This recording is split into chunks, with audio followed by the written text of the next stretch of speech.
Na vile vile tuko naye Ruth Wangoi Musheru wa chama cha Agano. Karibuni sana. Asante. Welcome, ladies, and for purposes of this discussion, allow me to refer to you as Madam Justina and Madam Ruth. Welcome. Thank you. Let me start with you, Madam Justina. You have 2 minutes to tell us why do you want to be Deputy President in the Republic of Kenya?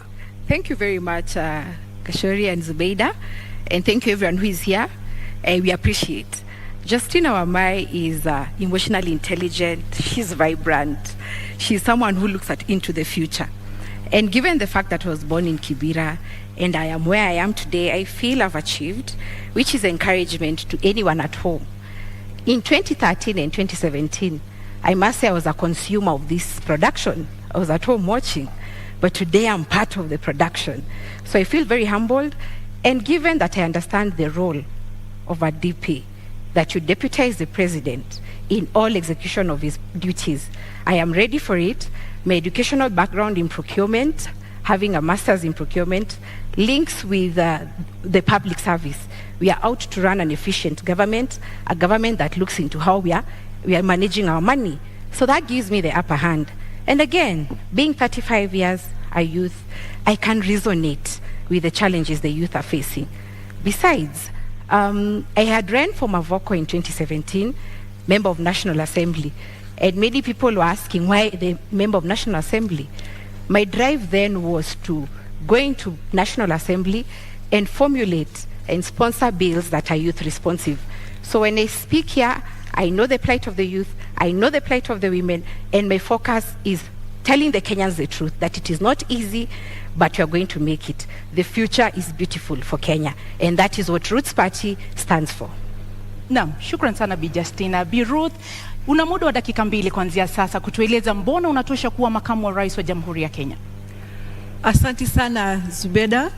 Nashukuru the media council that you have given us the chance to sell our manifesto and tell the Kenyans what we have for you.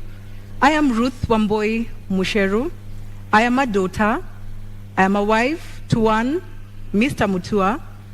I am a mother, and I'm here before you to tell you what Agano is coming to change, and the required change that all Kenyans have been waiting for, and to ensure that whatever you desire and whatever you want to achieve, Agano gives you. And what our policy is that we bring the money back. Agano inarudisha pesa ya Wakenya. Welcome. And once more, Madam Justina, the role of Deputy President is outlined in the Constitution. Yes. Do you understand that role well? And how would you utilize it if elected Deputy President of the Republic of Kenya, together with your presidential candidate in the August 9th general election? In the Constitution, the role of Deputy President is outlined in Article 147. The first sub-article says that you're to deputize the President and in the execution of his duties. I understand this because currently we're having challenges, and maybe it's because of the aspect that politics in this country has taken. Politics is about numbers, they say. Politics is about tribal inclination and who has the tyranny of numbers. But our idea as Roots Party is that every Kenyan is having the challenge of unemployment, high cost of living. So we are here to speak to an individual Kenyan, devoid of tribe. And when I stand here, how am I going to execute? My work is not to start fighting my boss and telling him, I brought this in, I am better than you in this. No, my role is to support the Roots Party manifesto, which, by the way, it focuses on economic upswing, which we shall discuss, and legalizing and regulation of marijuana, which we shall also discuss in length. So I understand my role well, and for me, I do know that there's a president who is the supreme, and then I come in as a support system. Madam Ruth, similar 2 minutes to respond to this question. Your understanding of the role of Deputy President, yes, and how would you execute that function of Deputy President if elected in about 20 days? We know that Deputy President is the second highest political seat. So my business is to assist the President. My business is to sit in while the President goes out on duty. My business is to ensure that this country runs as long as the president has given me the mandate to do so. So Kenyans will not have the gap. And for me to have been picked as the lady of Agano Party, I am coming in to bring a balance. I am coming in to bring a change and decision making on the woman level and the youth level. Madam, kidogo samahani, una dakika moja unusu, bado na dakika 20, sekunde 20, bado una la kuongeza au umekamilisha?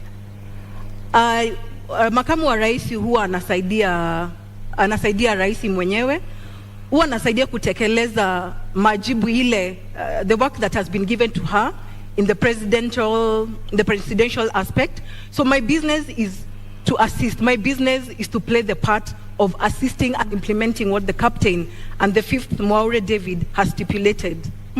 Na hapo basi ndo nitaingia. Justina amesema kazi ya makamu wa rais ni kusaidia. Je, mnakuja kusaidia tu? Mna mawazo? Ni watu ambao mnaweza kushauri, au mmechaguliwa kwa sababu nyinyi ni wanawake? Wewe binafsi umechaguliwa kwa sababu wewe ni mwanamke au ni kwa sababu una uwezo? Kwanza hilo swali la kuwa wanawake, Ruth and I are assuring Kenyans hakuna cat fight hapa, si ndio? Hakuna. We are going to share and execute what Ruth's party requires. We are just not only supporting. The deputy president has a role in giving their voice. And my role there is to amplify the youth voice, to amplify the women voice, because as it is where we are, I am happy because in leadership you have women in leadership, but we need more. So our role is to put in that the women also can add value. We are here to represent, or I'm here to represent the Kenyan woman in the kitchen who knows the high cost of cooking oil. It's affecting her. I'm here to represent the women who fuel their own cars.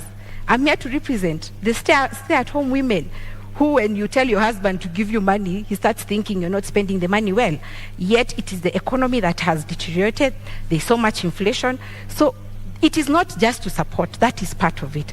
Part of it is to amplify our agenda as women, who we have been left behind for a very long time in this development agenda. So kusupport na kuweka sauti zetu kama mimi, kama wanawake na kama vijana. Madam Ruth, what is your voice then? What, arguably in the political sphere, somebody would ask you, what do you bring to the table? So what do you bring to the table in terms of capacity, in terms of the understanding of this role, in terms of your ability to execute the functions of deputy president, if Kenyans give you the nod in about 20 days in this election? Okay, what I'm bringing in, one is the difference in leadership, that now, for the first time, to make history, is that we will have a lady deputy president. That for me is a key factor. I am coming in with intelligence, with my intelligence. I am coming in corruption-free. I'm coming in as a trustworthy person. I'm coming in to bring the development agenda that has been left out of the woman and the youth.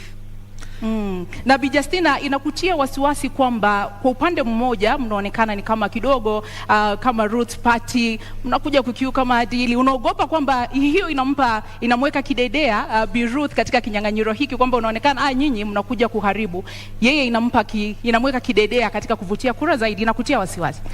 Sina wasiwasi kwa sababu Wakenya mahali wamefika. Mkenya amefinyika because uchumi umezorota.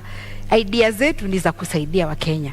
Kwa hivyo sina uoga wowote, niko hapa nitajibu maswali yote, because my role nilipoingia nilisema ni kudestigmatize manifesto ya Ruth Party. Hata Ruth kabla anipige tukue na malumbano, ningependa asikize vizuri, ndio akiniuliza swali we be from a point of her understanding. Kwa hivyo sina uoga wowote. Na unaposema, nikupe dakika nyingine moja, unaposema hauna uoga wowote, awali nimesikia ukizungumza kuhusu tyranny of numbers. Nyinyi wawili yaonekana ni wageni katika ulingo wa siasa.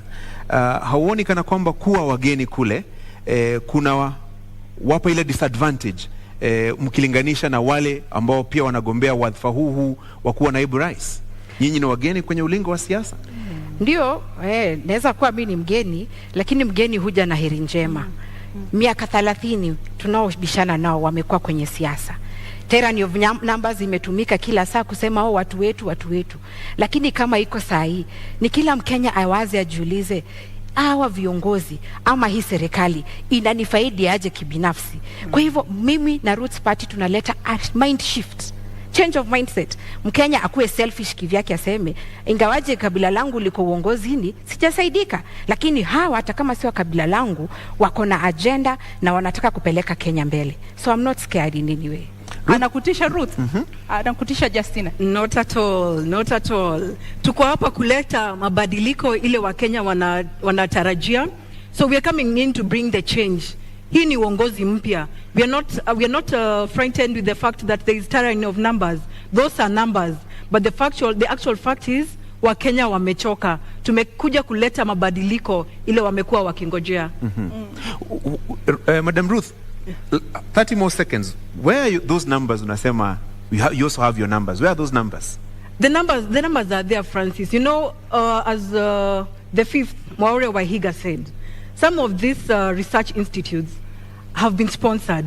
So what they are doing to us and the Kenyans is reverse psychology. So that means they're trying to say the tyranny of numbers has an upper hand. Lakini ninataka kueleza kuna mabadiliko na agano iko site, watu wakate simu.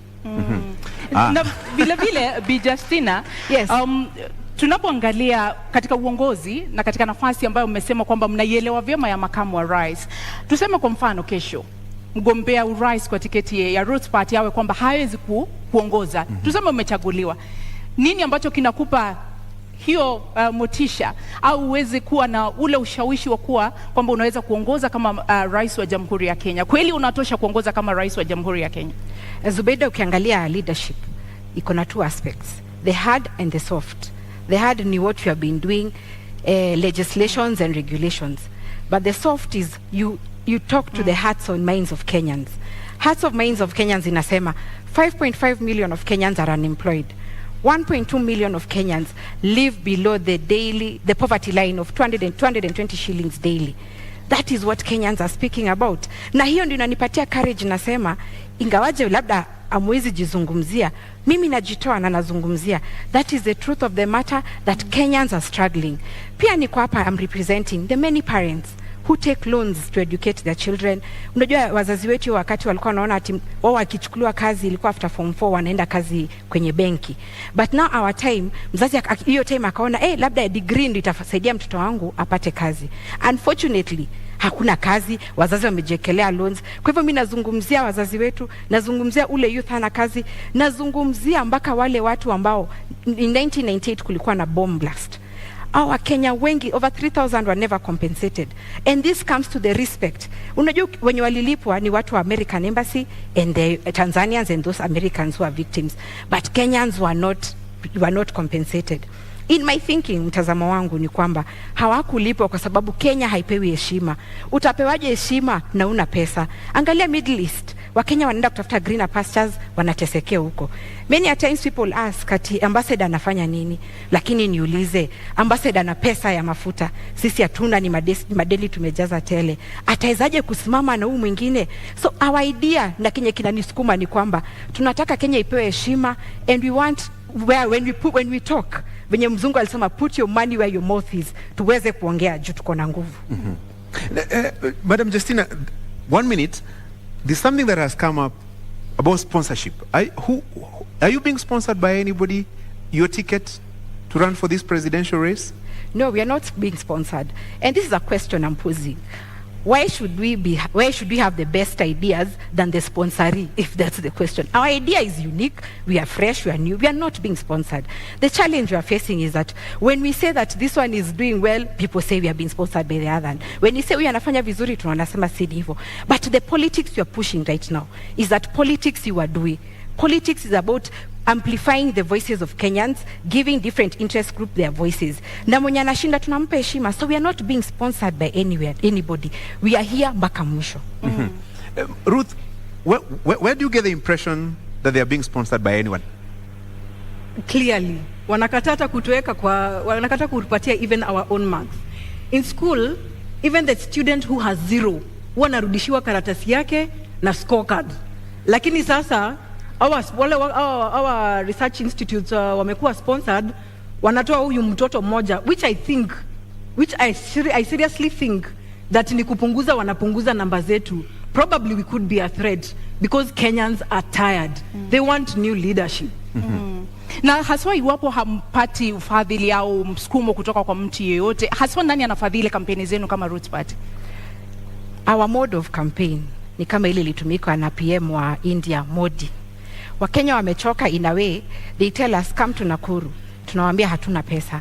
Someone tells you end of fuel kwa petrol station yangu, ama wanajiunga wenye petrol station fuel there, mwingine lala in my hotel, I'll give you food.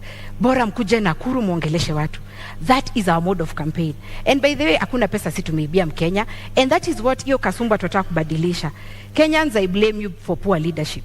Because kila sasa ya siasa watu wanasemanga kameiva tunakafunga, because mwanasiasa akikuja you want to be given something. Hiyo ndio ina motivate wanasiasa kuiba, wakiingia ndani they recoup, there's return on investment. Haizi ekelea pesa yake hapo alafu afikiria ati unakula freely. No wonder we have bad leadership. Kwa hivyo wewe Mkenya ukiona watu wanakuja campaign, usituchukie juu hatuna kitu. Sisi tuko na idea ya kupeleka Kenya mbele. In the next 5 years tukiwa kwenye kiti mtakuwa mnatupatia pesa ya campaign. Na labda ni kuongeza dakika moja, je, Roots Party inakuja kuharibu kura ya vijana na kuharibu vijana? Naweza sema nobody owns anyone's vote. Our role hapa ni kuambia wa Kenya that there is alternative. Si kila siku hiyo 30 years mmeambiwa ati tunafanya hivi. No, ours is to give alternative. No one owns any vote. Na Mkenya usiogope kupigia Roots Party kura ati because when you are nani. And there's also another question. Kenyans are saying you should have started earlier. Let me say this. Official campaign period began on May 29th, 2022. So hakuna mapema tungekuja because we follow the law. Number 2, we have not yet gone into election. So you can vote for Roots Party, usiogope atijueni wa mtu mwingine. And finally, wa Kenya, kuambiwa that you're owned by someone is negating on our gains on democracy. This debate here has to achieve the purpose. The purpose is to convert the many Kenyans who we never find during the campaign trail, lakini wako kazini. So musikize na tuendelee pamoja. Bi Ruth, labda kuambatanisha na hilo, mmeonekana kutoridhika sana na yale ambayo yanaendeshwa na Roots Party. Mna wasiwasi eti kwamba wanakuja kuharibu vijana, kwa nini? Tuseme ukweli. Marijuana, bangi, we say it is illegal. Sasa hii sera wanakuja kuuza, tunangoja kusikia venye wataweza kutuzia sisi wenyewe. And already, it is an illegal substance. So how do we work around such manifestos? So maybe Justina will let us know further how far they can go with marijuana. I will give an example of kijana moja alikuwa nafanya kazi some place that I lived back then. Alikuwa nafieka nyasi at 11 p.m. Na nikenda nikamuuliza. So I asked him the following morning because I had the noise from outside. Nikamuuliza what happened. Okay, I had heard the history that anavuta bangi. So I asked him in the morning, kwa nini ulikuwa unafieka nyasi saa 5 za usiku? Akaniambia, madam, nilikuwa napunguza kazi ya leo. So realistically, kama unapunguza kazi ya leo kufieka nyasi 11 p.m., I think kuna shida na tunaweza kuwa tunaelekea in the wrong direction. Madam Justina, now you seem eager to say something about that? Yeah, I'm happy Ruth is very respectful and she wants to listen to our manifesto. Let me say this. Our idea, and Kenyans, I want us to be very conscious and, open up your minds. And before I explain, let me give you a quote by a guy called Ralph Waldo. He said, in every generation, there are map makers who see opportunities, seize the opportunity, and open man's vision to the future. That is the direction Roots Party is taking. Now, marijuana, it's true, it's unfortunate. By the way, it's true, many people get that I have seen. I cannot say that they are not there. But remember, most people have mental challenges because of one, unemployment, cost of high living, that brings about depression. Alafu unaona watu wanapigana kwa malumbano, so high cost of living can account for the madness in this country. Actually, in Mathare, or rather the statistics in Kenya, 3 million of Kenyans suffer mental challenges. Why is it so, and yet marijuana is illegal? But let me say this, the marijuana we are advocating for. I'm happy that Kenyans have all gone through a science class in primary, a biology class in high school. There's something called species, or cousins of plants. The marijuana is a plant, yes. No. Muda umekwisha, lakini nitakuongezea sekunde 30 kabla nirudi kwake Ruth. Wewe binafsi umewahi vuta bangi? Sijawahi na sitawahi. Sijawahi na sitawahi. Hujawahi na hautawahi. Zubeida usikize hapa. Kidogo niulize swali kisha utanijibu na nitakupa dakika 2 kuweza kueleza. Hujawahi kuvuta bangi na hautawahi kuvuta bangi. Ile tutavuta ni ya ku purify. Na mbona mruhusu vijana na mbona mhubiri kitu ambacho wewe binafsi haukiamini? Mbona uhubiri mvinyo ilhali wewe unakunywa maji? Haya, tulia Zubeida usikie mambo. Now Kenyans, like I said, you are here to open up your vision to the future. There are 2 species of marijuana, or they are cousins, let me say that. Cousin moja anaitwa THC, which has the psychoactive ingredient. That is the cannabis sativa that you hear all the time, imeshikwa na watu wa DCI. But sisi focus yetu ni CBD, or cannabis. That one gives you industrial hemp. So when you go hata venye professor anasema itapandwa kwa expressway and you pick a leaf and chew, it's only going to give a detox, let me tell you. And saiji watu wako na simu zao. Can you Google hemp seed sales in Kenya? Those products are in sale because zinakupatia immunity, zinakupatia sijui omega 3, unaona, it boosts your immunity. Those products are on sale and they do not have the psychoactive ingredient yenye inafanya watu wana lose focus. That is the bang you are advocating for. And industrial hemp is used in 9 sectors, namely textile, construction, magari, makeup. Unaona hii makeup tumejipaka. The options, food and beverage, the options are many. So we are not here. And let me tell you Kenyans, consumption ama kuvuta ni kitu kidogo sana. Ruth, unamwamini? Simwamini. Ya kwanza amesema ni ya kupurify. I don't know what we are purifying with bang. I don't know what part we are purifying. Kwa hivyo ningetaka aweze kutuelezea kama ni damu tunaosha, kwa sababu kama ina purify na ni dawa, si tuapishwe 10th alafu 11th hospitali zifungwe kwa sababu ni dawa. Let us hear, how does it purify? I would wish to know. Nimjibu Ruth, purifying si ati detox, kuna difference. Nimesema purify si detox. Kwa hivyo una need dawa ndio. And most medicine is made out of marijuana. Those medicine for epilepsy, cerebral palsy, pains, easy pains, watu wanakuanga chronic pains. So medicine inatengenezwa from marijuana. So already you're consuming. But nimesema purification process. Purification process, angalia, purification process ni, we have a challenge in this country, mainly corruption. 2 billion is lost every day, we were told that. But you know corruption stems from what? Scarcity mentality.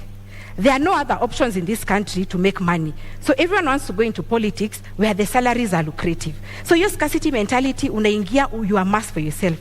So we are going to be purifying the scarcity mentality and the bad impact of corruption, colonialism, tribalism. Hizo vitu ni spiritual and we are going to purify them. Ndio ziishe kwa hii nchi. Ndio tukianza kazi, ile siku tutaapishwa, Kenya ikuwe safi, clean slate. So we are not smoking ati kufurahisha. Justina, umesema how you don't take the substance.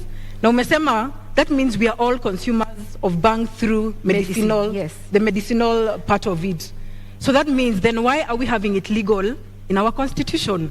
So what is the reason why we have not legalized it from the beginning? That means kuna madhara ile wataalamu wanajua ndiposa hawajapitisha hapa kwetu Kenya. Let me answer Ruth.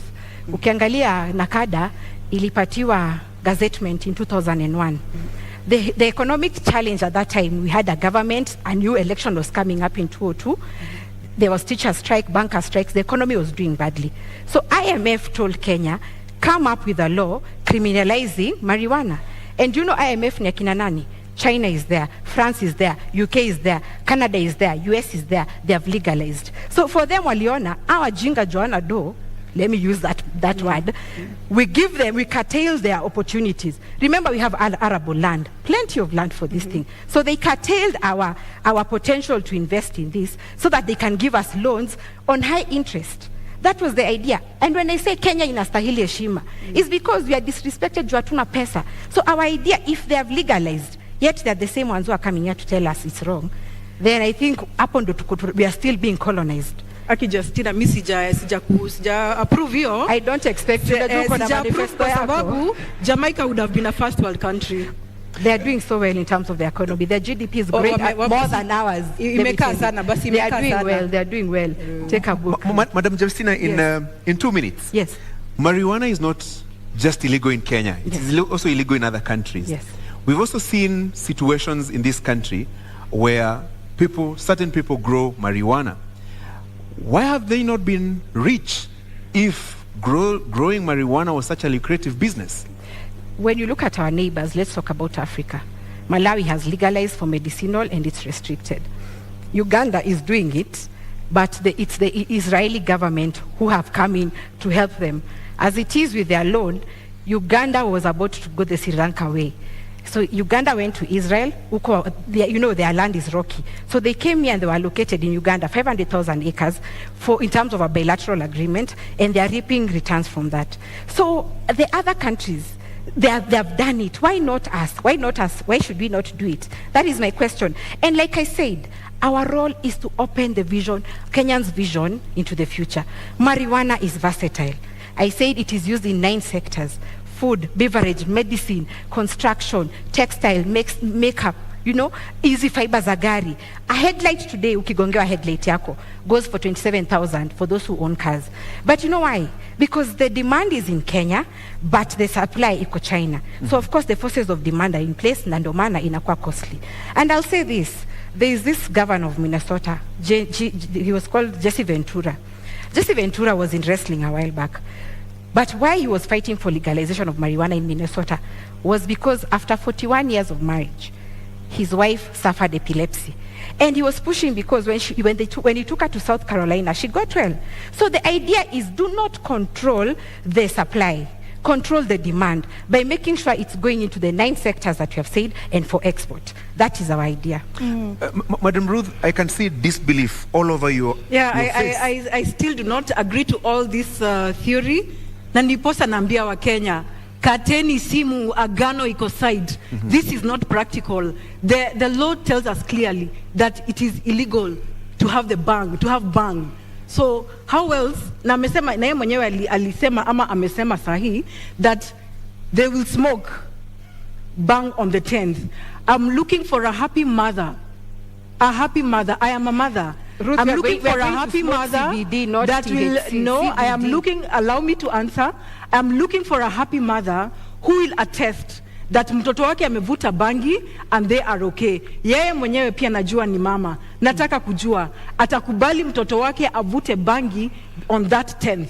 Because for me, I don't think I would allow my children to take it up, nor my sisters and brothers. Good question. And I'm going to answer this question to you and Kenyans as Mama Wamboi. I said open up your minds, dear Kenyans. The marijuana we are advocating for is industrial hemp. I think I gave the clarification, not THC. So Ruth, stop belaboring this idea that we are smoking. It is not for consumption. And is it smoking? It is for purification. You can even put it in those things, you nachoma mahali, inatoa scent. So it's not smoking, it's purification. There's a difference. And it's true, Ruth. Okay. Mothers are suffering. Let me say this. I don't want to come off like I don't relate. I have seen mothers are suffering. And that is why Ruth's party has said, anyone who attempts to grow cannabis sativa, we are growing CBD or cannabis. We already have regulations in place. Number 1, we license all farmers. Number 2, we'll introduce agricultural officers to go around this country looking at those farmers and what they're doing. And there's a distinction. Even you Kenyan, you can report someone growing sativa. Why? The leaves of industrial hemp are very large, but the leaves of sativa are very small. So the agricultural officers will control licensing. So I think we're already controlling this measure. Let me give you 1 more minute to explain this. This is the theoretical talk about agriculture in terms of growing marijuana. What are the practicals? Have you identified the areas that you intend to grow this marijuana? What are the economic returns if this was to be allowed, if you're to become deputy president? Okay, marijuana is going to spur up our economy because agriculture has been given a backseat. The challenge you're having now because of law, many of the Kenyans or the youth who are in the bread basket of Kenyans have migrated to the urban areas to do what? To be boda riders. They're thinking there's money because agriculture, they're not viewing it like it has money. So these are the returns. Look at China, for example. In 2021, they made 1.2 billion USD out of 169,000 acres. That is China. Now look at our case. And by the way, land in Kenya, when you look at the NLC report, Kenya is close to 144 million in acres. 80% they say is dry and arid. 20% is what we are using. So when you bring marijuana will be like crop cover to stimulate our soil so that it can be able to produce other things. So we are focusing on the arid area, the 80% of it. 20% of it is where Kenyans are crowded. So we'll open up space so that we use all the other land that we have. Bi Ruth, kidogo kuambatana na kile ambacho wamesema, unadhani uchumi wa Kenya haujaimarika kwa sababu hatujahalalisha bangi? Wakenya wanaumia kutokana na gharama ya maisha kwa sababu hatujahalalisha bangi? Hapana, sikubaliani na hiyo. Uchumi umezoroteka kwa sababu ya corruption. And that is why Kenyans, we are coming in to bring in a new leadership, a new change in how things run in this country, and give Agano Party, Mwaure Waihiga, the chance to come and be the president of this country. Corruption has eaten us up. In every corner of each sector, corruption has eaten us up. It's not that we do not have bangi, lakini corruption imetukula sisi wenyewe. We have eaten ourselves up, and a few of us know ourselves. So we are going to deal with that. Let me add something quickly. Okay, when you look at private businesses, they look at what is our competitive edge. How can we be ahead of our competitors? So not that uchumi imeharibika because of no legalization of bangi. Of course, I agree with Ruth, corruption should be blamed. But look at this situation, that if private businesses are looking into the future, why is government scared to look into the future? And the future is legalization of industrial hemp or marijuana. So our idea as Roots Party is to run a profitable government, devoid from increasing taxes from Kenyans, from getting further debt, but we are going to look for our own money. Our own money will come from legalizing a regulation of marijuana. Case in time, a pilot study will be Kulalu Galana, the 1 million acre project. Iyo ikiwa 1 million, that is times 5 of what China got in 2021. So we'll have 6 billion USD. You can do the math in Kenyan shillings. That money is money that will be used to pay teachers, pay the civil service, increase their salaries in trenches. So for us, tunaangalia competitive edge, what private businesses do. Niulize Justina swali kidogo. Kuna kuanga na employee incentives. Ukifanya kazi kwa bakery, huwa wakati mwingine unapatiwa mkate uende nayo nyumbani. Na je, bangi wataenda nyumbani na nini? Wataenda nyumbani na, very good question. Wataenda nyumbani na proceeds of bangi. And it's good you brought me to this idea. The youth in this country, not all of them want to be employed. But hawa vijana wanatafuta capital. Unaenda bank unaitishwa logbook, title deed. Kweli, you don't have. What we are going to do with Roots Party, I told you government owns 10% of 144 million acres. In every county, government land will give 200,000 acres to our youth. We'll have a thing like the Yali project, which we are calling Roots Entrepreneurship Initiative. Tunafanya competition, tunachukua 50,000 youth.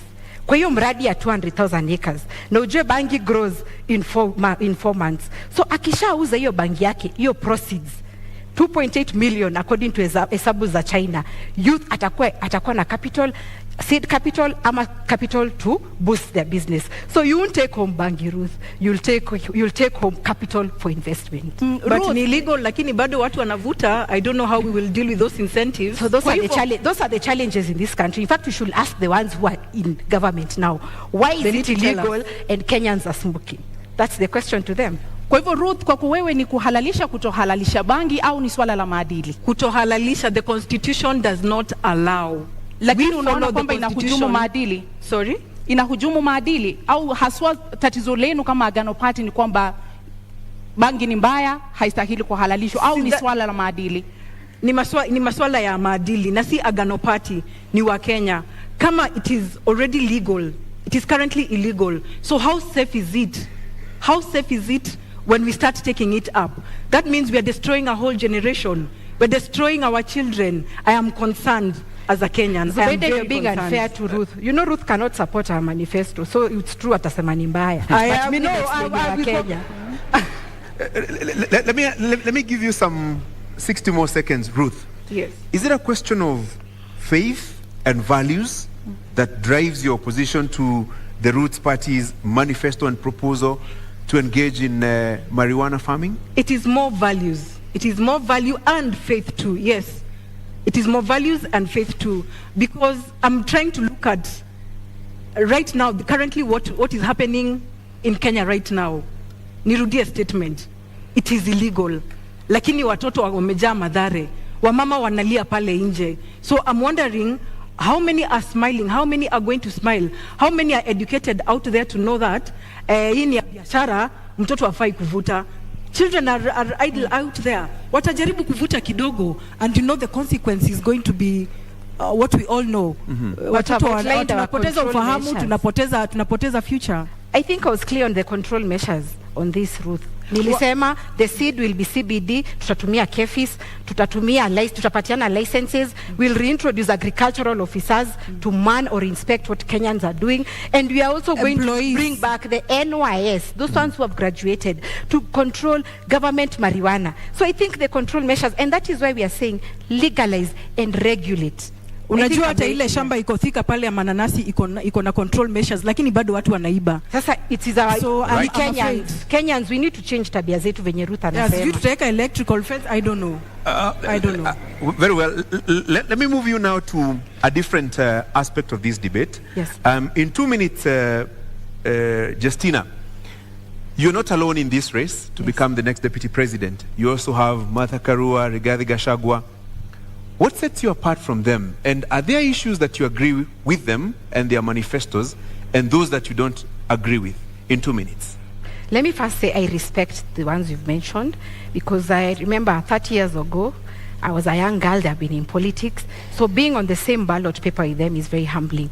And there are strides they have made fighting for democracy of this country. So I respect that. But what sets us apart is that 30 years they have been there. They have been telling us the same narrative, which they're telling us now. They are not responsive to the youth of this country. Youth whose parents took out loans to educate them, and they're still living at home because they're unemployed. What sets me apart is because I can relate to the youth of this country who know that unasoma na hakuna kazi. That is number one. Number two, I can relate to the businessmen. Maybe them, they're in government, they've been in leadership. That is where they draw their salary. But I relate to a businessman, like from where I work now. We're into excavation and supply of building materials. And Kashori, I can tell you, business is down. Why? Increase of cement, chuma zimepanda bei, Kenyans do not have purchasing power to build a house. And that business is very satisfying, because you know our role is what? We are the first stroke of paint. When you want to build your house, sindo tunatoa cotton. But it saddens me that Kenyans cannot afford. They are not building, and neither are they affording to pay rent. So that is what sets me apart. I know that what we need now is policies and leadership that is responsive to the plight of Kenyans. Madam Ruth, same question to you. This is a political competition. You're not in the race alone. Yes. What would you use to convince the Kenyan voters to elect you as the next deputy president and not your competitors, Rigathi Gachagua, Martha Karua, and in this case, Justina Wamae? Let's first talk about the other two who are not in this debate. Yeah, at least for Justina, we have probably a lot in common because we are new, we are fresh. But our competitors, yes, they have experience, but they have let us down. I have voted for the last 2 decades. I have chosen the same leaders. So I don't see what difference they are coming to bring in, because I feel like some of them are sanitizing the leaders who have been there. We want new blood, we want fresh blood, fresh ideas, so that we gear this country to a different direction. What is this new idea, fresh idea? What does it constitute? Corruption. Our big agenda is corruption. It has eaten us in big ways and in every way. So corruption is our bangi. So that is what we are after. Then the rest will be able to be balanced out. Justina, the same question. What about the larger coalition setup? You know, let's say the Azimio setup, the Kenya Kwanza setup. Do you see any challenge there that would inhibit you from becoming the next deputy president, for example? No, I'm not challenged in any way. Kashori, I told you that Ruth's party realizes it is wrong, it is very wrong that 5.5 million of Kenyans are unemployed. 1.2 million of Kenyans are below the poverty line of 220 shillings per day. So these people have been in government. I dare say that they are to blame for our current situation, because they never looked into the future. when they were there, or the time they've been there. Maybe the future was telling them, legalize marijuana. It's going to set us apart in terms of competitive advantage. They didn't do it. So I'm not scared, because every individual Kenyan, it doesn't matter what tribe you are, what creed or educational background, everyone is suffering. Let me tell you this. Ask a woman who has a salon or a man who has a kinyozi. Do you know boys are saying ati beard gun? It's not a maneno a beard gun. There is no money kukwenda kunyolewa. So Kenyans are lacking. Unaona pesa mkononi, or the purchasing power iko chini. So I'm not scared, because I'm amplifying the voices of Kenyans. Right. Bi Ruth, haswa kwa sababu umetaja maadili, umetaja ufisadi. Kwa kuwe unaelewa vipi sura ya 6 ya katiba? Maadili haswa kulingana nawe ni nini kwa dakika 2? Arudia, sorry. Maadili, integrity, kwa maoni yako ni nini haswa? Unaielewa vipi? Maadili kwangu na kwa Agano Party is the intention to be transparent, is the intention to be trustworthy, and intention to be trustworthy to the Kenyans who have employed you. Kwa hivyo pale mimi naona the integrity has been compromised with the current and the past government and our competitors. Kwa hivyo tunaomba Wakenya waweze kutupatia nafasi, kwa kuwa sisi ndio we are ready to be audited, we are clean. So why not give us the chance? We are not threatened by the other pair of competitors, because they have been in it. Kenyans have seen, Kenyans know. This is nothing new to us. Ni kubadilisha tu, tunahitaji kubadilisha. And Agano Party is coming in as the option ya kubadilisha. Na kwa nini mnaamini kama Agano Party kwamba Agano Party ndio inakuza maadili na sio Roots Party? Mbona mnaona wao ndio wanahujumu maadili? Maadili hapo ni personal. If I got your question right. Integrity is very personal. For me and the fifth, Maure Wahiga, he's entitled to audit. I'm entitled to audit. Ndiposa tunaweza kusimama mbele ya Wakenya kuambia, they trust us with this job. We have nothing to hide. We have no worry on what we need to do. Pale corruption tumesema lazima tutamalizana nayo. Pesa ile iko nje. I believe this is the only party and the governance that is going to bring Kenya back its money. Ile pesa imefichwa pale nje, the development money that has been kept out, that is over 10 trillion, inaweza lipa deni ya Wakenya in one single day. Zubeda, one single day. Justina, let me get your understanding of Chapter 6 of the Constitution on Leadership and Integrity. 12 years later, what do you think is the challenge in implementing Chapter 6 of the Constitution? Let me say this. I think the judiciary, and I'm sorry to say this, but they are used to impede the Chapter 6. For example, if I went to IBC and they said my degree is not right, I'll run to court, and then the court will say, fine, can you clear Justina? And then there are other issues, there are other agencies. For example, maybe the university or the Commission of Higher University will say, no, it's out of our mandate, we can't handle Justina. So I feel that Kenyans have this attitude: when you do wrong, you run to court and your money will be used to sanitize you. And that is why, as Roots Party, we are saying that if you're corrupt, if you're not doing the right thing, because integrity is focusing on your conscience, do the right thing irrespective of circumstances. So even those in the judicial system who are rotten, they are going to be subjected to what Roots Party is saying, hanging, because you're the ones who are impeding how the aspirations of Kenyans, when they're looking out for leaders who relate to their challenges. And not just leaders, but leaders who are within the Chapter 6 of the Constitution. So integrity is very key, and yeah, we are propelling it. Professor and I have not stolen any money. We've not been in government. We are genuine, and I always tell Kenyans, tupende bure, we don't have anything. Lakini, integrity is key. If we need to go ahead, we have to instill integrity. And let me give this quote because I have time. There is a quote that Mugabe says, how can you tell young people that education is a key, yet you have poor graduates and rich idiots? So the thing is, we have to make sure that the youth, the younger generation, I'm sure right now they're watching because their parents are watching, the younger generation needs to move away from this idea of deals. And our idea, Gashori, means that you shouldn't be my friend to benefit in government. You have your own marijuana. You don't need a deal. You don't need a tender from government because Justina is your friend. Wekele Industrial Hemp yako will pay you according to the market price. Ruth, you've been in this country in the last 12 years. Yes. And you Since understand. I was born. Yes, and you understand Chapter 6 of the Constitution. When you look at it, what do you think has been the major impediment in the implementation of the leadership and integrity chapter of the Constitution? That is lack of will.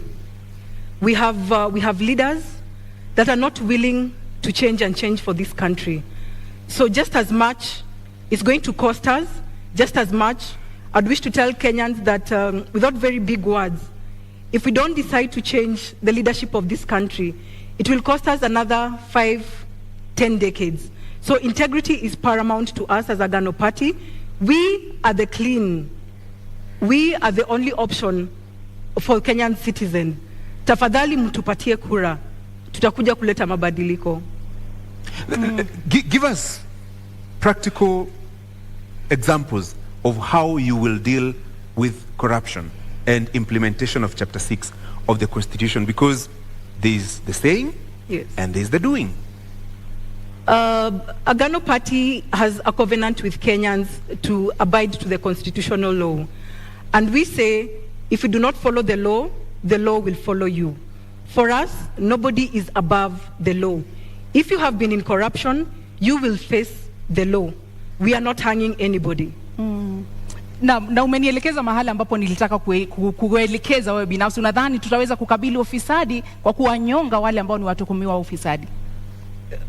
Agano Party governance yetu si ya kunyonga, lakini tunaweza, we are able to deal with it in an amicable way following the law. I don't think even kunyonga is in the Constitution. So that means the one wana breach kuvuta bangi na the next wana breach kunyonga watu. Bi Justina, mmesema kwamba mtasitisha katiba mtakapoingia mamlakani. Hasa mtakuwa mkitumia vigezo gani kuhalalisha hukumu ya kuwanyonga wale watuhumiwa ufisadi, namna ambavyo unasema kwamba mtawanyonga? Na tujasema tutasitisha katiba as a whole. Tutasitisha parts. We will suspend parts of the Constitution that are not working. Chapter 6 is not working. Hiyo tutasitisha. Because we need to instill fear in public assets of the public. Let me tell you this. In China, if you're corrupt, you're shot. In UK, if you're corrupt, you're taken to court or you're jailed. In Japan, if you're corrupt, you're so scared, you commit suicide. So why is it that Kenyans are jittery about, we are crying every day, corruption accounts for this loss of money, but when it comes to executions, Kenyans are jittery. We are going to suspend Chapter 6. Go back to the Kenyans and tell them, what do you think about this hanging thing? And let me tell you, they are all very happy. They are saying that corruption is accounting to deaths. Look at the badly done roads like Ngong Road.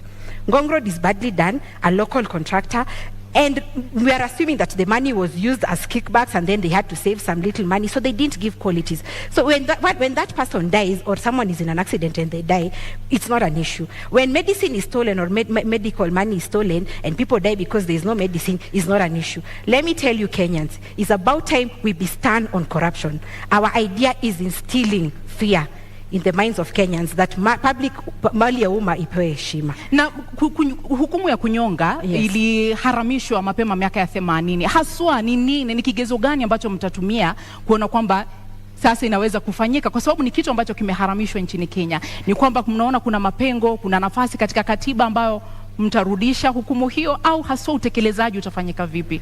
Unajua hii katiba, Zubeida, ilikuwa copy and paste. Watu walikimbia huko wanaona ati wazungu wanafanya aje. Nao wazungu ama wa China ndio wanakuanga na hizo UN conventions ati human rights issues. Kama kwao they are shooting, where are they curtailing us?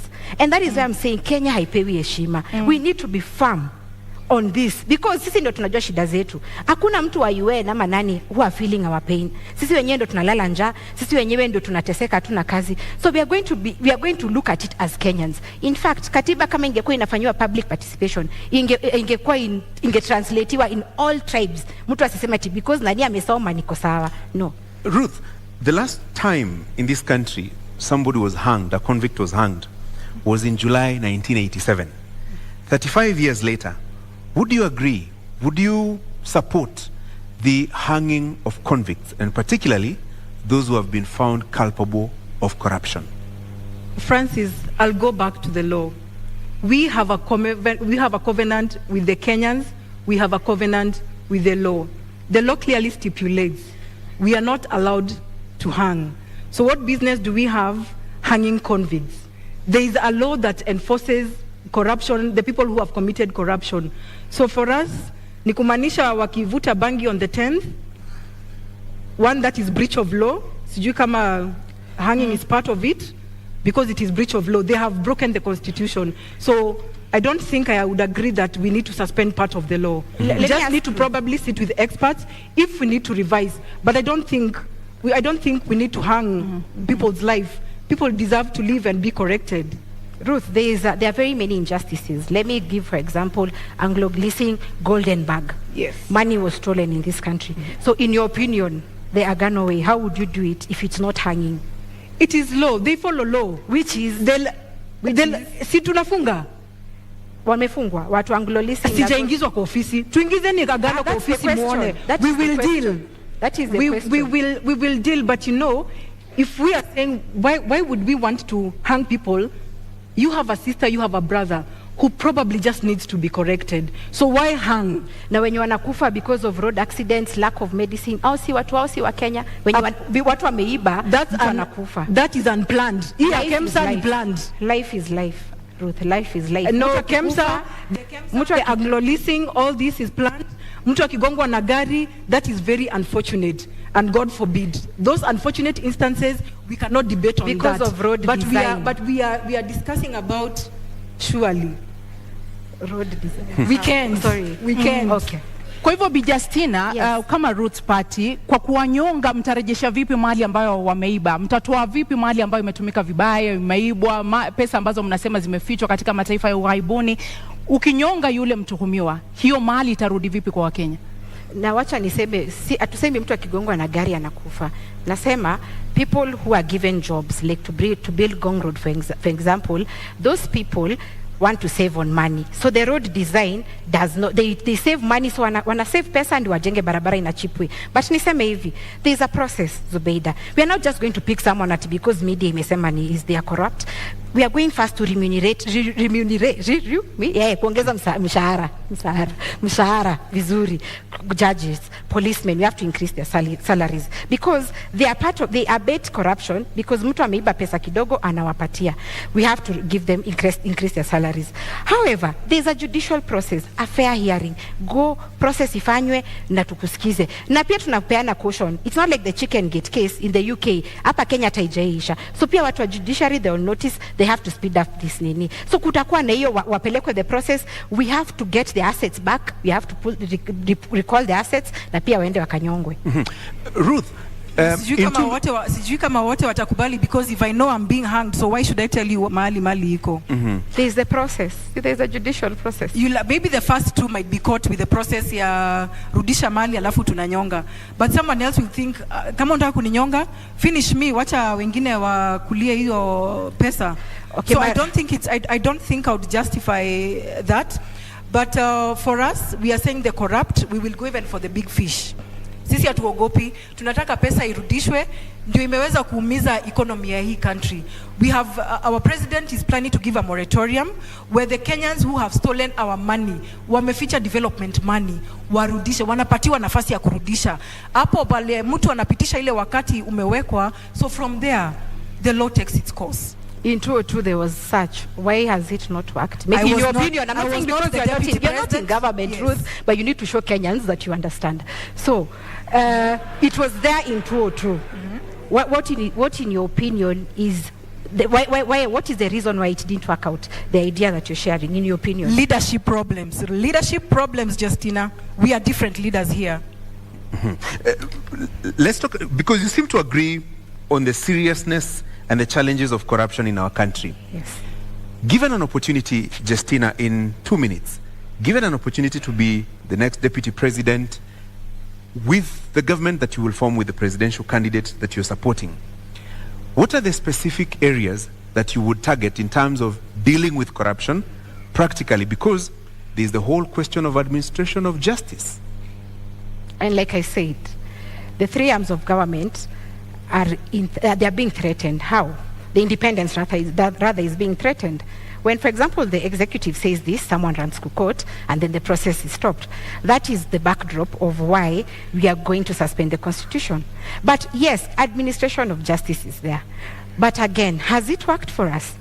And you know, law was made for man, not the other way around. It is upon us as Kenyans to sit and say, are you happy that 2 billion is lost every day? They say no, because it's accounting to unemployment, inflation, high cost of living. So we are going to we'll be together with the Kenyans. We are going to call for public participation.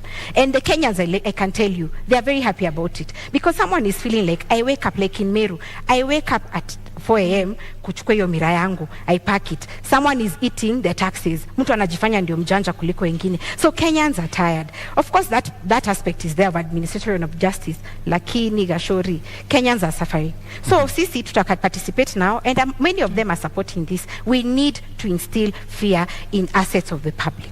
Heshima kwa public assets. Bi Ruth, haswa endapo mtaingia mamlakani, mnawapea Wakenya muda gani waweze kuona matunda katika vita dhidi ya ufisadi, na wewe binafsi mchango wako utakuwa upi katika kuona hilo linatimia kama makamu wa rais? For us, we will bring in this in phases.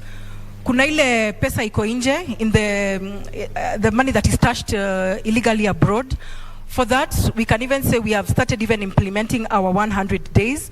The fifth, Maure Waihiga already wrote a letter to the UN and 15 other countries to start processing our money back. That means tuna uhakika by the time we are getting in, kuna wezekano pesa iko imefika, and if not, tunataka kukata hii mfereji. The report that the incumbent president gave out, 2 billion. We actually think it probably could be 5 billion that we are losing a day, including today and until the 9th of August. So for us, tukiingia pale ndani, tunataka kukata hiyo mfereji ya corruption like instantly, so that we also have working capital to jumpstart the economy. Na umetaja pale shilingi bilioni 5, haswa kwa sababu umerejelea mara kadhaa pesa ziko nje. Yes. Ni pesa ngapi ambazo mnazizungumzia sasa hivi na mtazirejesha vipi haswa? Mmeweza kupiga hesabu mkajua ni ngapi na ziko wapi? Ni zaidi ya trilioni 10, na ndiposa nilisema pale awali, it is possible for us to clear our debt in a day. It is more than 10 trillion that is out there. This is development money, and that is why tukona tumekasirika, tunataka kuleta hiyo pesa irudi Kenya. Tunaweza kosa kuleta na the first 100 days, lakini wa Kenya, we are committed to bring this money back. And in 2017-2018, budget ikisomwa, the Henry Rotich he's on clip, he's on record akisema there is money outside. Here hatuna confirmation that pesa ilirudi. It has only been accumulating over a time. Na by the time we were getting into this candidature, it was over 10 trillion that is outside there. Bi Ruth, unaona kwamba mikakati ambayo wako nayo kama Agano Party kweli itasaidia katika kurudisha hizo pesa, na unaamini kwamba ni trilioni 10 ambazo ziko nje? Okay, one thing I'm happy about, sababu Ruth and I agree that corruption in affect wa Kenya sana. Lakini mikakati zao are not practical. They lack the how question. How are you going to do it? Utanishurutishaje pesa yangu iko huko Swiss account to return it? How are you going to force me? Kwa hivyo, the idea is good, but it's just an idea. It lacks practicality. Moratorium. Tumesema tunapatiana moratorium. You know, you have money outside there. We give you time to repent. Sisi Agano tunapatiana time to repent. You won't force kurudisha pesa. And remember, we have external and internal. Kwa hivyo pia hapa ndani, that's what I'm trying to say. We have already commenced the process ya kurudisha ile pesa iko nje. Hapa ndani, the local individuals, we will give them the chance to return, so that if they don't do that, sasa the law takes its course. Hapo in another 30 seconds, Ruth, yes. When you say pesa ziko nje, give us specifics. Let me give you a minute actually. When you say pesa ziko huko nje, do you have the specifics? This amount of money is in this country, this amount of money is in another country, and is taken there by so and so. Do you have the specifics? I may not be having the specifics, but we know the big fish that is having money out there. So, yes. Justina, pesa ziko huko nje? Do you believe kuna pesa huko nje? Okay, I believe juu tumeambua Pandora box kwa media, but sisi tunasema yaliyopita si ndwele. Kama mtu tushajua huyo mtu tutampeleka through the judicial process, we are going to recover their assets. Kwa hivyo pesa ziko huko nje, after the judicial process tuta recover. But mimi niseme hivi, There are so many injustices in this country. Anglo leasing, hizo zote, you know, post-election violence zote zimefanyika. Do we hold on to the fact that we shall never forgive? We want to punish people. I think we should take the direction of Rwanda. After everything that happened in the genocide, tukae hivi tuseme wenye wamehangiwa na we have recovered assets ni sawa. Mwenye amekata ahame Kenya because hatutaishi na yeye. But the fact remains, let us adapt a forgiving nature, put in firm policies on how to deal with this, and finally give the opportunity. I said people are corrupt because of a mentality called scarcity mentality. Where are they corrupt? Because in government unasikia MPs earning 1 million, huku nje there is nothing that you can be able to get in that value. So tukipeana opportunity of legalizing bangi, Kenyans will have money. Maybe niongezee ni kusema, we are not saying we will not forgive anyone. Ukisema utarudisha pesa yetu, we have no reason, we do not have any reason ya kukupeleka ahead na kukuingiza ndani. We just want Kenyans to bring back development money. Sijui venye wao wata jumpstart economy, but that is a long term strategy for us. Pesa irudishwe ndani. Tunapokata mfereji inapoteza pesa 2 to almost 5 billion a day. Tutapata nafasi ya kuweza kutengeneza our economy without having unnecessarily borrow more money out there. Kwa sababu nikisikia venye anasema, then that means wataongeza loan ile tuko nayo saa hii. Roots Party is fighting to pay off the loan. The loan as it is 9 trillion Kenya shillings or 70 billion USD. Our idea is this, Ruth. Marijuana or industrial hemp takes 4 months to grow. And I gave an example that Kenya government owns around 14 million acres. Tufanye pilot test ya Kulalu Galana. In 4 months, tumekelea industrial hemp. In 4 months, we are going to be able to recoup 6 billion USD. So we are going to be in the process of paying. Hata tukisema Kulalu Galana ndio tunalipa nayo. In 3 years, 6 months, tutakuwa tumelipa deni. Hiyo 9 trillion. Lakini, tuko na shamba, we have times 14, 14 million. So we are going to know how we are going to appropriate this land. But niseme hivi, our idea, and I tell Kenyans, I'm here to tell you the truth, the economy is messed up. You need an honest leader who tells you it's not going to be easy. But our idea is that don't even question us at the first 100 days. That one will be lying to you, atutafanya. But in 1 year, ask me as Justina, did you achieve to get the 50,000 times 2 youth who got 2.8 million each? Because I said marijuana takes 4 to 6 months to grow. Right. So in 1 year, tutaweza kufanya hivyo. Ruth, let me now introduce a discussion on the cost of living. Yes. And I want to give you 2 minutes to tell us, in your understanding, what is the driver of this rising cost of living? And if elected president, let's say in the first 100 days, what would be the Agano proposals to reduce the cost of living? I agree to what you're saying, and I think the 100 days for us, we will repeat that our agenda is corruption. Cost of living has been affected by corruption widely. And if we deal with corruption, I think Kenyans will smile back at us. And the first 100 days, one that was implemented yesterday, na ninajua unga haijateremka, 2 weeks ago, on our manifesto we launched that. We will introduce the subsidy of maize. It was introduced yesterday.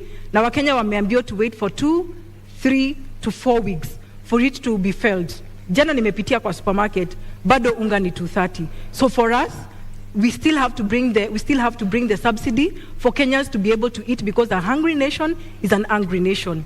For us, we're also planning to implement the pay cutoff of 50%. I know you'll want to ask where the deficit is going to come in. Our repayment period for the loan is 1.3 trillion. And the financial year, the last financial year, KRA reported that the payment that was done through the payee was 461 billion. So if we cut off the payee by 50%, that is 230 billion deficit. If we come and cap the repayment period, the repayment of the 1.3 trillion, kumbuka tutakuwa na ile extra 300, ile tutakuja kusongesha pale kwa payee, so that we are able to run our activities as usual and even have a small surplus of 7 billion to run with. That being amongst them. Do you agree with her and the proposals to reduce the cost of living? Okay, first, I can't agree with her, definitely, but cost of living is occasioned by inflation, number one. Too few goods, but there's too much money in circulation. Number two, taxes. When manufacturers have the tax burden, they push it to the consumer, and the consumer is not having any salary increase. So that is the reason we are having this. So let me say this.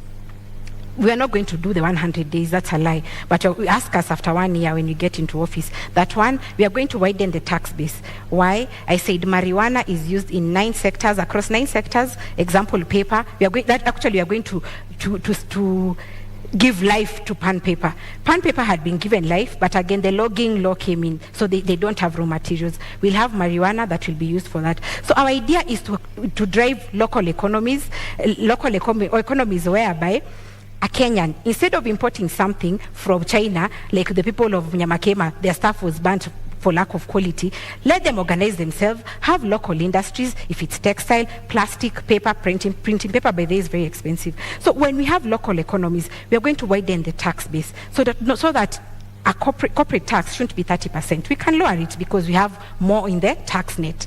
Another thing is to ensure that we give conducive environment for business. As it is, businesses are not comfortable. They are saying that lack of the dollar in the country is impeding their purchasing power in the global supply chain. So when we give a conducive environment, the economies are going to be there, Kenyans are going to be employed, and then we are going to have money. Then the other youth who want to be employed in these industries can go into the other thing of investment that I said. We are going to empower the youth financially. Kidogo hapo, hata kabla usonge sana, kwa sababu umesema kwamba hamtaahidi wa Kenya kwamba katika muda wa siku 100 mtafanya hivi na kadhalika. Awali ulituambia bangi inachukua muda wa miezi 4 kukua, na umetuambia kwamba hamtaahidi kwamba mtatimiza baada ya miezi ama siku 100. Kwa hivyo yule Mkenya anakutazama sasa hivi hawezi kumudu gharama ya kununua pakiti moja ya unga. Kwa hivyo unamwambia nini? Huyo Mkenya nitamwambia that the truth is tumeteseka miaka 30.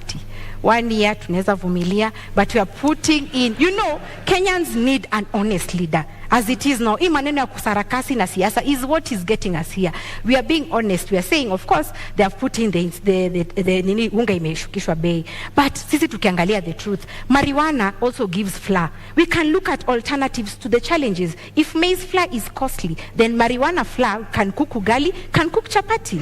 And then cooking oil, the seed produces cooking oil also. So we tunaangalia kama hii ni expensive, we are going to use this. So the alternatives. So mimi naambia Kenya, hatutawadanganya. Tumedanganywa miaka nenda miaka rudi. We are telling you the truth.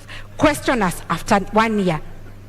Biruth, unaona wa Kenya wavumilie, watumie unga ya marijuana, watalala njaa 365 days from the 9th. But they know the truth. But they will die. No, let's be frank. Of course, we do not need a list of 10 items. I would almost agree, but we do not need a list of 10 items kufurahisha wa Kenya that we can accomplish all this in 100 days. Tuweke vitu realistic. Mkenya aweza kupata chakula. Yule mama anaangalia watoto peke yake aweze kupata pesa ya kulipa rent, kulipa school fees. But telling Kenyans to wait for 1 year, I think it's a long time. The truth is, it's such a long time. Truth. And someone who's been in government, I know they're laughing at us, but the truth is, government policy is about trade-off. What is working for our country? What is working for our people?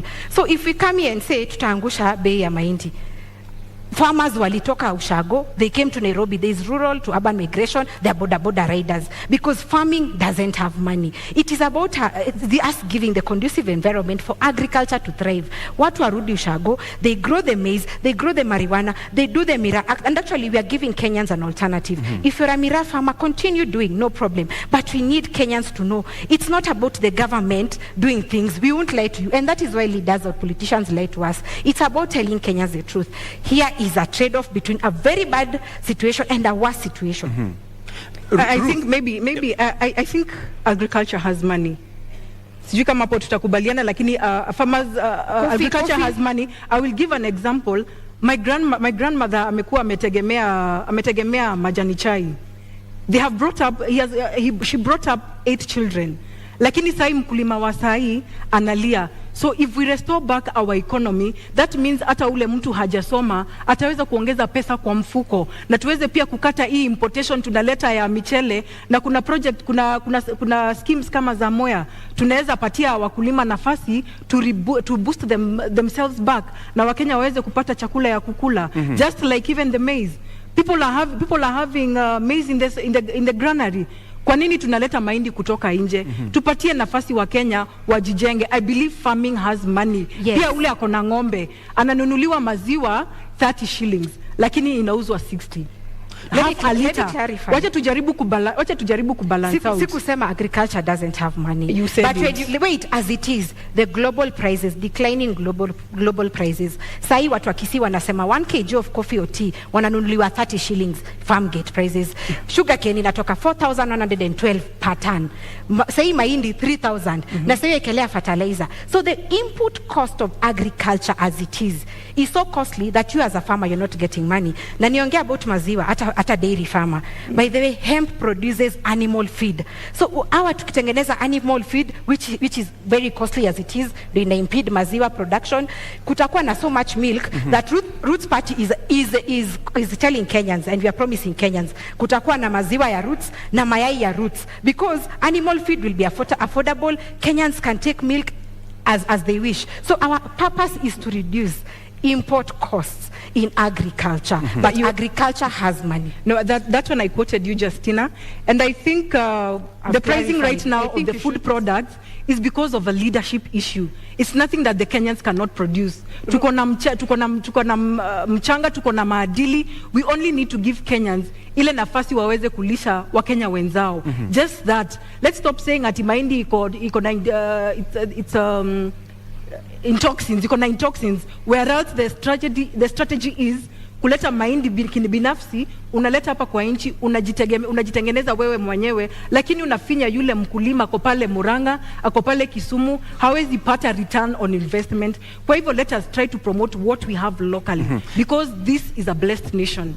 Justina, in 60 seconds, listening to you, then it sounds like it begins and ends with marijuana farming. That is part of our manifesto, and agriculture is the core principle in our manifesto. Let me say this snake farming, as it is, 3 Kenyans die out of snake bites as it is. And we have a law called Wildlife Conservation Act 2013. And this gives us the option of having this snake farming as an income generating activity. So even if you go to KWS right now, the law is there. Ours was just to amplify that voice and give options.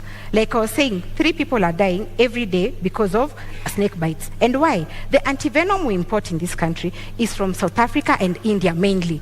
But there are over 3,000 species of snakes in the world. So maybe the snake that will bite you didn't have that antivenom. And if it's antivenom, one vial goes for 13,500. And you need between 5 to 10 vials ndio upone hiyo kumwa na nyoka. So ideally utakuwa na 135,000 ya kupona hiyo snake bite. What is our agenda? Our agenda is to look at what we have. We have snakes around. One, we'll have the venom industry. This is where unasikianga mtu huku Gachagua amesoma biochemistry, but you don't know where they're going to work. We are going to bring them into this pharmaceutical industry where they are getting the antivenom so that you can compete in the international market. Right. And then protect the 3 Kenyan lives who die because of snake bites. Ruth, in 1 minute, story ya nyoka. Story ya nyoka ninasema for our government, Agano Party, we cannot deal with snakes surely. Tutafunga kwa compound ama ni kuku tutaweka surely.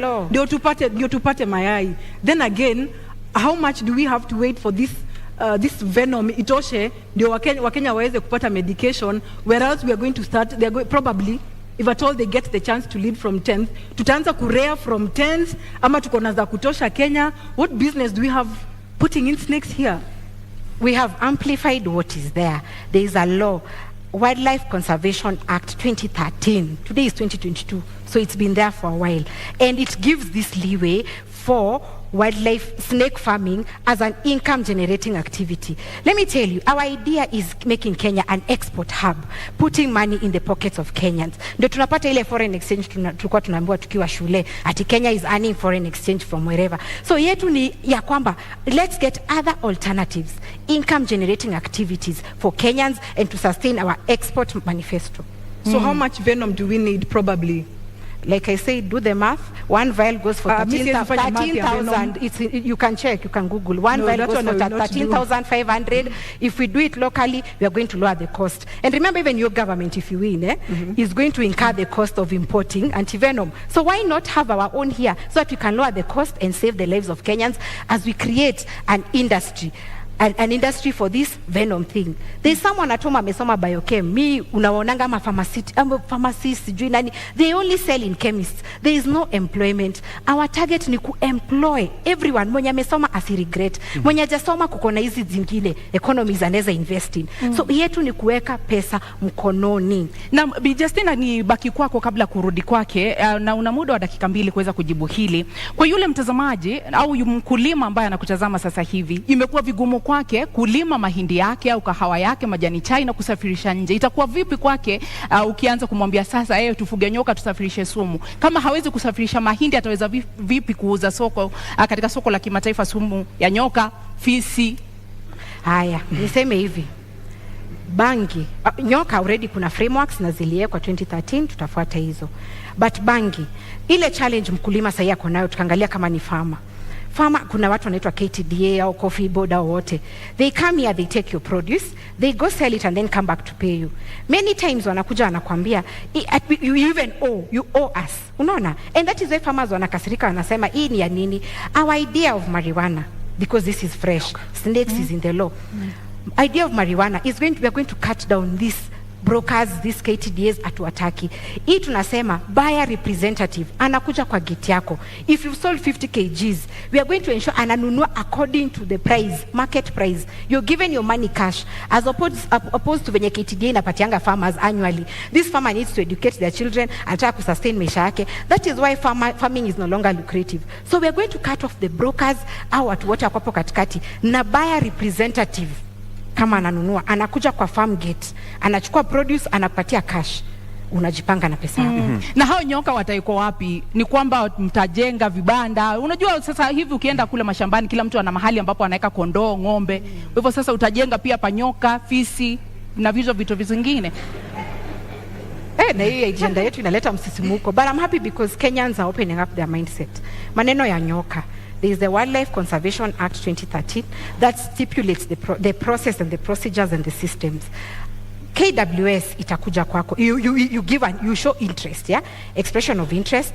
Before they give you a license, wanakuja kwako na wana inspect. So hiyo sitaongelea sana because already the law was passed by parliament. But this is the idea. Unaenda express interest, unaambiwa before upewe license, they have to inspect your premises. Can you afford? So we are going to use KWS, and Kenya is not devoid of experts. Wako watatusaidia on how best we can cash in on this. Na nimesema it is being done because we import venom from South Africa and India. They are doing it. Why not us?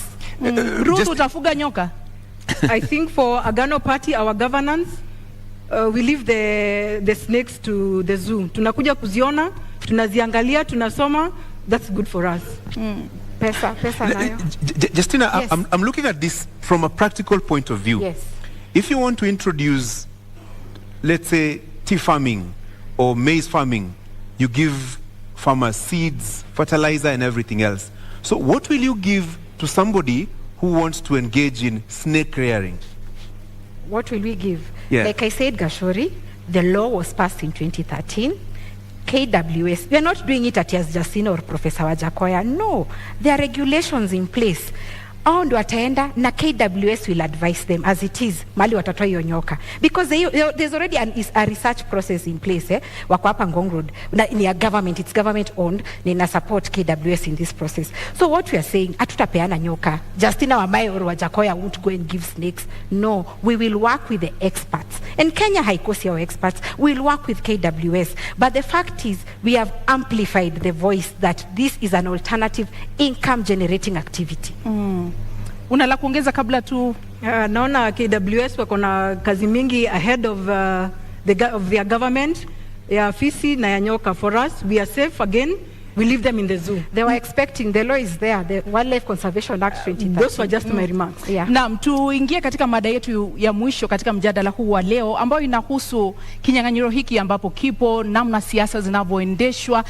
Kwa mtazamo wako Bi Ruth, katika muda wa dakika 2, unapoangalia jinsi kampeni zinavyoendeshwa, jinsi uongozi unavyoendeshwa humo nchini Kenya, kama mgeni katika ulingo wa siasa na katika masuala hayo yote, ni kipi ambacho unaona kinastahili kubadilishwa katika namna tunavyojiendesha? I would say that I have been a leader. One, I will not call myself a new politician in this field. I have been a leader from the time I was a young girl.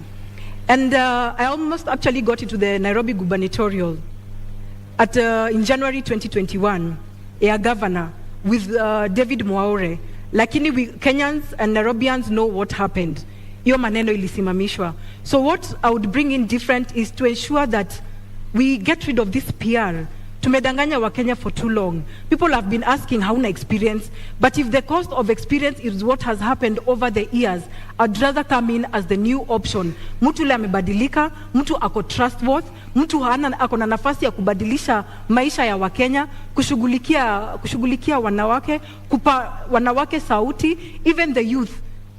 Wanarika pale nje wametengeneza jobless corners, but tunasema tunahitaji experience. No, I refuse what the stereotypes are talking about. Ninasema sisi tunakuja kuleta mabadiliko. Amkeni wa Kenya, tunakuja kuleta mabadiliko na uongozi mpya katika hii nchi. Ni baadhi ya mabadiliko kama yapi ambao unapendekeza Ruth? Kwa sababu unasema kuleta mabadiliko yapi? What should change? Corruption, Francis, corruption is big on us. You know, we cannot be able to change agriculture without curbing corruption. We cannot deal with sports. Look at what happened to Ferdinand. Ni corruption imefanya hii maneno ifanyike. He's a champion. He's going to represent a country. Lakini kuna wale wanatangulia kabla yeye. The person who is supposed to be bringing glory back to us is the person who is last. Is given last priority. Kwa hivyo haya mabadiliko sisi ndiposa tunaegemea upande wa corruption, because it is a cancer in this country, and we need to get rid of it. Let me give you some 60 more seconds. Haya mabadiliko unayozungumza, how will it affect health?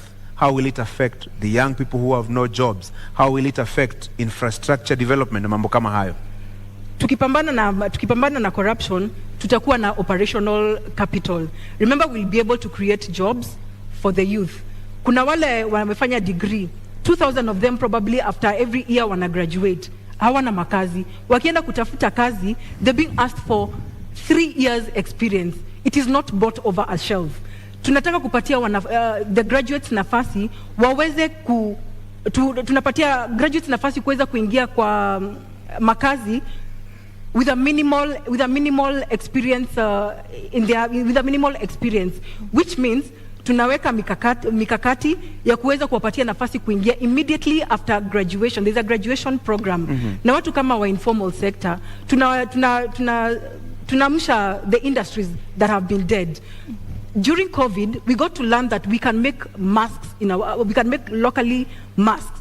Kwa nini bado basi tunazileta to employ wanarika walipo hapa ndani waweze kutengeneza mask? You can imagine we are even importing toothpicks. Situpatie wanarika in the informal sector nafasi waweze kujijenga pia. Justina, what should change about our way and mode of doing politics? Let me say this about health. Ukiangalia as it is, if you have for example, you're told to come for an MRI, to get an MRI scan or dialysis, ukiwa Turukana, you have to come to Nairobi for NHIF to give you authorization for that. Assuming you're very, very sick, so you have to come with someone. You travel from Turkana to Nairobi. Up until 2018, it was working. I don't know why it stopped. You come here to Nairobi, maybe upate watu ni wengi kwa NHIF office, so uende bado ulale, there's cost of even spend in Nairobi, and then you go back. What I'm thinking, the change we need in Roots Party, what we are pushing as Roots Party. Number one, NHIF zote in all localities and branches, can they authorize this thing? So that kama ni dialysis, kama ni MRI, we were told that machines were bought. Why should they come to Nairobi all the way from Turkana or Mandera for authorization in Nairobi? So that is the change we want. Number two, doctors are professionals. they should also have their own health service commission. They have been fighting for this. So as Roots Party, we are going to push for that. Wacha wajipange kama Judicial Service Commission, because health is very, very paramount in this country. Another thing which borders on devolution. Our idea as Roots Party is that we've seen that 15% is not possible because national government is not able to give county governments, and county governments are crying. When we say we are going to suspend the constitution, that comes into chapter 11 of devolution. What we want is for the counties, they are already organized in caucuses. Wajipange, they get their own revenue, wagawane according to their regions. They are only going to give national government ya Roots 10%. Iyo, a doctor wa county atalipwa, suppliers who've been auctioned because they have not been paid watalipwa. Unaona, and service delivery ya county will be manageable. So that is the change we are pushing as Roots Party. Na Bi Ruth, katika kauli yako ya kumaliza una muda wa dakika 2, ni kipi ambacho mtakifanya tofauti na utawala ambao upo sasa katika kauli yako ya kufunga? Wakenya tunaleta transparency. Wakenya tunaleta uongozi mpya. Tunakuwa, we are the new broom. We are the people who are coming to clean up the corruption. We are people who are coming to stabilize the economy. We are concerned about our youth. We are concerned about the women plight, just as like the disabled, the people with disability. So give us the chance to take care of you. You are our bosses. It's paramount to know that you are our bosses. You are not the subject. So give us the vote and we shall bring in the change that we have been talking about. Kauli yako ya kufunga, Bi Justina. And I called for mindset change when tulikuwa tunaanza hii debate. Kenyans, let us respect the media owners. They have organized this debate. And the purpose of this debate is to give you an opportunity to ask your leaders questions. And here we are. So don't see it like it's something that you time wasting, ama mulisha amua. No. If you need a different Kenya, a transformed Kenya, this is the opportunity. Let me say this as Roots Party. We might come off as jokers, as not serious people, but one thing we are doing is to push your mind and to ask yourself, by the way, my tribe doesn't help me, but the challenges I'm facing as an individual is what I want my government to help me with. So we are coming in with fresh ideas. We are coming in with the idea that Kenya can do better. Kenya is beautiful. We have athletes who we are always trending that they are doing well. We have musicians who are doing well. But when it comes to leadership, why do we have low self-esteem? Why do we choose people? Why are we scared to go a different direction? So my call to Kenyans is that Roots is different. We are giving you a solution. We are explaining to you where we are going to get the money to run government projects. And we are ready to serve you. So be different. Don't feel like anyone owns you. Don't feel like you're doing someone a favor. And for the 44 million undecided, I hope I've convinced you. And the ones who are decided, I hope I've converted you to vote for Roots Party, because this is the government and the party for the future. Thank you very much. Asanteni sana. Mnaweza kupokezana mkono. Thank you. Na wanaposema wahenga, kilicho na mwanzo lazima kiwe na mwisho. Hii sasa ndiyo tamati ya mjadala wetu kati ya wagombea wenza wa kiti cha urais. Indeed, our appreciation to candidates Justina Wamae and Ruth Musheru, and to you, the audience here and out there watching on television here in Kenya and around the world. Thank you all. I'm Francis Gachuri of Citizen TV and Inoro TV. Nami naitwa Zubeida Kananu Kome kutoka KTN News. Usiku mwema.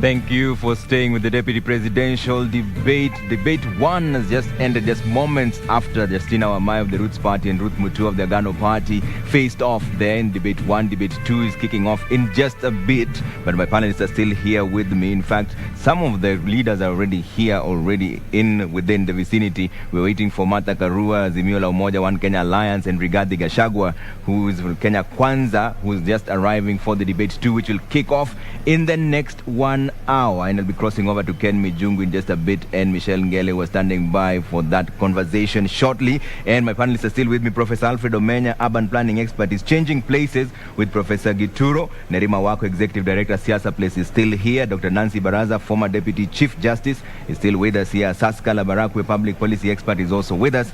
And Wanjiru Gikonyo, executive director, TISA, which is the Institute of Social Accountability. Just moments before this debate kicks in, the second debate, Wanjiru, who impressed you in the first debate and why? Well, I have to give my kudos to Justina. First of all, I think both were impressive, and it's a landmark that we have two women being able to hold this debate. Yeah. So that means out of all the candidates, we've got a total of 3 women as deputy. That is the trend we need when we are talking about gender inclusion. In terms of the debate, I'd have to give it to Justina. Yeah. I felt she argued her points very convincingly. I think she gave a lot of good background information. I've learned a lot. Yeah. But, they both did well. Both did well. Asaska, who impressed you? To be honest with you, I give it to the Roots Party for making cannabis a national conversation in this debate this evening. Kudos. And I also picked up that she covered their manifesto very well, cutting across all the 10 points. And the other thing I noted is that the Roots Party manifesto is an outward-looking manifesto. Yeah. Because you'll find that she really focused on exporting hyena parts and dog and snake meat and anti-venom and all this. And they are looking at China particularly. That I find it quite interesting because China is one of the highest consumers of these exports.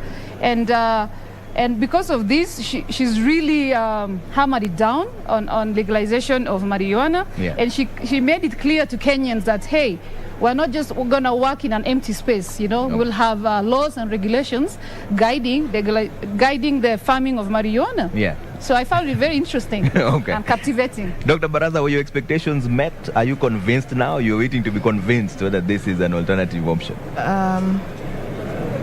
I think before I answer that, Trevor, I want to commend the two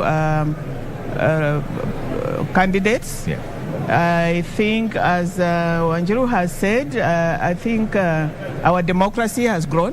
It's growing, that we are having women stand before us and debate and offer themselves. I think our democracy is a demonstration that our democracy is maturing. Yeah. But to come to the issues, I think Justina did very well. She was on top of her manifesto. They are thinking outside the box. She gave us what is it? The issues around their manifestos and why they the issues and how they intend to realize those issues, the law, the regulations. I think she did very well. Yeah. Except we got focused too much on marijuana. Yeah. Probably other issues were not as well articulated. As for Agano, Ruth performed well too, but she ended up reacting to Justina and forgot that they have their own manifesto. She didn't articulate their own manifesto very well. All right. Otherwise, I think it's a clap for our democracy. All right, Dr. Baraza. And you can see right now this debate 2 is just about to kick off. It's starting off in the next 45 minutes or so. And one of the candidates there, Honorable Gachagua from the Kenya Kwanza and UDA Brigade, is already here, ready to face off with Honorable Karua. He's just come in first, and of course they're going to hold him for a bit for the second part of that debate, which is kicking off at exactly 8 p.m. all the way to 9:30. That will be moderated by James Smart and Sophia Wanuna. James Smart, who has been told there's no such thing as beard gang. Ni pesa hakuna. We'll cross over to James Smart and find out what's really going on. But right now, one of the candidates who's arriving for the second debate, that is Honorable Gachagua, is heading to speak to Ken Mijungu and Michelle Ngele to find out how he's feeling this evening. Trevor, thank you so much. And of course, the Kenya Kwanza Alliance candidate, running mate Rigathi Gachagua, is here, all decked up, looking really nice. Thank you so much for you. Quite early, you keep time. It's about 5 minutes past 7. How have you prepared for this debate? Well, to start with, I'm a guy who keeps time. I was a guy in uniform. I believe in military precision. You told me here to be 7. Here at 7, I'm here at 7. Okay. I'm ready for the debate. I'm looking forward. I hope this debate is about the people of Kenya. I hope we are not degenerate into triviality. and innuendos and rumors and unnecessary issues. I trust that the moderators will give us a chance to present to the people of Kenya our plan to turn around the economy, to change their lives, to put food on the table, to make sure that every Kenyan can pay their bills, they can take their children to school, to make sure that every Kenyan who goes to hospital cannot be detained there because of lack of money, and to restore the dignity of the Kenyan people. Okay. You know, Kenyans are in a state of helplessness. Kenyans feel very dejected. They lack hope. We need to give them a plan. Okay. And we have that plan. And given an opportunity tonight, we'll talk to the people of Kenya and tell them the plan that we have. Very, very interesting. But as I let you go, because you need to take a little rest before you take to the podium, you are prepared for this debate. You have been going around campaigning for Kenyans. But how do you feel being here tonight? This is the day, you know, because obviously you're prepared for it. I feel good because I'll have an opportunity to talk to many Kenyans who don't come to public rallies. There are many Kenyans who, because they are working, they are busy in business, some outside the country, they don't get time to attend public rallies where we have been pushing our agenda and explaining to the people of Kenya why they should give Dr. William Ruto and I a chance to change their lives, to restore their dignity, to give them hope, to inspire them. Right. And those are the Kenyans I want to talk tonight.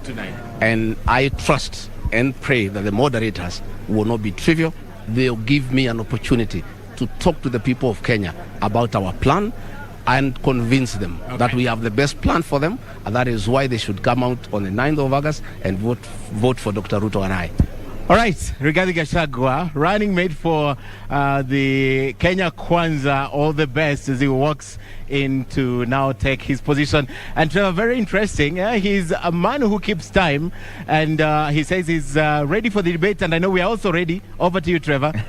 Thanks, Ken. We're absolutely ready for debate 2. This is just moments after debate 1 has just finished. Justina Wamae of the Roots Party and Ruth Mutua were facing off. Now debate 2 is kicking off in the next 45 minutes or so. That's at 8 p.m. They're going all the way to 9:30, and the first candidate has already arrived. That's Honorable Rigathi Gachagua. Nerima, coming to you now, just post the first debate.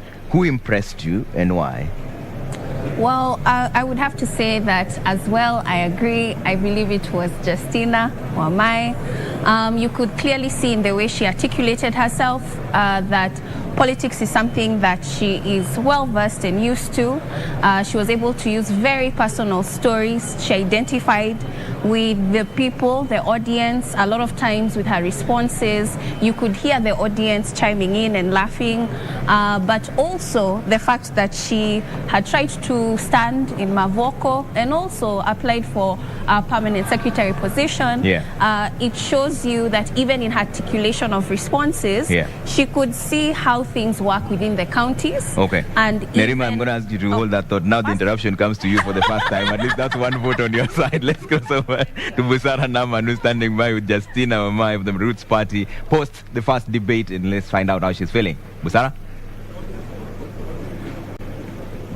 Naam, mtazamaji, bila shaka duru ya kwanza ama awamu ya kwanza mdahalo imetamatika na tayari tunajitayarisha kwa awamu ya pili. Lakini kabla hatujajitosa katika awamu ya pili, ni lazima tuweze kujua jinsi mambo yalivyokwenda katika awamu ya kwanza. Na hapa nipo na mgombea mwenza ambaye ni Justina Wamae, na pengine tu ningependa utueleze, je, unahisi vipi baada huo mdahalo? Na je, unahisi kwamba umeweza kuwashawishi wa Kenya? Asante sana Busara kwa hilo swali. Nikiingia hapa nilisema kazi yangu itakuwa ku destigmatize Roots Party manifesto na believe nimefanya hivyo. But wacha niseme hivi, Kenya imebadilika. Wakenya wanataka leaders who understand them. Na ndio maana ilibidi nifanye a lot of research na ni present well ndio Wakenya watuelewe. Another thing, Mkenya wa leo si ule wa kitambo. Nilipokuwa mdogo nilikuwa naona wanasema women in politics are not married. So the men in this country wako progressive, watasupport ideas, hata women empowerment ideas, and I need to thank personally my husband, my spouse, Bwana Alex, tuko naye huku kwa kunipatia hii opportunity ya choose and do what I love, which is public service and leadership. Nimefurahi sana. Naam, asante sana kwa kuja, asante kwa kuitikia mwito. Na mtazamaji, kufikia hapo na ningependa kumpisha mwenzangu Nimrod Tabu naye atueleze upande wake kuko vipi. Karibia kaka. Naam, asante sana Busara. Bila shaka nafikiri mgombea mwenza ameeleza vizuri. Ninaye mgombea mwenza pia mwingine alikuwa hapo katika jukwaa, Bi Ruth Mutua. Nafikiri pengine hisia za kwanza tu ulipowasili na mpaka sasa. Je, unasikia fursa hii umeitumia vizuri kuzungumza na wananchi? Manake kuna wengine ambao pengine walikuwa hawaja kuona kwa muda mrefu, kuchukua majukwaa kama haya na kuzungumzia manifesto. Hii nafasi nimeifurahia, and I thank the Media Council for the opportunity that you've given unto us. We are not really competing against each other. Tumekubaliana na Justina, tumekuja kuleta the manifesto. What is this government coming to do? I have loved the interview. It was interactive, but not si ya kuleta mtu chini, ya kumuonesha this one is better than the other. Na pia ningeweza kufurahi kushukuru familia yangu, pia mimi bwana na watoto wamenishikilia for even this first time of a race. Nasema ni asanti. Bila shaka tunatumai kwamba umeweka msingi wa yale ambao mnataka kufanya hata siku za usoni, lakini asante sana kwa muda wako. Bila shaka tukiwa na migaragazano kama hii tutakuwa tunatafutana na nyinyi. Haya basi, ndio kama ulivyosikia mtazamaji, wagombea wenza wote wakifurahia fursa hii kuweza kuzungumza na wananchi na kuuza sera zao kwa wale ambao walikuwa bado hawaja kuweza kuwafahamu ama kuwaelewa zaidi. Lakini kwa sasa hivi tunakwenda kwake Trevor Umbija, bado wakili na wachanganuzi, kuzungumzia tu awamu ya kwanza na pia matamanio na yale yanayotarajiwa katika mdahalo wa pili. Asante sana Nimrod na Busara there, but we come back to you. You're finishing your thoughts on why Justina is the one who impressed you. Yes. So basically she said it herself just now, where she said she's passionate about public service. We saw that. She was able to bring it out. But also her opening statement, where she talked about, Kenyans, open your mind. So Ruth's party is definitely different. We saw the difference. And she also closed it with Kenyans, open your mind. And I think that she has managed to do what she came to do. People are asking questions on, can industrial hemp make a difference to our economy? She has left Kenyans actually thinking about it rather than completely negating it. And so I think she has won this debate today. All right. Prof, were your expectations met, and who impressed you this evening? Thank you. Yeah, thank you, Trevor. I think my expectations have learned to make them very, very low, so they were met. There's no doubt about that.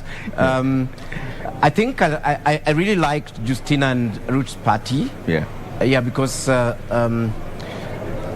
like them not necessarily because of the issues they responded to, but as the other panelists have actually highlighted, as our democracy expands, we will be having different types of parties, pushing for different types of issues. And I think for the first time we are seeing a fringe party, being on the national agenda with a clear issue. And that issue is actually legalization of industrial hemp. And yes, whatever the case, whether we discussed hemp for too long or whatever it is, I think Kenyans learned a lot about that one single issue that Ruth's party and Justina brought on board. When it came to Ruth, I thought that their party must also be having an issue that they wanted Kenyan to listen to, but it seemed like her issue was to oppose industrial hemp and to oppose snake rearing and to oppose export of hyenas to China. So Agano party actually wasted our time and actually did not even use the platform for anything. Yes, but of course, what I'd hoped to hear really it was whether there was anything beyond what we're hearing, the hemp and stuff like that. And I think Justina either tactically or otherwise chose not to discuss any of those things.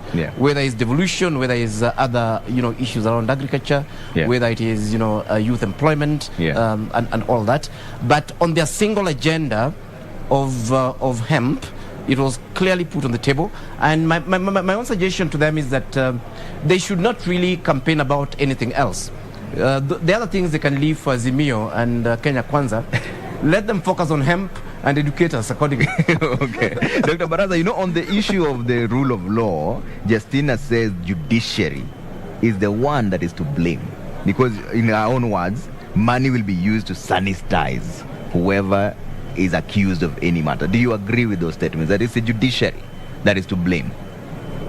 Before I go to the judiciary, I want to support my colleague there about Justina and her hemp. Yeah. Actually, come to think of it, I use an oil called Indian hemp for my head. So if that hemp is the marijuana, yeah, then maybe she should focus there. I use Indian hemp on my head. The judiciary and Justina, I think, to a large extent, I think we need to pull up our socks in the judiciary. People, whether rightly or wrongly, they think the judiciary is the weakest link in our fight against corruption.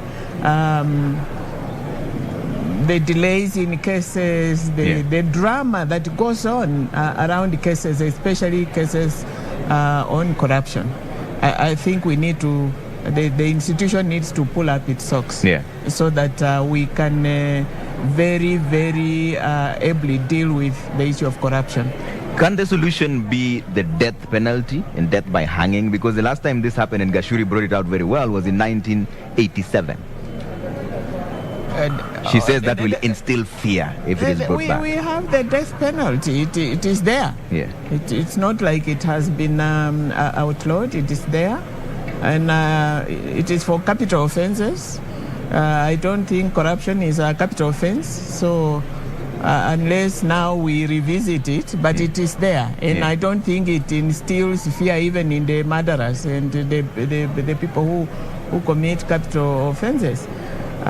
So I don't know. I think probably she needs to have given us more alternatives on how we can deal with corruption. But we've not seen the death penalty being used since 1987. It is not used. I think we develop cold feet when it comes to real hanging of people.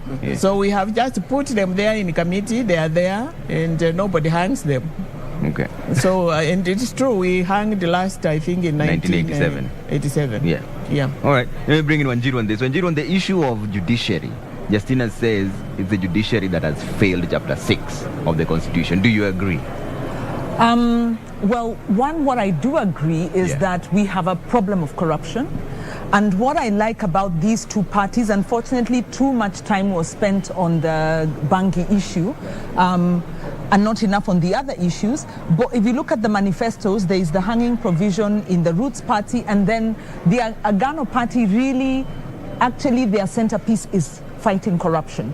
And all their recommendations are kind of built around that.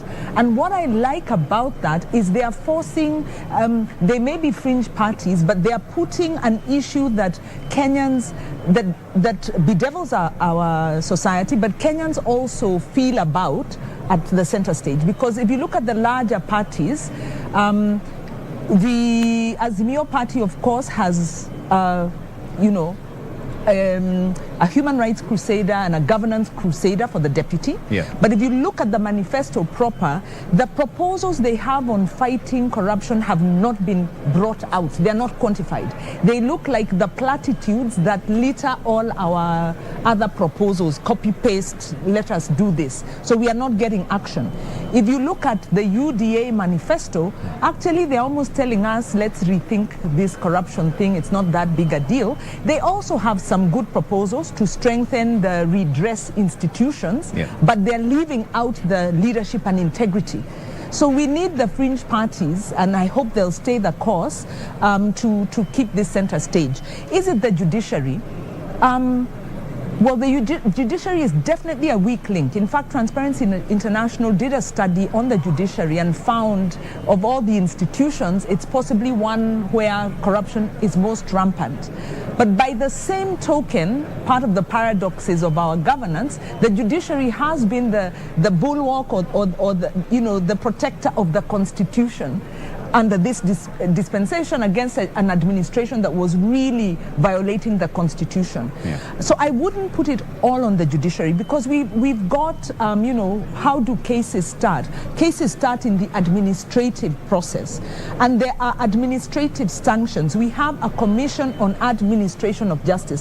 So a lot of the offenses that we have can be dealt with administratively, but the public service doesn't work. From the people they hire, from the people who sit on the public service, from the people who get into public offices. So the moment you have the wrong people sitting in these offices, you begin to dilute the process. When these violations happen, they'll get investigated by the Auditor General and the Controller of Budget can stop finances in some cases. Once these reports come to Parliament, what happens? And we've seen what happens with corruption cases, including the COVID, including the NYS reports. We've seen Parliament expunging the names of some of the politically connected individuals so that you get a report with a bunch of facts, leaving out the perpetrators and those most responsible. We've seen the president promise to release beneficial ownership information. This is who are the companies that are taking part in government procurement, so that we can hold those people to account. And this hasn't happened. So we can't put it all on the judiciary. We have a very robust legal and administrative institutional framework, but the culture, what we want to hear is what's the culture that we, how do we change the culture? How do we enforce the laws that are there? And Asaska, what are your thoughts on this when the candidate is blaming the judiciary and saying that the death penalty will instill some sort of fear? I'll agree with what Daktari and Wanjiru has mentioned, but I also don't want to 100% blame the judiciary, because our constitution is progressive and the judicial systems are quite independent. So I think we are progressing, however slow, into having perfect judicial systems in place that deliver justice and fairness. So I wouldn't blame it 100%. Okay. No. So, Prof, what are your thoughts on this? Is it the judiciary? Is that the weakest link when it comes to fighting graft? Actually, that's nonsense. We know exactly the problem with the corruption in this country. Corruption in this country is a leadership issue. And it goes to what fellow panelists are saying there, that we do have enough administrative instruments to deal with this. If a president of the country is telling us that people are stealing in his government, whose responsibility is it to stop those people from stealing? It is not the judiciary. It is the president. And the president actually has adequate room in law to be able to replace people who are thieves and even who've been suspected of theft. I think if you look at the judiciary, if you look at Article 6 of the Constitution, I think that it sets a leadership standard. It sets a standard for public leaders. It is not just there actually for leaders who fail the criminal test. If I'm a famous thief, you don't need to prove that Romania is a thief so as not to put me in. To block me from getting into public office. Corruption in this country will only end if we have leaders who are not corrupt. We can create new laws. We can create new institutions to fight corruption. We can threaten to hang people. But, and not just in the country, we know that corruption in private sector is normally when the CEO is corrupt or condones the corruption. Corruption in counties is when those governors are actually corrupt or condone corruption. Counties that have not wanted, that have actually wanted to serve the public properly and ensure that public resources are used properly, they are being done, and it's not because of the judiciary. The president, yes, and we've been told the president has promised us over and over again to tell us who are these beneficial owners of companies, who are running the SGR, who are in the expressway, and so on. I'm happy to say on national TV that, as far as I'm concerned, the president himself has failed that test to lead from the front. In fact, I actually think that the president and his deputy condone corruption. And that's why this animal will continue. As long as we keep electing leaders who condone corruption, we can cry whatever we want. We can point fingers. We can create 10 casas. But corruption will actually continue. It's for me, it actually starts and ends with leadership. Okay, Nerima, what are your thoughts on that? I think just to add on what has already been mentioned, we need to talk about asset recovery. Yeah. The Kroll report did, mention, especially during Moi's regime, a lot of resources, ill-gotten wealth, was transferred to Swiss accounts. So in 2018, when the former President Alain Berset visited Kenya, he signed an agreement with President Kenyatta called FRAC, the Framework for the Return of Assets from Corruption and Crime in Kenya. Where did that go? What has happened with that? I think that there are frameworks in place in our country to make sure or to support our resources to come back in. Because as much as we're talking about corruption within, which is current, there's corruption from previous decades of mismanagement and terrible leadership and bad governance that we also need to talk about, that is overseas. And bringing these resources back, I think it's important for our candidates to highlight how they plan to do that, not just focusing on the judiciary. So I do agree that it has everything and a lot to do with leadership in place. Yeah, and Dr. Baraza, one of the things that she brought out is closely related to what Professor is saying. Justina said that it's Kenyans themselves who are to blame for bad leadership. Do you agree with that statement? Absolutely. Absolutely. We know corruption is rampant. We know what it is doing to us. But we are ready to vote in corrupt leaders. We don't condemn corruption. We are ready. Only we are the ones who vote in these fellows. And so I think to that extent she's right. And on the issue of the judiciary, I think, let me go back to it. It's just one of the many institutions. And there are instances of corruption in that institution, but that doesn't mean that the entire judiciary is to blame for corruption. I think all our institutions, the entire leadership of this country is responsible for corruption. Okay. And so I think to that extent, she's quite right. And Kenyans ourselves determine the kind of leadership that we want.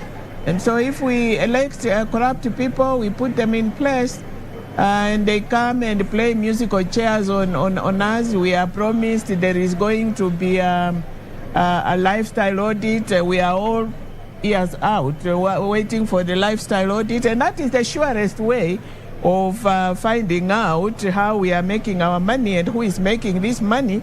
And then it stops. We don't hear about it anymore.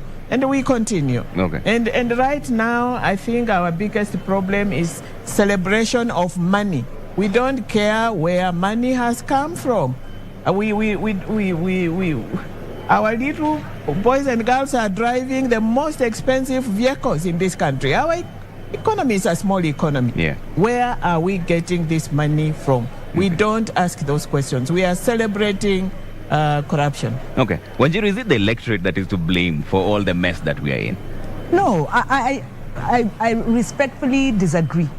I think it is, sometimes we don't understand why some of these political decisions are made. When you look at, some of the candidates, like let's say Mike Sonko, he's been impeached in one, run Nairobi to the ground, yet there's an indication that he may get acceptance in Mombasa had the court allowed him to do so. But I think those might be outliers and also might be ignoring the, many factors. So many factors go into the voting decision, including the electoral process. If we had an electoral process in 2013 that had to be challenged up to the Supreme Court because there were doubts on the way it was managed, and if again in 2017 I went, voted, Kenyans went, voted, and the presidential result had to be annulled and overturned because the process was manipulated, with a weak electoral system, you actually impede the ability of the confidence of Kenyans in the electoral and the leadership election process, and the ability to remove bad leaders. Linked to the electoral process is the party nomination process, where you have maybe two bad candidates or two candidates implicated of corruption. They may be good in other ways, maybe then Kenyans don't really have a choice. The other thing is, like I said, we in the earlier, our civic education is actually a duty of government if you look at the law, but it hasn't been taking place. And you have to ask yourself, why did the Jubilee administration frustrate the civic education and civil engagement pillar of engagement? Because they did. They were deregistering institutions. They were refusing to allow development funders to fund civic education and voter education. So if you do not build up a critical consciousness among the citizens, what do you expect? They are going to fall privy to the lies and propaganda that the politicians peddle out. Last thing is, socially, the incentives work for corruption. Those who have fought corruption pay a very bitter price. Whether it's John Githongo now paying 10 million for exposing the Anglo-leasing, whether it was Jacinta Mwatela, who was hounded out of Central Bank for refusing corruption, whether it's David Munyakei, who exposed Goldenberg, and he died a pauper's death. So the social incentives favor corruption because the political elite are benefiting. So blaming the citizen is victim blaming. Maybe last I can say is professionals. Look at what happened in Kenyatta University when a professional stood up and said no. So we also need professionals of courage and integrity to stop being bullied when they're given the wrong instructions. Asaska, is it the people who are to blame for this? Trevor, first of all, before I answer your question, I think we would like to appreciate the fact that Kenya's democratic space has really grown over time. And one, it's because look at the fringe parties, the Roots Party and the Agano Party. They have a huge space right now to explain to Kenyans what they really stand for and what they will bring to the table for Kenyans. And yes, you're asking me, is the corruption, are we to blame the electorate? Asaska, now I think you get one interruption also. It's fair play for everyone. We're going to ensure everybody's interrupted at least once. You can see now on your screens that the Azimio la Umoja One Kenya Alliance Deputy Presidential Candidate, Honorable Martha Karua, is now here, ready for the debate, which is starting in the next 30 minutes from now. It's going to take 1.5 hours, where they're going to outline the reasons why they're running for office and why they should be elected. Right after that, what is going to happen is they're going to take a ballot session. In that ballot session, whoever picks the first number is the one who will make the opening remarks first. I think she's accompanied by her family there. So once that happens, the second person is the one who will also make the closing remark second. That's Honorable Martha Karua is coming in for the debate that's going to take place in just a short while there, but 1.5 hours of it, where Kenyans, you can send in your questions as well on 22843, and we'll cross over to them and find out whether she's ready for the debate that is about to kick off in the next half an hour. And Ken Mijungu is now standing right there with Michelle Ngele. Ken? Deputy Presidential Running Mate under the Azimio One Kenya Coalition just arrived 25 minutes to the debate. How are you feeling? I'm feeling good. And you can see I'm surrounded by my grandchildren. Yes. Do you want to say something? You want to say something? Hi, people. Are you ready for this debate? Very.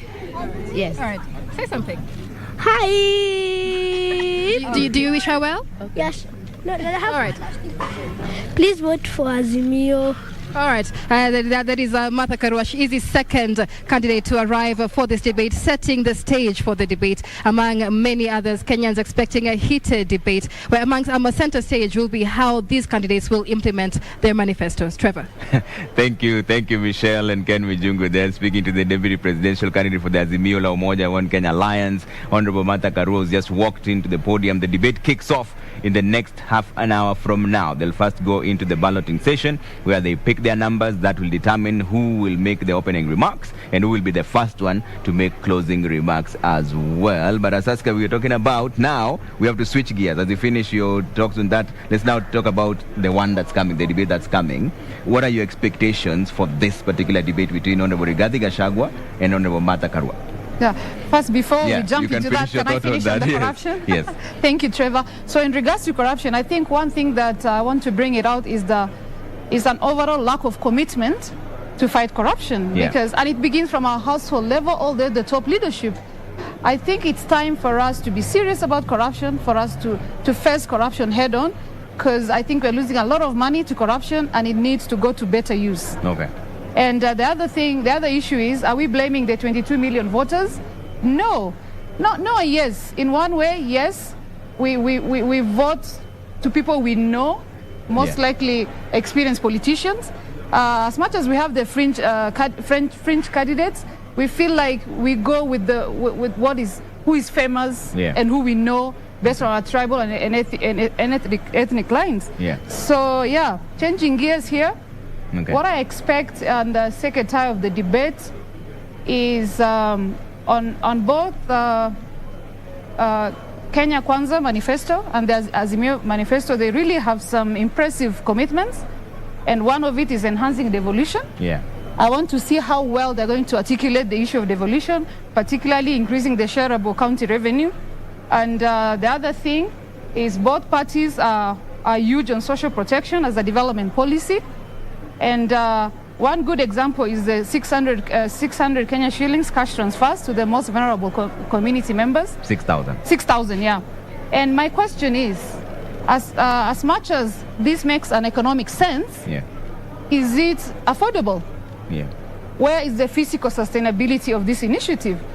We all know that social protection plays a big role, and it will definitely bring about equity and inclusive economic value to the beneficiaries. But as much as there's no clear cut on the criteria and how many people. I know we have roadside declarations, there's about 2 million people, but I'd like to hear from Ms. Karua on how well they're going to execute this. Okay. Professor Menya, what clarifications are you seeking from debate 2, which is about to begin between regarding Gachagua and Honorable Martha Karua?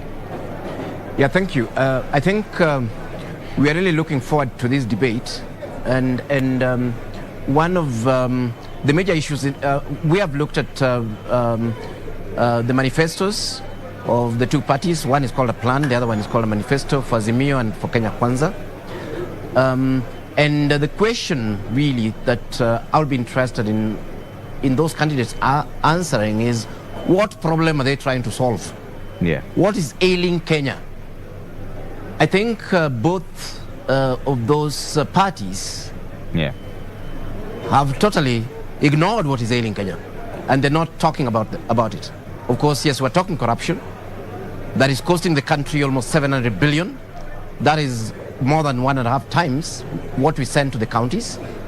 We are talking about a country on the verge of bankruptcy, paying 70% of our GDP, 1.3 trillion in debt.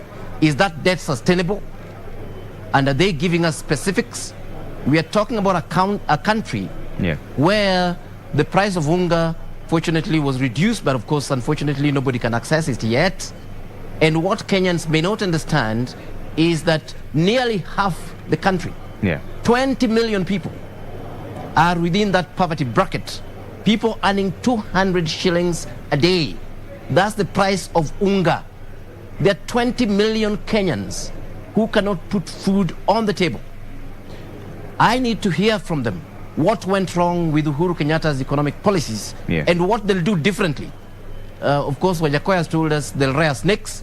We need to hear from Azimio and Kenya Kwanza what they will actually do differently.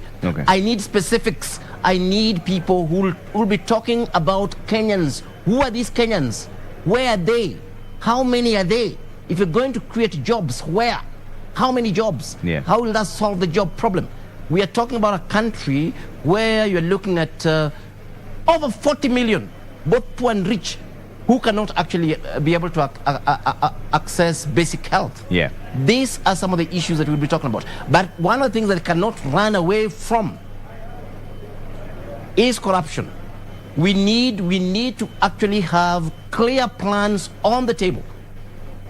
Because honestly, corruption, in fact, if you're looking at our expenditure currently as a country, the biggest expenditure is debt. That's at 70%, 1.3 trillion. The second one is civil servants pay at around 800, 900 billion. The third one is corruption at between 600 to 700 billion. The money we are giving the counties actually comes a distant fourth or fifth. So basically what we are saying is that, look here, as long as we'll continue being corrupt, as long as government has no clear these future governments have no clear plan to nip corruption at the bud, then these guys should just pack and go home. We chop up the country and share the loot and maybe immigrate to other great places like Uganda. All right, Nerima, what are you looking forward to? For me, for this one, I'm going to be biased and look at what they are giving.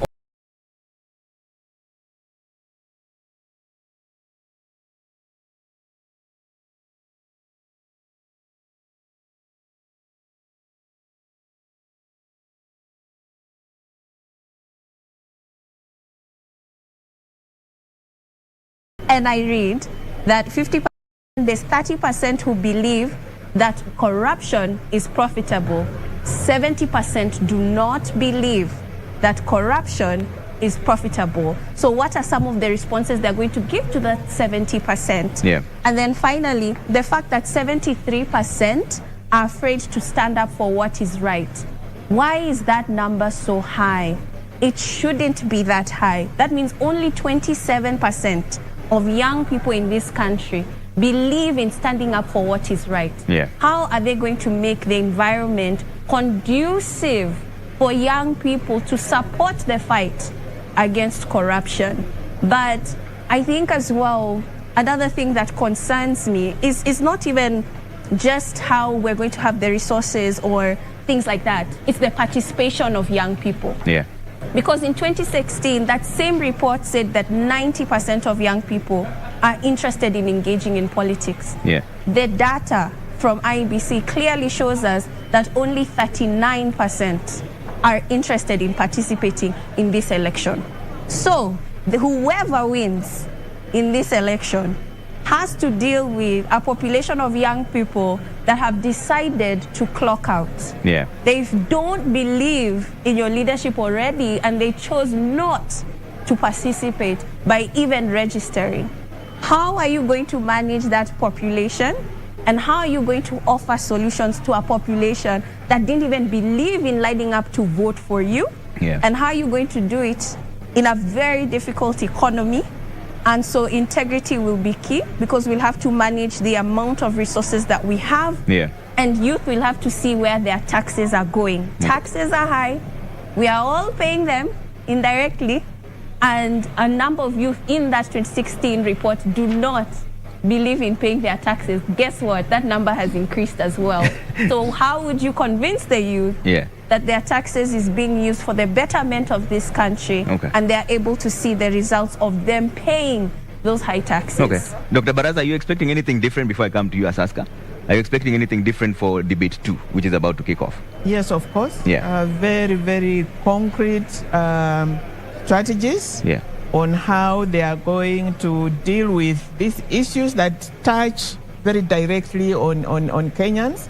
They are talking about socio-economic programs to alleviate the immediate problems of the majority of Kenyans. The women, they are, I think Azimio Moja is talking about women and children, the vulnerable ones. Yeah. And I think I agree with Wanjiru. This 6,000 into the pocket, you know, I hope it's not just a promise. Kenyans are hurting, Kenyans are hungry.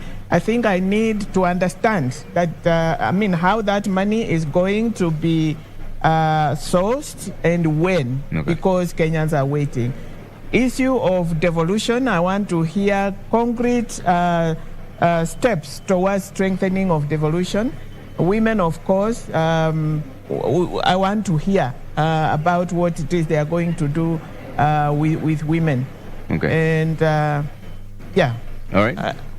Saska, you wanted to jump in? Yes. Trevor, I wanted to let you know that I feel very privileged sitting in this panel tonight.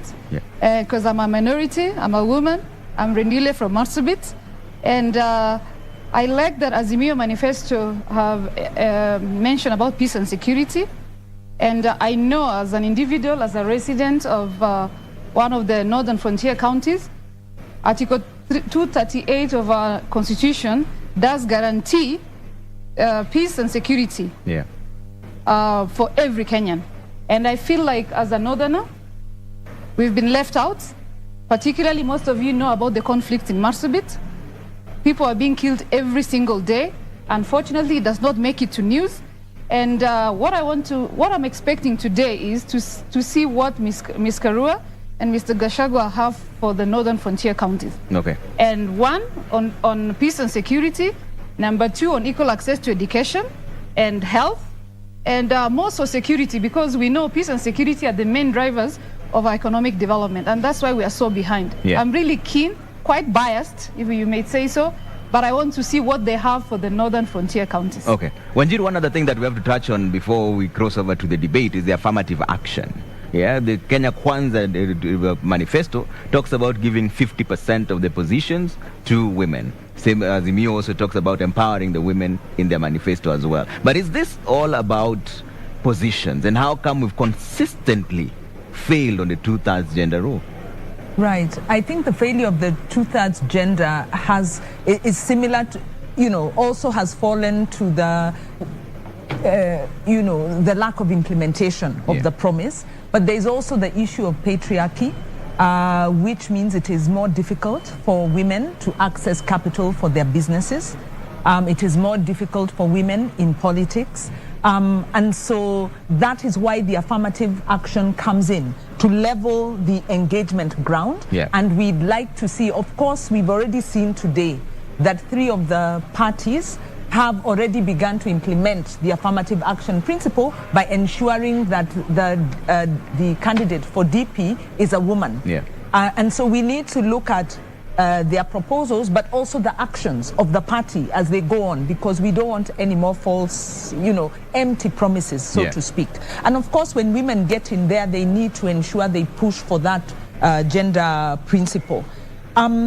And then on the issue, the expectations, really building upon what the panelists have said, at the minimum, we are part of the Okoa Uchumi campaign, which has been looking at the issue of public debt that has been driven by budgeted corruption. So at the minimum, we are looking at what are the concrete strategies for economic recovery, what are the concrete strategies for economic transformation, so that we can create jobs and so that we can have a balanced budget and we can generate enough money to implement the projects that we need and a good life for all Kenyans. Yeah. That's the minimum. And I believe that the parties have crafted their proposals, so we'll be hearing that. I think the other thing that is maybe the game changer, as far as I'm concerned, as the Institute for Social Accountability, we've been investigating this issue of the culture. What has happened to our social accountability culture? Yeah. And it, at the center of this is we need to be very intentional about changing the way citizens engage with their public leaders, to move away from the dependency approach, to move away from the patrimonial approach to one of empowered citizens exercising their agency, being patriotic, responsible citizens, but having voice and having the space to engage.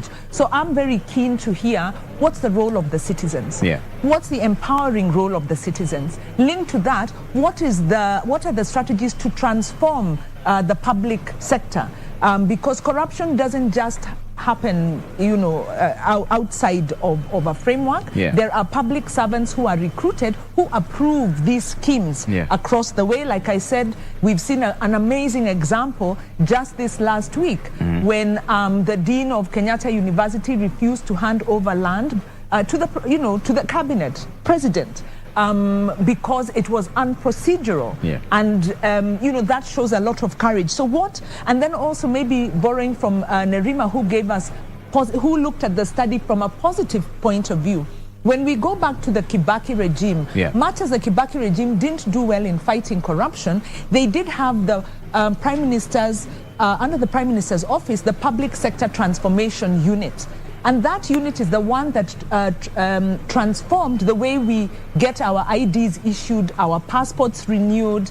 And in a space of just 3 months, we went from queuing and, you know, people having to bribe to being able to walk in and just get things done for you. Okay. That was done by Kenyans in real time. Yeah. So the public sector can be reformed, and we want to hear more of those. Then lastly, historical issues. Yeah. There are land issues that are still pressing. There's a Truth and Justice Reconciliation report.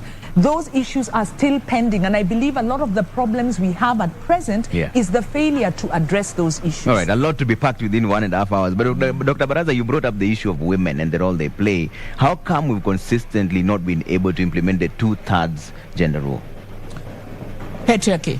I think she has nailed it. Patriarchy.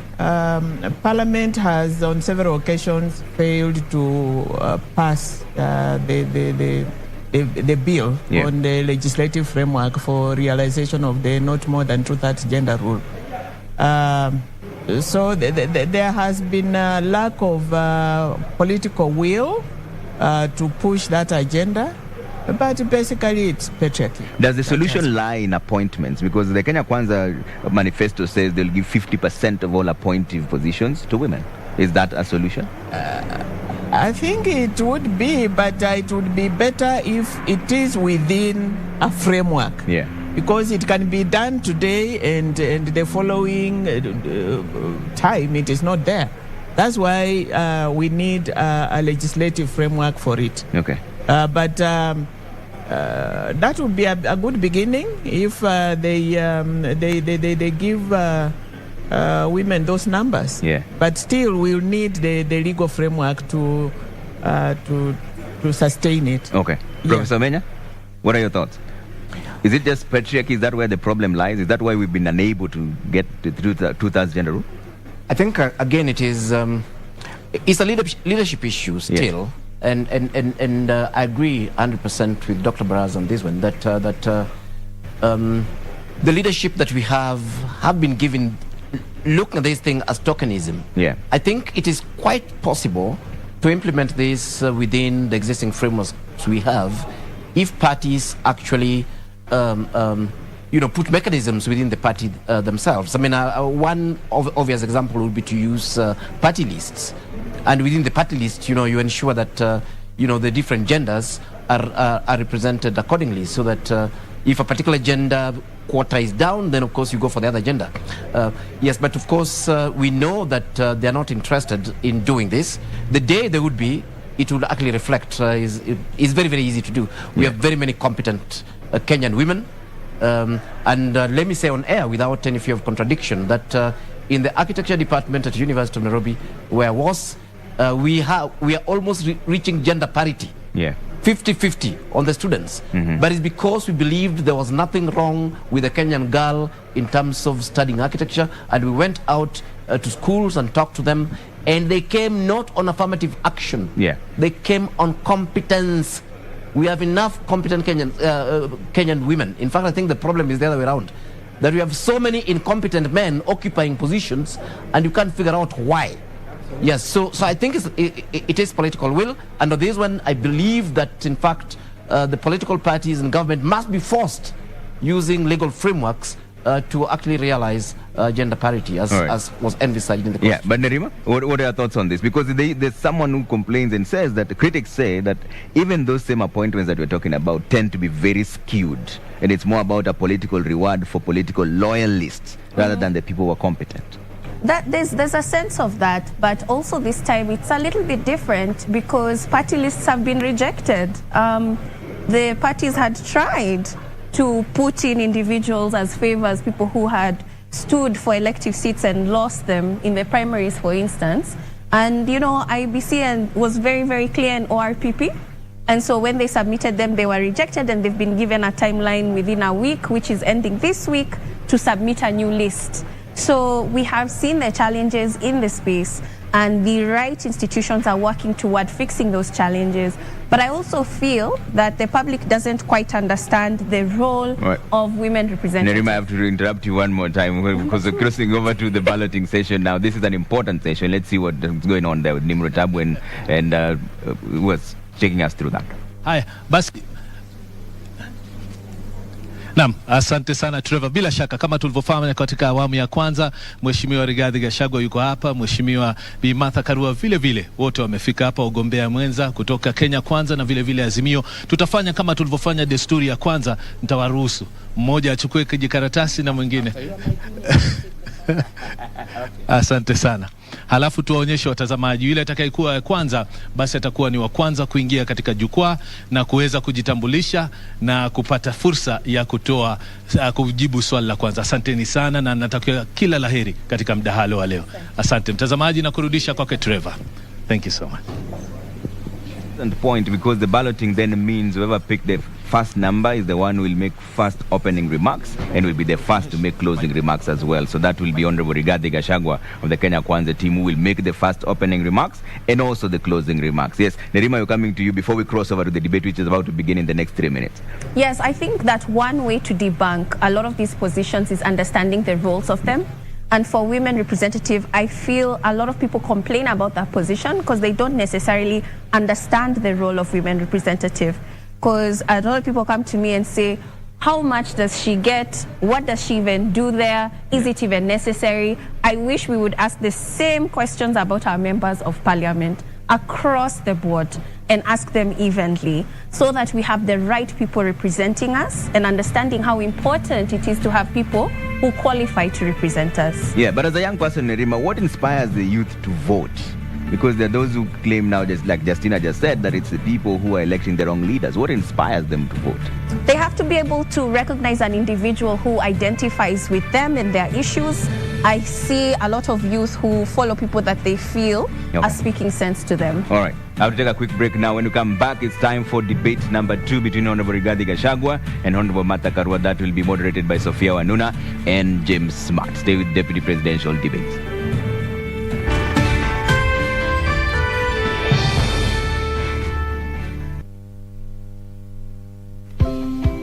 Karibu Kam. By offering market linkages, networking opportunities, and technical assistance, Kenya Association of Manufacturers assists its members to grow and scale up their businesses. Join us and let us work together to grow the manufacturing sector. Becoming a CAM member is as easy as 1, 2, 3.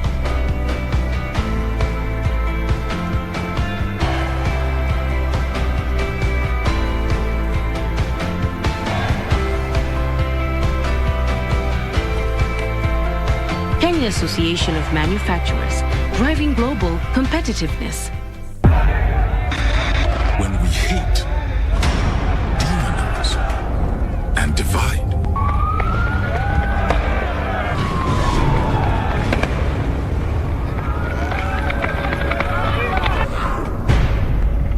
we become them and us. But when we unite in solidarity, na mauaji ya kiolela yanayofanyika katika mitaa yetu duni. Compassion and respect, our actions become more powerful.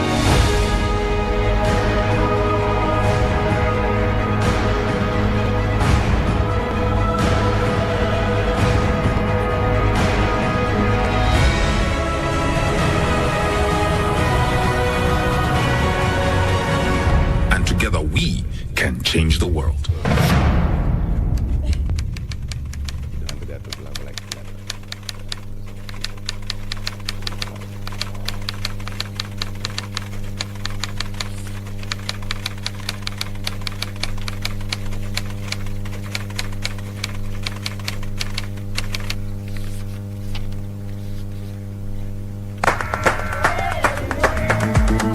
I think the most important quality of a leader is wisdom, so that the decisions that are being made now, he knows how, it's like a chess player who sees 10 moves ahead. Unajua wakati ambapo mlipa ushuru wake, anataka aone angalau kazi ya pesa yake ambayo anailipia. Hii pesa tunaamini kwa zinaishia kwa mifuko za watu binafsi. I think it's important that wealth is declared frequently, and if people have found ways to accumulate wealth very quickly, absolutely good for them, as long as, of course, that is done honestly and ethically. We need leaders who are well educated to understand the challenges that we face in the modern world. Kwa mfano, mtu mwenye amesomea ukandarasi wa barabara mkiwa na kiongozi ambaye amesomea hiyo taaluma, una uhakika kwamba barabara za eneo lako zitakuwa zina usimamizi mzuri.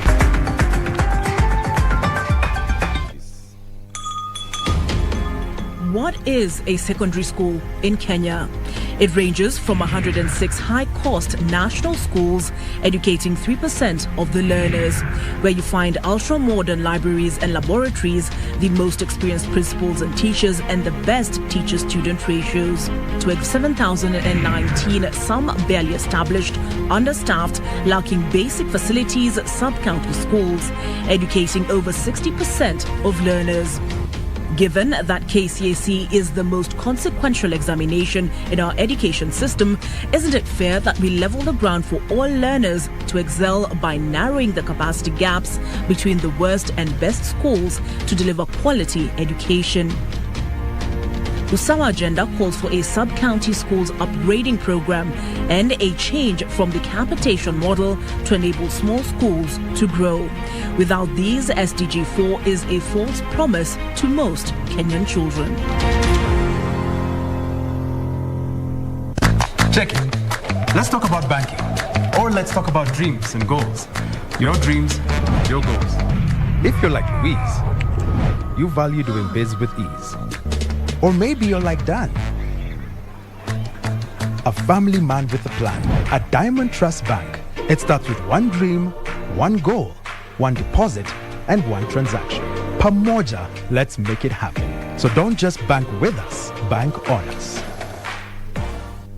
Enroll at Catholic University of Eastern Africa for courses in nursing, law, business, economics, computer science, education, community health and development, actuarial science, international relations, counseling psychology, regional integration and theology. September intake ongoing at Langata and Eldoret campuses. Email admissions@quer.edu or visit quer.edu. Quer for innovative, marketable graduates.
Good evening and welcome to the Pope Paul VI Learning Resource Center at the Catholic University of Eastern Africa. My name is James Smart of NTV. And I am Sophia Wanuna of KTN News. Welcome to the second and last of two debates between the running mates of the four presidential candidates cleared to run for president in the forthcoming election.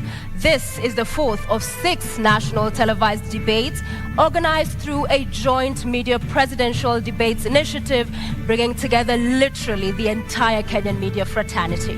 The candidates participating in the debate have agreed to the rules and guidelines requiring them to conduct themselves with utmost decorum, address each other with respect, and extend honor to viewers watching this debate live across all Kenya's broadcast media platforms. Indeed, and the candidates in the debate have also agreed to adhere to the allocated time.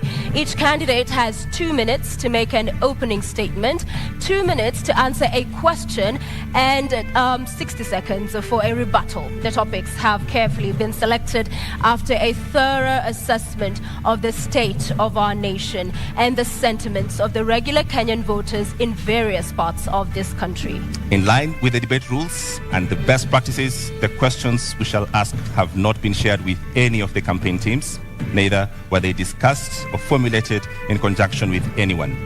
The questions are entirely our own. And an invited audience here, seated in the auditorium, has also agreed to the debate rules. They have been fully briefed that cheers, jeers, or any other form of noise is not permitted during the debate. We have to make the exception now as we request the audience to help us warmly welcome Honorable Martha Karua and Honorable Rigathi Gachagua to the stage.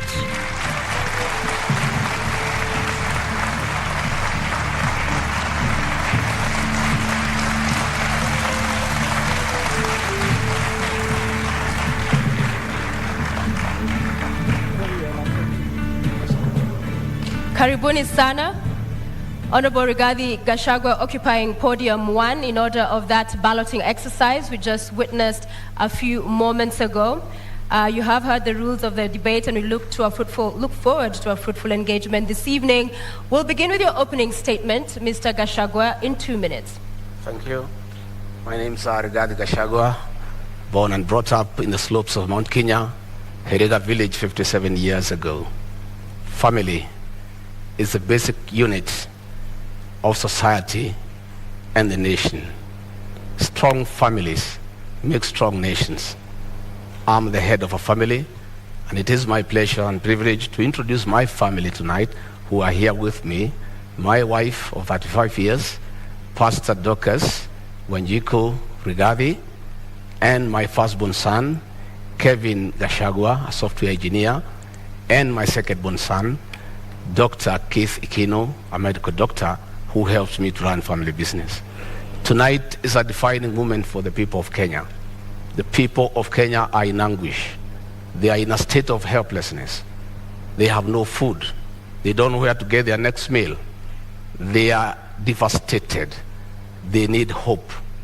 Tonight, I'll present the Kenya Kwanza plan on how we intend to turn around the economy of this country, put people where they belong, restore their dignity, put money in their pocket, and allow them to enjoy their dignity. I look forward to a very objective debate, no trivialities, issues, so that the people of Kenya have an opportunity to interrogate what we plan to do for them. Thank you very much. Thank you, Mr. Gachagua. Madam Martha Karua, karibu, now your 2 minutes for your opening statement. Thank you, Sophia.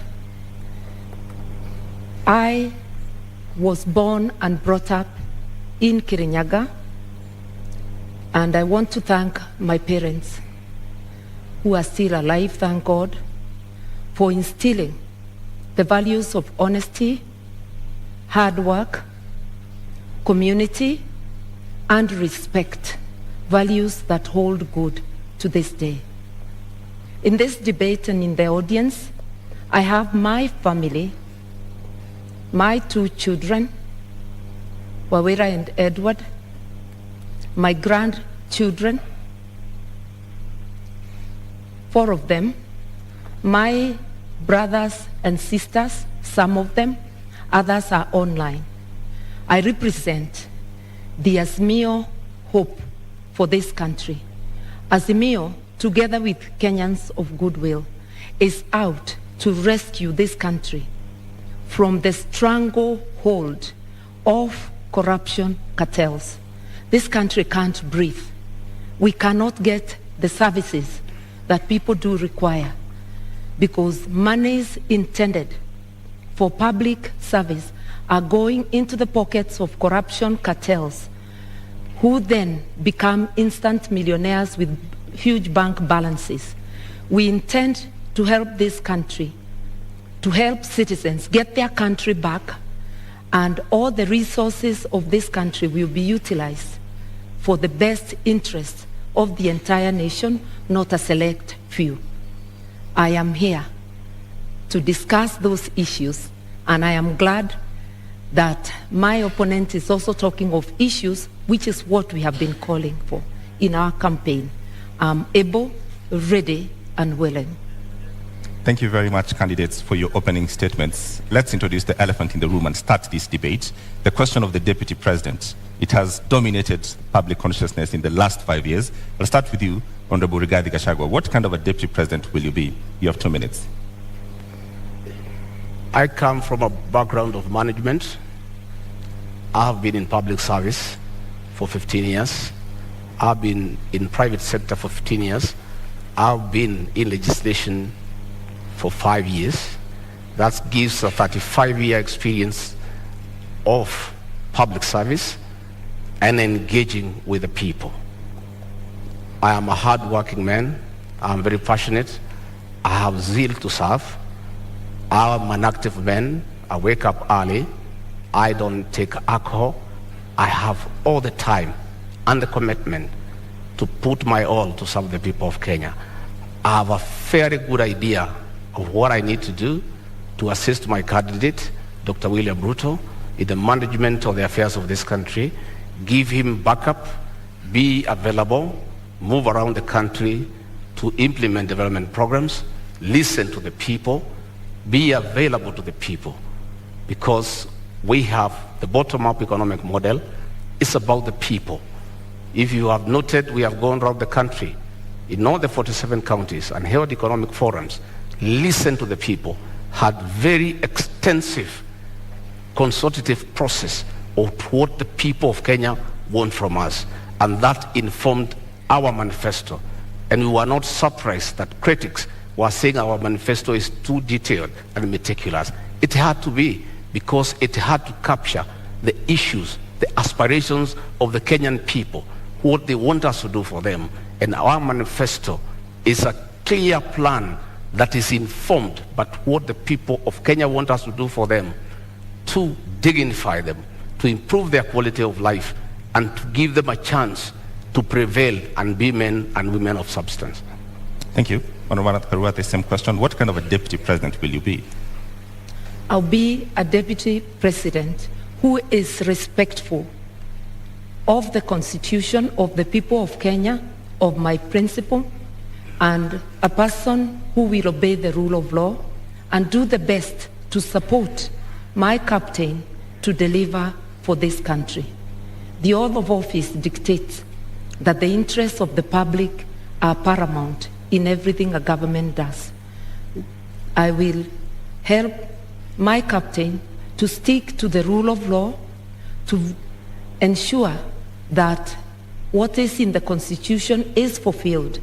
Our Constitution dictates that we adopt a social market economy where social justice is in the forefront.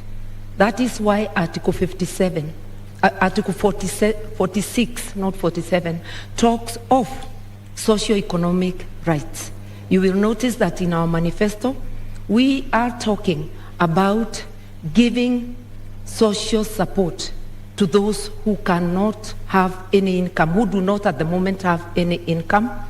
And that's one way of fulfilling the promise of the Constitution and ensuring that Kenyans live in dignity, especially those who cannot afford the basics of life. I will therefore serve with honesty, and my track record speaks of that I have been a consistent public servant who does her work in the manner prescribed by the law, with honesty, with dedication. I will devote 100% to the people of Kenya. All right. The question on the deputy president, it's public domain that the current president and his deputy are reading from two different scripts. In the last 5 years, we've seen that effect in public domain, Honorable Gachagua. If that happens, what is your view? How should that be solved? How should that be sorted? In my case and Dr. William Ruto, that will not happen. Both of us are strong-willed leaders who respect each other. None of us suffers from inferiority complex. At no time will William Ruto ever punish me or mistreat me because he has no reason to. I'll support him to be president, and he'll reciprocate that support. Between me and him, we are in agreement that we have no time to quarrel or disagree. We are inheriting a dilapidated country, a country that is on knees economically, a country that is facing an economic shutdown. We have no time for sideshows. We have no time for personal differences. We have no time for inferiority complex and competition that is unnecessary. We have a job to do. We are inheriting a 9 trillion debt. We are inheriting 6 million young people who have no jobs. 14 million Kenyans are in CRB. We have such a huge task ahead of us that it is unimaginable that Dr. William Ruto or Rigathi Gachagua would digress on personal issues and petty matters to disagree at all. Each of us has a job well cut out. I have already been assigned to work on the economy. I have gone around the country listening to the people of Kenya. I have been to each and every county, and I brought those views that informed our manifesto. Going forward on election, our job is well cut out from day one. We have to implement our plan that is ready, and we have no time to disagree, to quarrel, to have different opinions. We are too busy to even imagine that we can disagree on any issue. We are brought together by a convergence that we need to serve the people of Kenya. And both of us love the people of Kenya and the ordinary people. And Honorable Karua, as I come to you, I mean, at the beginning of the presidency now, as we have it in 2013, it would have been unimaginable that would be today witnessing the kind of fallout we are between the president and his deputy. So for you, how do you execute differently and ensure we do not see this kind of bad blood drawn out? I think even when people have differences, because it is not possible for human beings to always think alike. That's why even our constitution acknowledges diversity of opinion. It is imperative that all debates or disagreements or arguments on issues happen in-house, and what is brought to the public must be the result, the agreement on the positions. And I think I'm very well prepared, and I'll continue to pray and address my mind that, one, the overall leader is the president. I am the principal assistant. With that in mind, that I'm a delegate of the president and can be required to do any work to support the presidency and the administration, I'll be ready, and I am ready. I have served as a cabinet minister for 6.5 years. A cabinet minister is a delegate of the president. A deputy president is a first among equals within cabinet in being a delegate of the president. It's not a different position. We will be able to moderate any differences of opinion on any issues and to focus on serving Kenyans and to be respectful to Kenyans. Arguing in public, calling each other names in public is not only a disgrace, it's also not respecting Kenyans who elected and put us in office. Yeah. So I will be very conscious, and I've been commenting on the current situation, which does not commend itself to anyone. Would you then perhaps, going by the experience this country has gone through, in terms of the architecture of the Constitution, should we have a rethink, perhaps from an elective deputy president to an appointive one, so that if things do not work out for the sake of country, then the president has that latitude? 2 minutes. Nothing wrong with the architecture of the Constitution, something wrong with our behavior. It is not that we need to amend to prescribe the relationship between the president and a deputy president. It is that we need to change our behavior, differ with respect, give maintain deference for people who are above us, that even when you differ, the way you address them is in a way that tomorrow you can be able to once again sit and work together. And when it comes to my opponent saying that their manifesto or their plan was discussed by Kenyans, I want to remind Kenyans, Azimio was a product of a robust discussion, way ahead of anything our opponents have done. And my captain went around the country and he got Kenyans to express themselves, and that's how Azimio was born. That's how the agenda, the manifesto was born. Consultative process as prescribed by the Constitution. We intend to continue with consultations, even in governance, because public participation is deeply embedded in the Constitution, which my principal and I fought so hard to put in place.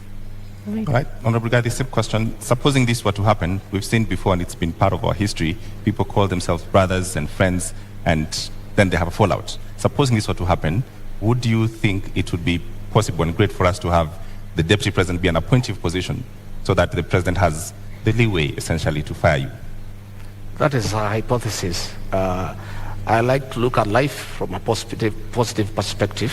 I always look at a glass as half full, not half empty.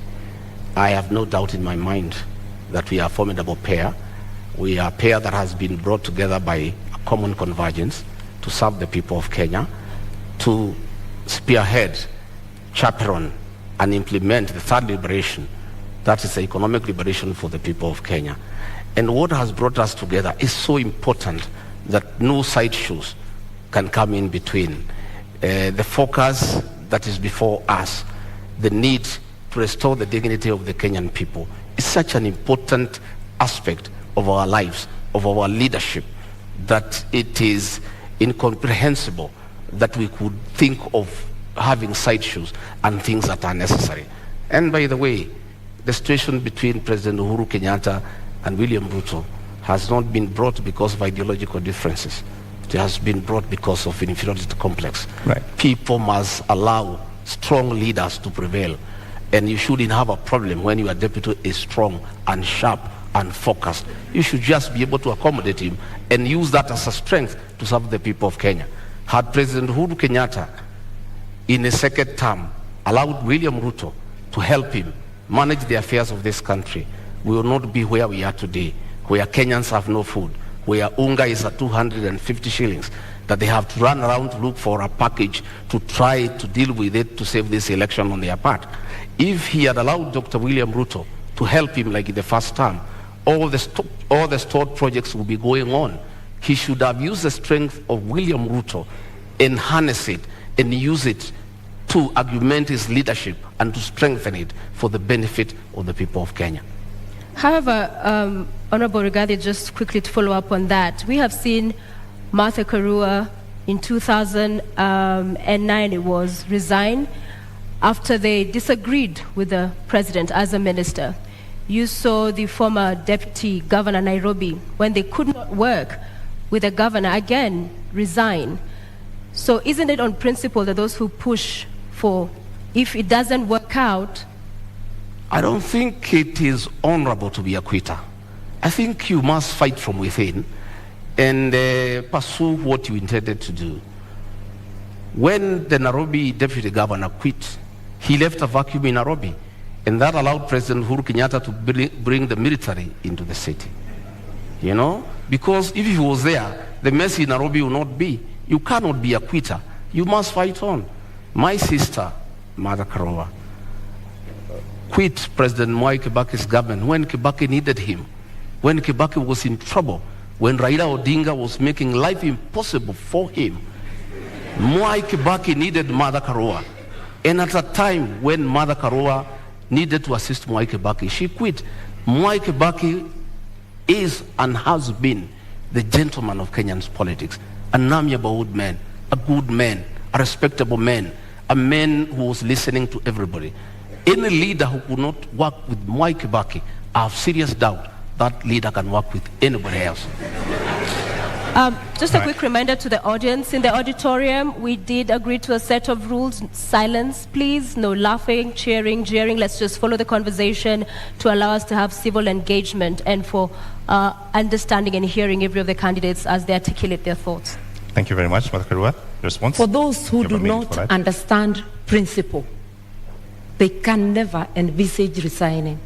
But I do think it is dishonest to continue to take public salary, to take the privilege and all that goes with office when you know you can no longer deliver, either because of differences or because of other things. I respectively withdrew myself by resignation from Mwai Kibaki's government in a respectful manner, no name calling, such that we were able to continue when we meet to sit down and talk. I don't think the same can be said of Mr. Gachagua's principle. Entertaining disagreement outside government and publicly is disruptive. No wonder the government in which Mr. Gachagua's principle serves is unable to fight corruption because it's pulling in two different directions. That is why we have a paralysis today. Honorable Martha Karua, the question on just what happens if you disagree with your principle and if your principle should have the right to essentially let you go, should we relook at that? I think the way the Constitution is, you disagree in-house, you resolve it. I do not think there is anything that cannot be resolved unless if it's something that is unconstitutional that is being demanded of me. I will remember the oath, my oath under the Constitution, that there are things, if they are outrightly illegal, I certainly cannot be party to. But happily, my principle is a believer in the rule of law and constitutionalism. And he is also a man who views everything through the lens of social justice. That is why we have a dignity package for those who cannot afford meals on their table. That is why we have Babacare to rescue Kenyans from lack of access to medical services. If you look at our agenda, you will see that this is an agenda that talks of the socio-economic rights of Kenyans, an inclusive agenda that has every Kenyan, whether poor or rich, as demanded by our Constitution. So I cannot stand here and honestly say that we shall have the same position on all things. That never happened, not even in Mwai Kibaki's government. But in 6.5 years which I served, I never publicly berated the government that I served or the president that I served. I just said my hands were tied and I withdrew. My principle differed with Mwai Kibaki, but all he said to the public is that I was not consulted. How they went back room and resolved, we never know. We only know they came out with a unanimous decision. That is what people who have respect for the public do. People who have respect for their offices do. But holding an office while not serving is dishonesty. Honorable Gachagua, the same question, I realized you didn't respond the last time. Should this position of Deputy President be an appointive position? No. In fact, the framers of the Constitution were very clear that a Deputy President needed to enjoy mandate directly from the people. Why Azimio cannot push William Ruto to resign is because William Ruto is not an appointee of President Uhuru Kenyatta. He is elected by the people of Kenya.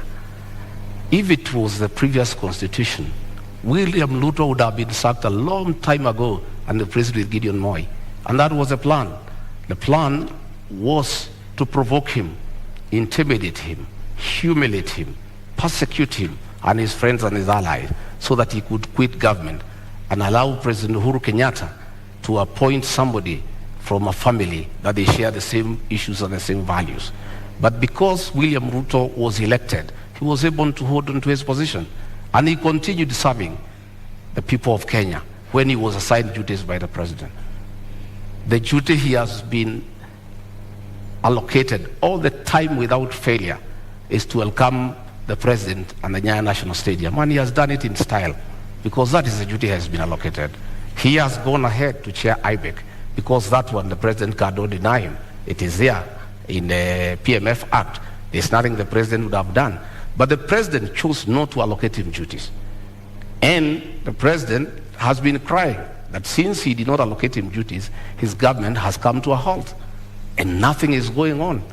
But he made a bed, he must lie on it. If you decide to chase your deputy away, a man who works hard, a man who knows what he's doing, and replace him with your friends, and then the country comes to a halt, you cannot go ahead crying that you have nobody to help you. He made that decision for his own reason. He wanted to push Ruto out, but Dr. Ruto stayed on because he enjoys a mandate from the people of Kenya. All right, Honorable Gachagua, Honorable Karua, I want us to move to the next topic this evening, leadership and integrity, fitness to hold office. I will begin with you, Honorable Karua. And in 2013, when you vied for presidency, you said, I do not share any values with the Prime Minister, then Raila Odinga, nor do I share his politics. Both he and the late Kibaki have been unable to root out corruption within their ranks. What has changed now that you're deputizing him? Indeed, the coalition government was unable to root out corruption in the second half. And I said so publicly many times. Raila Odinga was a presidential candidate in 2013. I too was a presidential candidate. My statement that they were unable to fight corruption did not indicate they are the ones individually perpetuating corruption. It meant there was corruption in government which they failed to act on. I believe that a combined ticket of Raila Odinga, Martha Karua will do the best to fight corruption. I resigned on principle because one of the things I felt let down on is the failure to tackle issues of graft. Raila was a prime minister, a co-principal, the late President Kibaki was the first among equals as the president. Whatever dynamics, I do not know of. But it is recalled that shortly after that election, I worked with Raila. Na Kenya and I were friends of NASA, not NASA, of CORD. And we worked together until 2017 when I decided to run for governor and supported Jubilee. We have been able to work together, have a history of working together in our 30 years of being in active politics, and I know that his policies align with mine. I did mention that we both view our actions through the lens of social justice, and that is what has drawn me to work with him. Just a quick 1 minute, I will add you on your time that when you said I do not share any values, you've addressed the issue of corruption and graft, but you do not share any values and even agree on his brand of politics. What do you say to that? Because values, this is... As of that time, I felt I did not share anything with him. And remember, we were candidates. There is no way you will praise the other candidate. But I can assure you that it is not because I thought he personally was responsible for any wrongdoing, nor did I feel that President Kibaki was personally responsible. But there were rogues within government they failed to act on. And I felt my hands were tied in the performance of my duties. And therefore, as I campaigned for myself, I actually was saying, look, you've been unable to fight corruption, just like the Jubilee administration under President Uhuru Kenyatta and Dr. William Ruto. And they are still in government together up to now.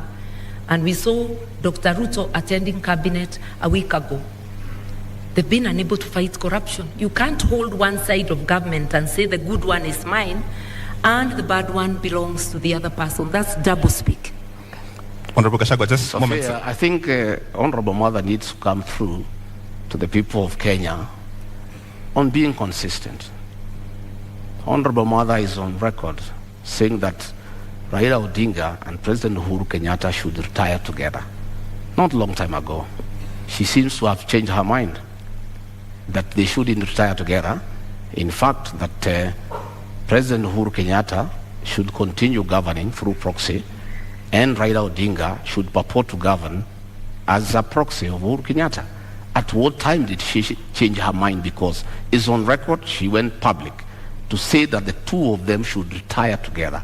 Now, she is the running mate of Raila Odinga. She's a project of Uhuru Kenyatta.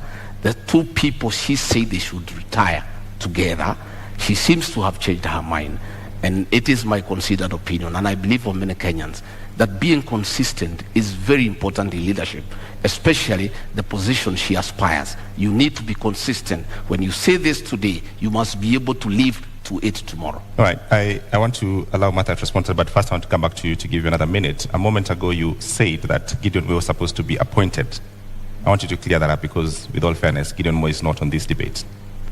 Well, President Uhuru Kenyatta, the chairman of Azimio, in a meeting in State House a week ago, said that he nominated Mother Karua as his running mate to take care of his interests and that of his family. The president was on record, which means that Mother Karua is a project of the chairman of Azimio, President Uhuru Kenyatta, and they are both proxies with Raila Odinga. It is not me who said, it's President Uhuru Kenyatta who said. And previously I thought that Honorable Mother had been nominated as running mate by Raila Odinga. But here comes President Uhuru Kenyatta, outgoing president, chairman of Azimio, a man who has said he's going nowhere, he's going to be around. He'll be ruling from home. He'll be consorting his project from home. He'll be continuing to govern the people of Kenya. I simply do not understand. Is Mother Karua, the honorable member, is she the deputy? Is she the running mate of Raila Odinga, the project, or is she the running mate of Uhuru Kenyatta, the project master? Okay. She's who's running mate? Okay, Martha Karua is in the building. It is true that both I and my captains are projects, but projects of the people of Kenya, whom my captain consulted, and by public demand, he was called upon to take leadership. At a time our country desperately needs leadership. He has offered leadership, and I was competitively selected, unlike my friend who was handpicked. I faced an interviewing panel, and also through demands of Kenyans and many endorsements, I was selected. Kenyans know I'm competent, and I believe I'm competent for this job. I'm ready, able, and willing. I have consistently shown independence of mind, irrespective of whom I'm dealing with.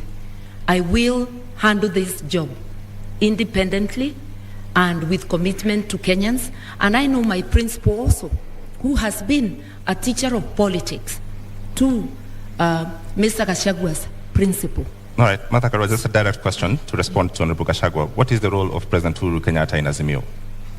The role of President Kenyatta, he is the chairman of the council, but my captain is the chairman, overall chairman of Azimio. Jubilee is just one out of the 26 political parties. I sit in the council as well, and President Kenyatta does not make decisions alone. Will he have a role? Will he have a role after he finishes his term? Sorry? Will President Kenyatta have a role after he finishes his term? His party will have a role.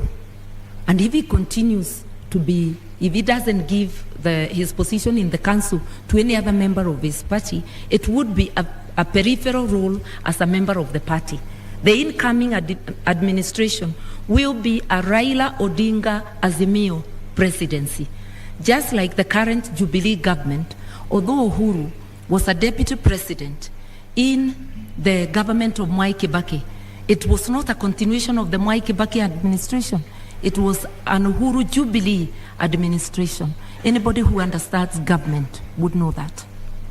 Honorable Gachagua, you have a minute to respond. The truth of the matter is that the role of President Uhuru Kenyatta in Azimio is to craft his own succession, to continue governing Kenya through proxy, through Raila Odinga and Mother Karua.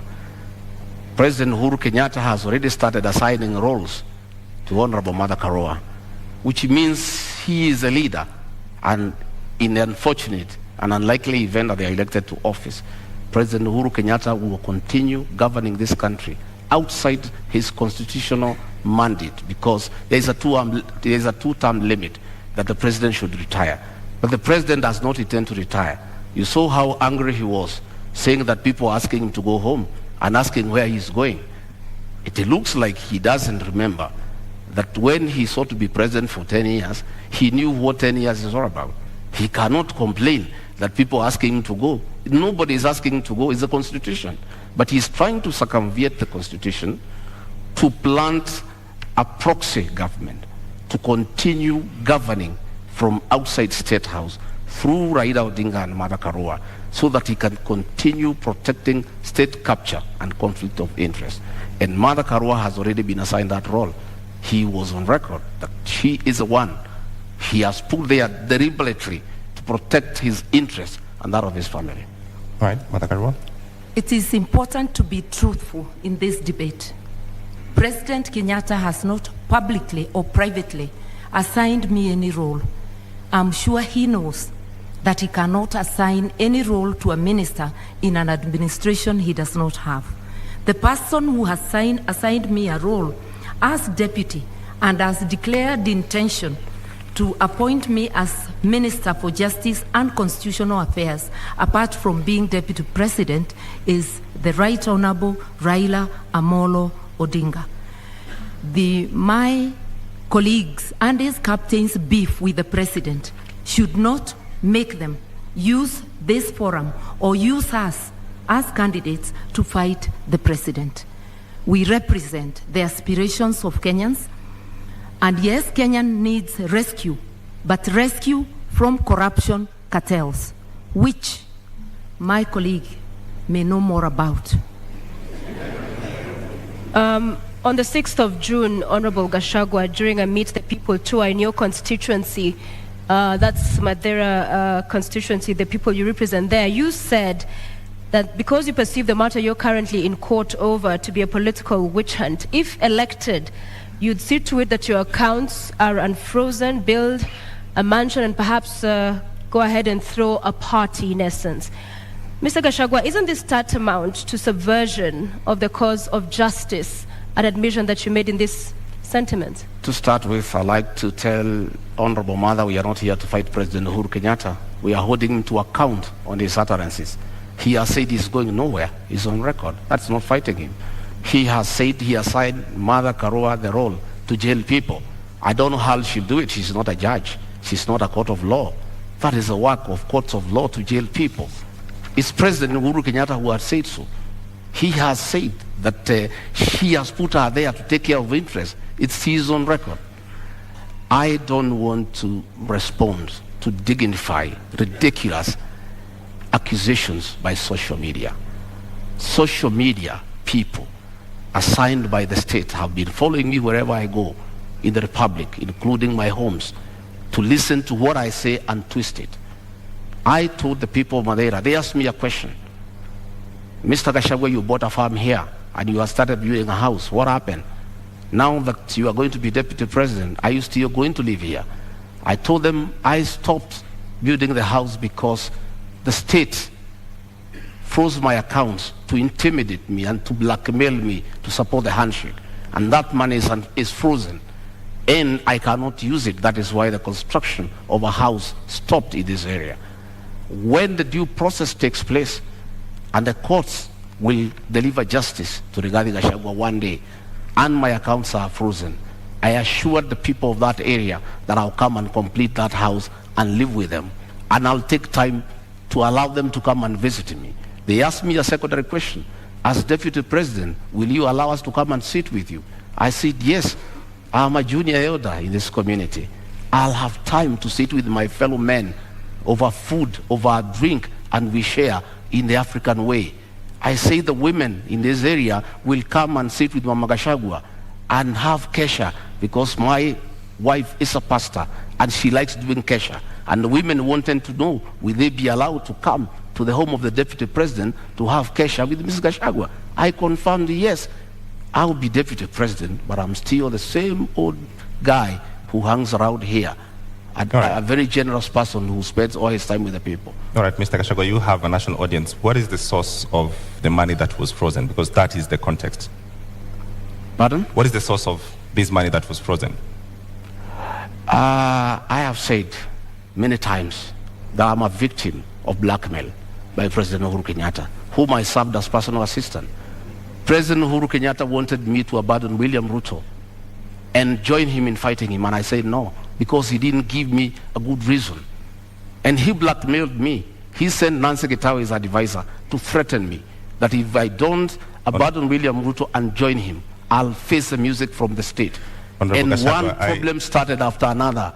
They froze my accounts, KRI froze all my companies, then they arrested me on trumped-up charges for 1.5 years, no evidence in court, nothing. I'm a victim of blackmail and persecution by Uhuru Kenyatta using the state criminal justice system to manage politics and deal with those who don't agree with him. Honorable Gachagua, with all due respect, you've not answered my question. What is the source of the money that was... The money that I have is well documented. I am an astute businessman. This is money that I made during the reign of Mwai Kibaki when the economy was thriving. I made over 200 million and invested in an account. And that account has been running for the last 8 years, and nobody has ever asked me a question. In 2013, when I supported Uhuru Kenyatta, I still had the money. In 2017, when I supported him, I still had the money in my personal account. This is money I have accounted for. It's clean money. I am a good businessman. And in the fullness of time, I'll be vindicated. All right. Mata Karua? I was really hoping that my colleague would explain to us how an individual finds 5 billion shillings in their accounts. But I hope one day Kenyans will be able to know money that was transferred to his accounts in the last 10 years of the Jubilee administration. But that's for him to account. I believe as leaders, we have to be accountable. That is why there is declaration of wealth, so that as you enter office, people can know how much you are worth, and as you exit, or in the middle, they can monitor and see how you are progressing, whether it is from your salary, and if it's from business, it has to be a business that can be ascertained.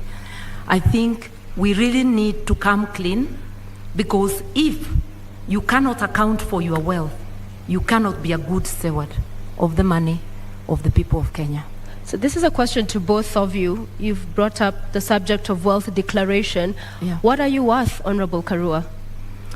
I think about just about 150 million, and that is because the 56 million I had declared in 2013 has appreciated because of the inflation. I haven't had any new properties, but I'm a person many may not understand. I'm not thirsty for land. I'm not thirsty for worldly goods. I'm happy to have a house I call home. I'm happy to have a house in my father's land. I do not look for property. Not everybody is hungry to amass. I'm hungry to do something to help my country to transform the lives of the people. Right. So if you're looking for Martha Karua to be a billionaire, no, I am not hungry for billions. Honorable Gachagua, my how much account are did you worth? not receive 5 billion. That is propaganda. I have 200 million. That is the money that is held. 200 million, 64 million, I worked in the Ministry of Lands and Settlement. 10 million, I worked in Kenya Power. 33 million, I worked in the Ministry of Livestock. Another 46 million, I worked in another organization called Patek. Up to 200 million, that is all the money. But when you set policemen to investigate, they don't understand accounts. When you save money in a fixed deposit, it leaves your personal account into a suspense account. A normal policeman looking at it, movement in and out 4 times a year of 200 million, he thinks you have 800 million within that year. So when he multiplies by 7 years, he says you have 12.4 billion. That is the folly of the kind of investigations we are having in this country. I don't have billions. I have 203 million into that account. And that is part of my wealth. I'm worth 800 million minus the 200 they are holding, another 600. So just a quick follow-up on that, Honorable Rigathi, because the charges you are facing are as a result of trading with county governments. What's your position on public officers doing business with government, whether at the national level or at the county level? By the time I've done all my businesses, I was not a public servant. I was a private individual. I have no conflict of interest. I was a businessman. I applied for tenders and competed, open tenders and won, and did construction business and did supplies, and nobody is complaining. Today, those charges against me, no evidence in court, nobody is willing to record a statement. Clean business. And I never traded with institutions because I was not part of any government. But this is when your business brother... I did in 2011. I did in 2012. You know, when they say that my brother was governor, my brother became governor in 2013. I did business in 2008, in 2009, in 2011. And that money is there, and it's all documented where it has come from. But nobody is bothered because they just wanted to punish me. But they wanted to blackmail me into supporting the handshake. And I'm a man of principle, and Uhuru Kenyatta knows that. I respect my conscience. I will never be intimidated. And I can tell you, many governors today supporting Azimio is because they were blackmailed like me, and they gave in. Honorable Gachagua, just clarity. In 2009, 2010, there was no county governments. Which government did you do? Sorry? There was no county governments in 2009. I'm saying I made money in 2010, in 2009. There was no county government. I didn't make money with the county government. I never did business with the county government. I said I worked with the Ministry of Lands. I worked with the Ministry of Livestock Development. So you cannot say that there was conflict in Nyeri because I did this business long before county governments came into place. But Honorable Gachagua, the matter in court is about doing business with county governments. I'm saying the matter in court is a matter that is on fabricated charges. And that matter will be coming in the fullness of time. What I'm talking about is the money that is held and where it came from. As to the allegations, as the matter before court, there is nothing. It's absolute lies. There is nothing. And in the fullness of time, and that is why, even after sending 200 policemen to arrest me in Nyeri and drag me naked in front of my wife, in front of my workers, drive me to Nairobi, lock me for 4 days, 1.5 years later, not a shred of evidence, nothing. That is why the case has not taken off. They have slated it for September later this year. But still, nothing has been presented to us. Our lawyers have been asking, give us evidence against regarding Gachagua. It's not forthcoming. It does not exist. It's a fabrication. It's blackmail. It was a way of trying to force me to abandon William Ruto. Okay. But I was not intimidated. I remain on board. Okay, Honorable Karua, you have 2 minutes. An Azimio government will have a policy position that graft cases and all serious crime should be investigated and prosecuted within a given time, within 6 months to be specific, so that people like my colleague here, Mr. Gachagua, anybody charged with crime against the people, within 6 months, we ought to know whether they are guilty or not, so that people don't seek public office when having baggage of cases. And if I may remind Mr. Gachagua, the cases, because I've been following the newspaper reports, relate to Kwale County, Bungoma County, and Nyeri County. And the period when the offenses are said to have been committed is between 2013 and 2020. So it is important, even from a personal position, that a person gets cleared and that you do not instruct advocates to delay the cases, because what we are having in our courts is really a circus, where one is charged, you are holding public office, you continue holding public office, elections come, and now we have seen new language in the courts that to allow them to campaign, the case is further delayed. Kenyans need to know, and even the person accused needs to know, so that they do not give excuses. We have repeatedly said with my captain that whether it's my daughter, my blood relative, or a member of the opposing camp, the law must apply equally to all. And everybody must have a swift chance to clear their name in court or for the court to declare them guilty. We are here to help Kenya organize itself in that manner by engaging with the players in the justice system and having a policy position. All right, Honorable Gachagua, you have a minute to respond. For clarity, have you done business with county government? Allegations remain just allegations. Honorable Mother knows, and I'll never take her on allegations. A British newspaper accused her of receiving a bribe from BAT, but I cannot come here and accuse her that she's corrupt because of that allegation. Because an allegation is an allegation. The people of Kirinyaga have been complaining that she used her office as justice minister to take land in South Gariama and give it to her relatives. But that is just an allegation. The issue here, Sophia, we would like is that we need to allow. Would like to remind the members of our audience to please do not cheer or jeer and allow our candidates to present their issues. Please go ahead. The issue here is that we need to allow independent institutions to fight corruption. President Uhuru Kenyatta has cried inability to fight corruption because he was lenient. He was lenient because the people involved in mega corruption are close to him, both in family and friends. That is why he was lenient. But had he allowed independent institutions to fight corruption, the issue of leniency would not arise. Had he allowed independent institutions to fight corruption without getting involved, Rigathi Gachagua would not be in court, because independent institutions will never take people to court without evidence. What the Honorable Karua is saying, that we need a law to hasten cases, is not the solution. Honorable The Gachagua, solution is to take cases to court when you have evidence. Matakara, you have a minute to rebut. I just want to let Mr. Gachagua know that I do not have an iota of public land anywhere, in Kirinyaga or anywhere. I do not own land in South Gariama.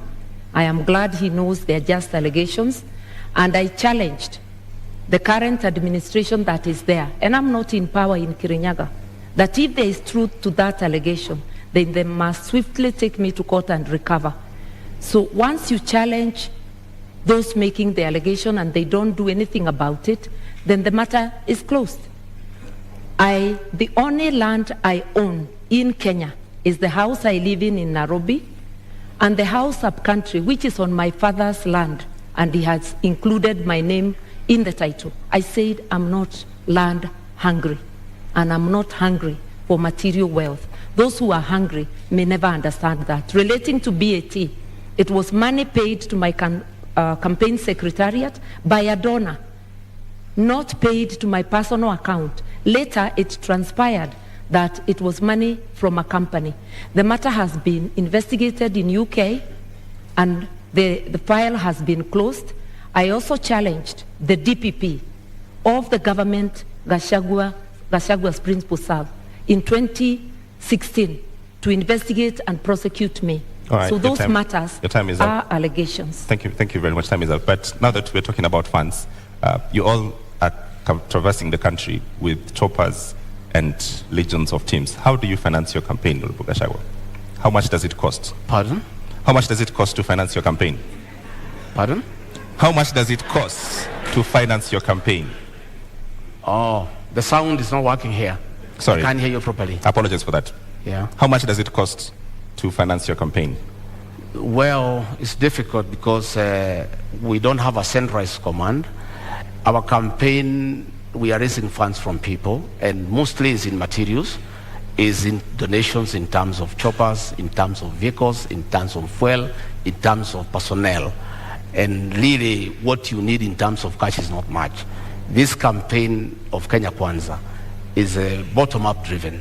A lot of hustlers have taken time to give their all in terms of time, in terms of materials, in terms of support in kind.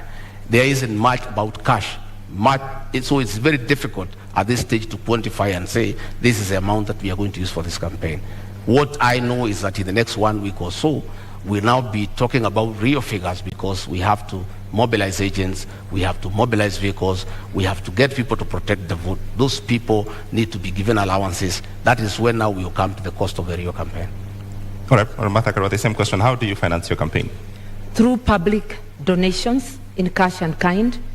We had a fundraiser just the other Friday, but the donations are a continuous process. The Azimio campaign secretariat is keeping tab. My personal campaign organization, the New Dawn Trust, is also keeping tab of all donations coming to me. And it is the organization that had received the money you asked earlier for BAT. I do not mix campaign money with my own funds because you have to maintain integrity even with donations. We have choppers donated. There is a chopper I personally use, which is a donation from a kind corporate friend. And we have many such donations. And I want to remind Kenyans, my captain, the Honorable Raila Amolo Odinga, has had choppers in his campaign even when he was out of government. Like the 2007, I think they flashed more choppers than the PNU side I was in that could have. He is a man known for his capability to mobilize resources, both human and financial, for campaign. And I'm very lucky to be his running mate. Talk to us, Honorable Gachagua, about corruption and election campaigns financing. A lot of opaqueness there, clearly, even from this engagement, and laws around politicians being accountable and there being an eye inside what's going on have not seen day of light. So what are your thoughts? Is there any nexus there?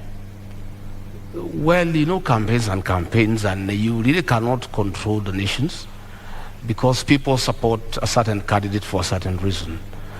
And it behoves upon the candidate to receive donations that are well-meaning and donations that are not tied to your win and what you need to do for people after. And that is the basis of our campaign. I personally have many friends who are supporting me. They have not demanded anything for me in return when we form government. They think we have got a good plan. They think that we need to be given an opportunity to run this country and turn it around. They think that the real thing is the economy. They think that they need to help us to move around the country. And they are well-meaning. I wouldn't say the same of my colleague here because their campaign is being run with the public resources. You are aware that the PS Interior has been meeting chiefs and assistant chiefs who are public servants and give them instructions to work for Azimio. You have seen their meetings being attended by chiefs in uniform. That is misuse of public resources. We have seen funds from Harambee House, from the confidential expenditure, being put into this campaign. Many of the town hall meetings they are holding in the Mount Kenya region, all the delegates are given 1,000 shillings to go home, and that is money from public coffers. Do you have evidence of this? Oh yes, we have photographs, we have recordings, we have audios, they are there. We are always well appraised because many of those people who go to receive that money are actually our supporters.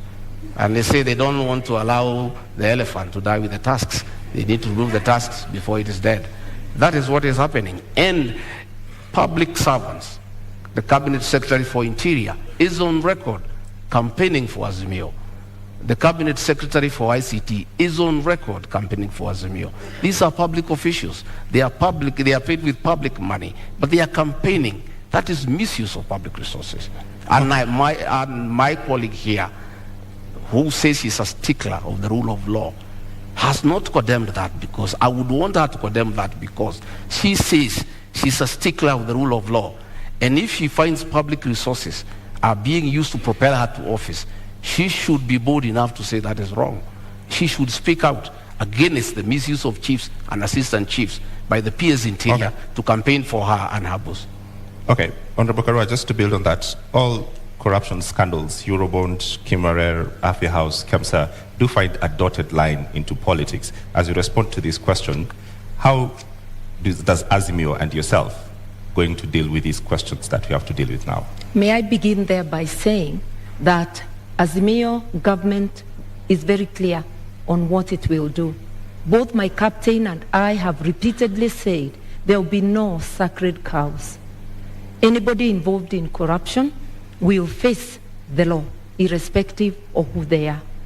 As for campaigning with public resources, that's a publication. What I know is that every presidential candidate is entitled to security. So there will be security apparatus, whether it is the Deputy President's campaign or the Right Honorable Raila Amolo Odinga. We mobilize our own meetings, using our candidates, using everybody. Anybody who attends they attend on their own volition. Yes, there are some cabinet secretaries who have attended our meetings, but they have sometimes attended as a by the way.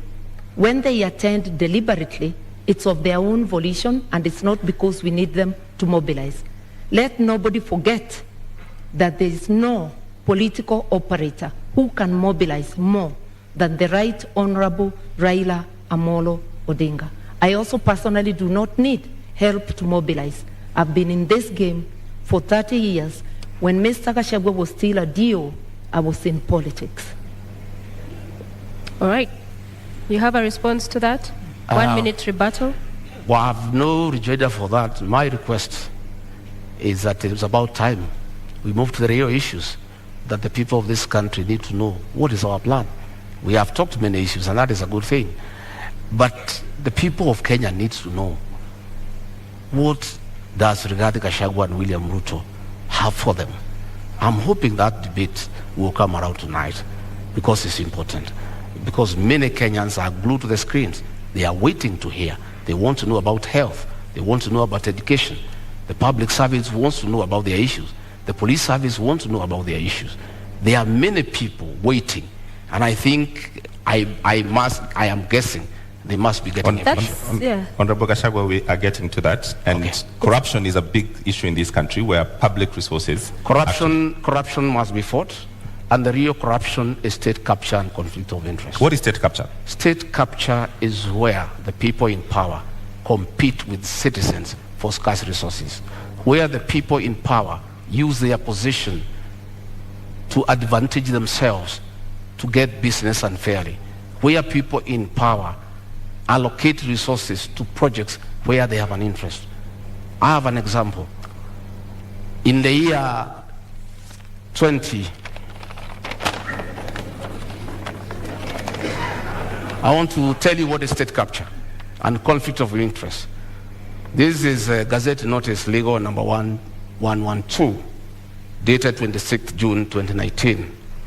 In the exercise of powers conferred by Section 106 of the Stamp Duty Act, the Cabinet Secretary of the National Treasury and Planning, on the recommendation of the Cabinet Secretary for Lands and Physical Planning, directs that the instruments executed in respect of the transactions relating to the merger of NIC, PLC, and Commercial Bank of Africa shall be exempt from the provisions of the Act. By a single signature, these two companies owned by the first family were exempted from paying 350 million. These are rich banks who have made money from domestic borrowing. They have lent money to government. They are in Fuliza. The owners are the richest people in Kenya. They were exempted from paying 350 million. Money that can put up 35 level 3 hospitals in Kenya. That is conflict of interest and state capture. That is chronic corruption. It's worse than the corruption associated with public procurement. And that is what we must deal with. We must deal with state capture. We must deal with conflict of interest. There is a railway line between Nairobi and Nyanyuki that was put up at a cost of 3.8 billion. That railway line serves one company that supplies fuel to Nyanyuki. All right, Honorable Gachagua, thank you very much for this. Unfortunately, I cannot authenticate this document. You asked me what is state capture. I'm giving you time, but I cannot authenticate the document that you just read right now. So I've seen in a manifesto that you would put a commission to investigate these bribes. Would you go after the first family? We will not go after anybody. We'll go after all those who are in state capture and conflict of interest. Who are they? But what are you saying? That will come out in the commission. I'm saying there will be a commission, because the real corruption that we need to deal with, not what Honorable Mother is talking about, is state capture and conflict of interest, where the people in power have used their offices to usurp public resources to their advantage and to the disadvantage of the rest of Kenyans. You are aware that the milk industry has been monopolized by state capture and conflict of interest, where the owners of that monopoly decide how much to buy from the farmers and how much to sell to the consumers. So, Honorable. And and extort the people of Kenya. Clarity for the Kenyans who are watching. Yeah. At the center of government is President Uhuru Kenyatta. Yes. Are you going to go after President Uhuru Kenyatta finishes his term? I have said we are not talking about individuals. We'll deal with state capture and conflict of interest. Anybody who is involved in state capture and conflict of interest will be held to account. The first family, sir. So grab the bull by its horns. Don't perhaps cut around the issue. You are talking about the first family. So in essence, you are saying you will go after them. Isn't that? I am saying this is state capture. I've given you an example. You will feel for yourself what needs to happen. All right. And I am saying that is what we need to deal with. You know, state capture. And that is why the president will say he is lenient. He cannot deal with state capture. He cannot deal with conflicts of interest. Okay. He can't. Thank you very much. You have 2 minutes. I want to help Mr. Gachagua. State capture is the repurposing of the state to serve individuals rather than public good. And corruption cartels in this country, whoever they are, have strangled the country. I opened by saying Kenya can't breathe. Our health services, their money is taken. The money for agriculture, for fertilizer subsidies, money for building dams such as Kimwerel, Arol, Galana Kularu, which was supposed to help Kenya feed itself. That is what state capture is about, that every penny intended for the public, a majority of it is ending up in people's pockets. This is not about families or individuals. It's cartels, and cartels are organized people, gangs of criminals, because what they are doing is committing crime. And you don't need a commission to punish crime. You just need serious law enforcement. And if you find roadblocks, that cases are taking too long, then Parliament can be used to do its work, to consider proposals from the government, to pass laws that fast-track such cases. We all know that election petition cases take 6 months. Why can't corruption cases similarly take such a period? That is the debate that must go to the National Assembly. Mr. Gachagua serves in the National Assembly. I have not heard him talk about corruption except when defending his own position in the case he's involved in. In contrast, I'm out of Parliament. I've been vocal, whether it's KEMSA, whether it's any other corruption. And I've also been vocal in upholding the rule of law and reminded my brother President Kenyatta that he cannot serve beyond his term, a position he holds at this moment, that he is going home. So, Honorable Karua, do you agree then that there's state capture in Kenya? And secondly, what do you make of their proposal to form a commission of inquiry into the same in Kenya if elected? That just expresses their reluctance to fight corruption. In fact, Mr. Gachagua's principle is captured on tape in an interview in this country, saying that corruption, he doesn't think corruption can stop a nation from developing. With what money will a nation develop, invest, or even provide services if the corruption cartels are taking 2 billion shillings a day, which translates to stealing 40 shillings from every person? In an average household of 6 people, that's 240 shillings, 2 packets of unga at the discounted price of 100. Kenyans need to understand. They're hungry, they're without medical service, without fees for their children, and without free education, because corruption cartels are strangling the nation. That's why we can't breathe. Once we understand that, then we will vote for people with a track record, like Azimio, people with the will to fight corruption, people who are prepared to confront the monster and to apply the law evenly, irrespective of who is mentioned. So do you believe we have state capture in Kenya? There is state capture, yes, by corruption cartels, organized criminal gangs who plunder our resources daily. 2 billion shillings a day, which is authenticated by the Auditor General, translates to 765 billion shillings. The amount of money we need for the social support is just 144 billion. The rest can be used to pay debt, to do other things. We intend to seal all those loopholes so that Kenyans can have advantage of their resources. Honorable Karua, the names of every corruption scandal, Kimwarer, Kamsa, Eurobond, they're all government officials. Yes. How do you deal with that? That is where the state capture is coming. If you look at them, it's not about families, it's about individuals who choose. Because I keep saying no mother has baptized their children the name corruption. It's a behavior an individual deliberately chooses. And state capture can even become a tool during elections where empty promises are given to entice Kenyans to further surrender their sovereignty to corruption cartels. I'm urging Kenyans to look at the track record of each of the formations that are seeking the presidency of this country. I am confident that a reasonable look at the candidates present, as Kenyans will commend themselves to vote for Azimio. And Azimio will do the jobs, not because we are perfect, but because we have the best track record and we do try and have tried before and done good work for Kenyans. All right, Honorable Gachagua, you have 2 minutes. I don't know.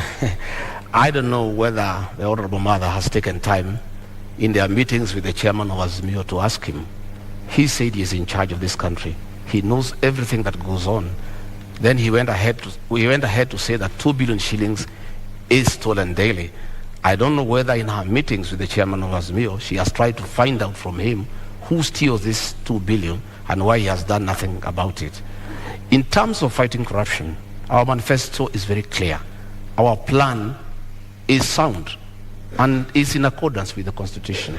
Our plan is to allow independent institutions that fight corruption to be really and truly independent by giving them that freedom and giving them resources and financial autonomy so that they receive instructions from nobody.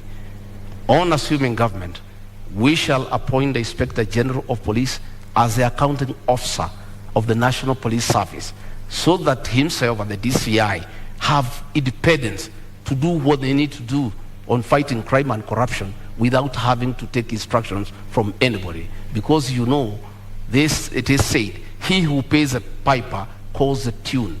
Why the Inspector General of Police and the DCI cannot fight corruption and crime, why they cannot operate the way the Constitution spells out, is because they are controlled from Harambee House, because that is where their money is. We shall give them financial autonomy. We shall operationalize the judiciary fund to allow our judges and magistrates to operate with financial autonomy so that they are free to do what they want to do, so that they can fast-track cases without having to look back. And of course, you know, President William Ruto, the new president of Kenya, God willing, we appoint the judges that were nominated by the Judicial Service Commission so that they can serve the people of Kenya. All right, Honorable Karua, do you agree that lack of independence in these institutions is the problem Kenyans are facing in the criminal justice system? The Constitution gives all these institutions independence. And independence and autonomy should not be confused with accountability. Parliament, which is independent, has to be accountable to the people of Kenya.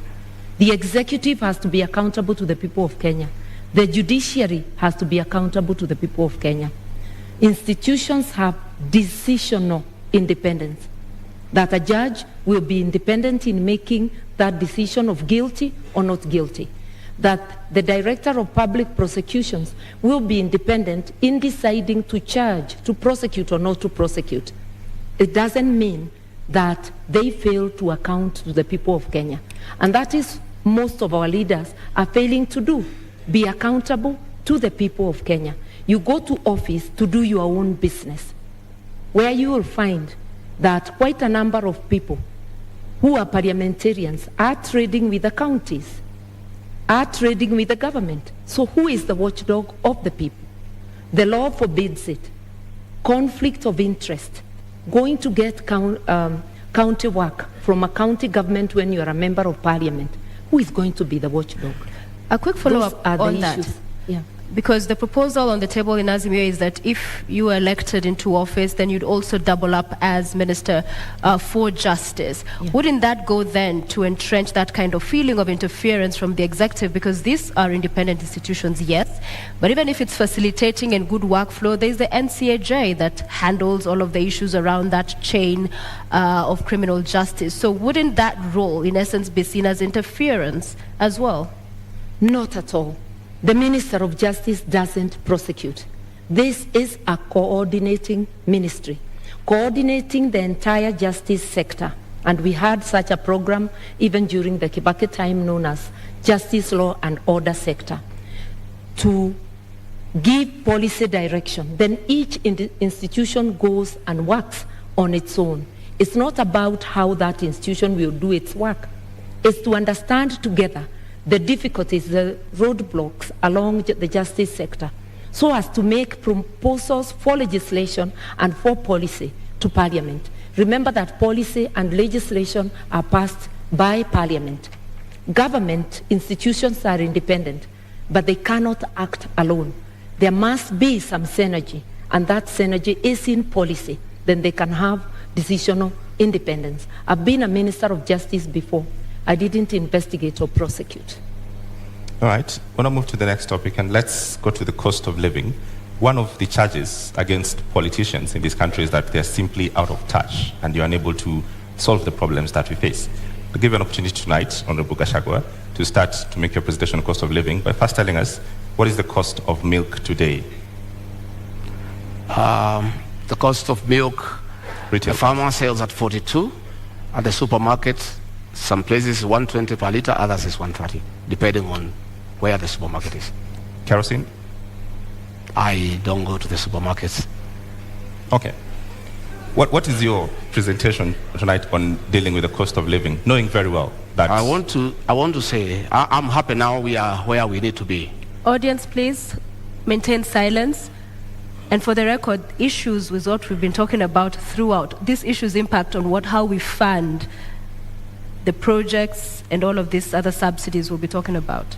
So there's no non-issue tonight. What I'm saying is that I'm happy that we are discussing the high cost of living, the inability of Kenyans to buy food, because a mistake was made maliciously to deny farmers fertilizer subsidy, and as a result, there was low production. And because of the law of demand and supply, you cannot afford a packet of unga. A packet of unga is 250 shillings. Government is running around because of this election now, trying to subsidize for 4 weeks, just after the elections. But they are not telling the people of Kenya how they'll buy food after the elections. This is being done to entice them to vote for Azimio. If government had done the right thing and supplemented farmers with inputs and fertilizer, they would have increased their production. You know, we consume 46 million bags of maize, and we produce about 40 million every year. We normally have a deficit of about 6, which we import. But because of this decision, we are short of almost 15 million bags, and that is what has caused the current crisis. And we have a plan. On our first month in office, we intend to bring down the cost of fertilizer from 6,700 to 2,500. That is DAP. That is the main fertilizer for planting. Okay. And that will enhance our farmers to produce more, so that we have food security, and probably we even have some surplus for export. Thank you. Honorable Martha, same question. What is the price of bread today, and what is Azimio plan to reduce the cost of living? The price of bread, the bread I buy, is 80 shillings. But there are various type of loaves, so I will not pretend to know what each loaf is costing. But I know that the price of foodstuffs, of essential commodities, has gone up, and the fuel prices are generally the trigger that gets them high, coupled with corruption. My friend, Mr. Gachagua, is talking of giving their government giving fertilizer subsidies. He is in Jubilee and therefore part of Jubilee government. He is in parliament courtesy of Jubilee, but he doesn't know that currently the Jubilee government has a fertilizer subsidy and a bag is retailing at 2,900. The only problem is with the distribution because the cartels are making sure that they buy most of it. Only a paltry gets to the farmers. It's again sold at the higher price. For us, the first, second, and third agenda is to fight corruption. Governments have subsidies to cushion farmers and to cushion the people because of a series of things. We have war in Ukraine, which has seen foodstuffs rise for countries that are not self-sufficient and buy outside, Kenya being one of them, fertilizer and other things. But the money for subsidy, for helping our people with the cost of living, majority of it is going to the cartels. That is where the problem is. The money meant for Galana Kulalu irrigation scheme, which could have helped with our food reserves, was stolen. Kenyans know, even the fertilizer, there was a scandal. Maize, there was a scandal. Kenyans know who are responsible for those scandals. And Mr. Gachagua is also aware. And together with his captain, they may know more. All right, since mother, who is actually my mother, my late mother is Mother Karua. Since she joined government, she has been consumed by the lies of the same government. If the honorable mother moved around the country, the lie she's giving here that fertilizer is 2,500, she will be feeling sorry. If she went round to Kemunye, her hometown in Gishogo, the cost of DAP is 6,700. The cost of CAN is 5,900. The cost of 17 is 5,800. The cost of 20 is 5,900. And the cost of urea is 7,200. That was just a lie by the Minister for Agriculture.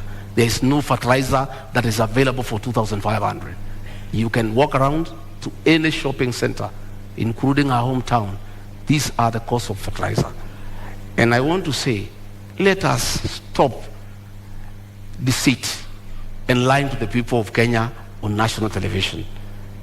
When my sister here, mother, tells the people, farmers, that fertilizer is 2,500, they start having very serious doubts about her credibility as a future deputy president. Because if she can come here on national television and give prices that are not true, when people are suffering, when people cannot buy fertilizer, her credibility is put into question. I've indicated that the subsidized fertilizer, he's correct, is not available at every retail shop, but it's available at the stores of at the depots of National Cereals and Produce Board.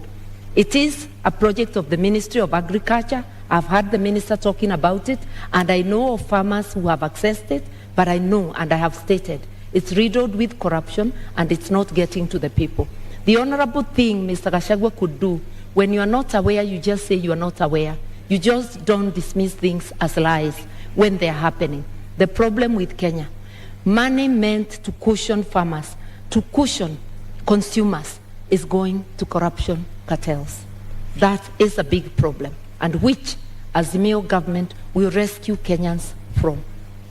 All right, I'm going to give you all 1 minute each to talk to first-hand days on how you'll deal with the cost of living. I'm aware 100% there's no fertilizer anywhere for 2,500. I'm a bottom-up man. I move around this country. It's simply not available. In the first 100 days, we want to do several things. One, bring the cost of food down, bring down the cost of living, bring fertilizer subsidies from 6,700 to 2,500. How will you do that, sir? We'll provide funds for that. These funds that are being proposed now for bringing the packet of unga down for 2 kg is what is supposed to go to fertilizer so that we have a long-term solution. The other one is not sustainable. It's a short-term thing for the elections. We have a plan to focus on primary health care, where community health volunteers are given an allowance to boost their morale and increase their efficiency to deal with preventive medicine as opposed to curative medicine. We have a plan to employ 116,000 teachers within the first 2 years so that we can deal with the shortage of teachers. For that? I will explain to you. I have explained to you that we are stopping wastage in public spending. We have had a lot of projects that are not planned. Okay. We have legacy projects that are of sentimental values to leaders, but have no meaning to the people of Kenya. Thank you, Honorable Gachagua. Yeah. So, your minute. I want to first say that we in Kenya do not have a revenue problem. This year alone, we collected over 2 trillion shillings, the taxman that is. We have a problem of expenditure, non-priority expenditure. That is what we are going to curb. In relation to fertilizer, the subsidies are already in place. It's a question of ensuring they work for the people. It's ensuring that the subsidy for unga continues to the time there will be harvest. The expenditure for operation and maintenance, O&M, is over 600 billion, while salaries are at about 550. You can see operation and maintenance overshooting salaries. We will prioritize what needs to be prioritized to help Kenyans move forward. And for all the things we have said we'll do in 100 days, I have acquainted myself with the budget. The budget lines are sufficient with optimal use. Mr. Gachagua serves in the parliament that passed the budget. He doesn't seem aware that the money is in the budget, including for Baba Care. All right. As we bring this to a close, fuel. The subsidy there expires next month, the same as the one we've seen on unga. We'll give you a minute each because Kenya Kwanza, you are proposing to set up a legal framework to ring-fence the fuel stabilization fund. IMF, World Bank says stabilization funds are inefficient and regressive. Azimio, on the other hand, you're talking about reviewing the taxes and levies on petroleum products. So different positions here. So 100 days you come into office and there's all of this mess going on and the cost of living continues to be up.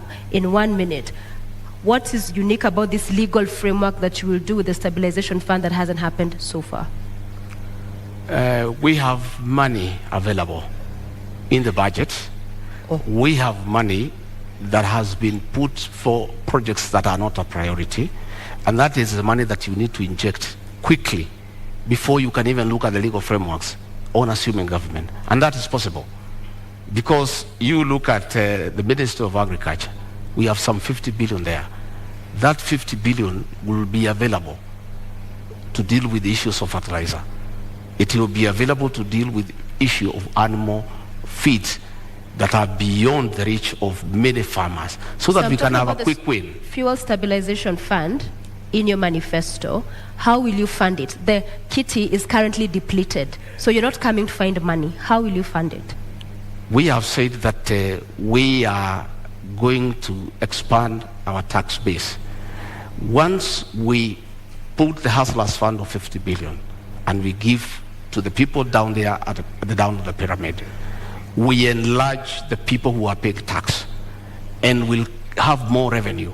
And this is the money that will be available to the people of Kenya. Number two, we are talking about the issue of domestic borrowing. We are paying 600 million every year as interest from domestic borrowing. Once we stop that domestic borrowing, this money that is going for interest every month will be available for this one. I'm glad he adopts my position that there's money in the budget, but that's as far as we go together. We part on how to do it. We will ensure that there is fiscal discipline so that non-priority spending is dropped and we go to priority spending. And I've given example of operation and maintenance, which is at 600 billion, while salaries are less than that. That is totally unacceptable. We will also fight corruption because money for fuel subsidies, there are a lot of cartels in the energy sector. We understand this.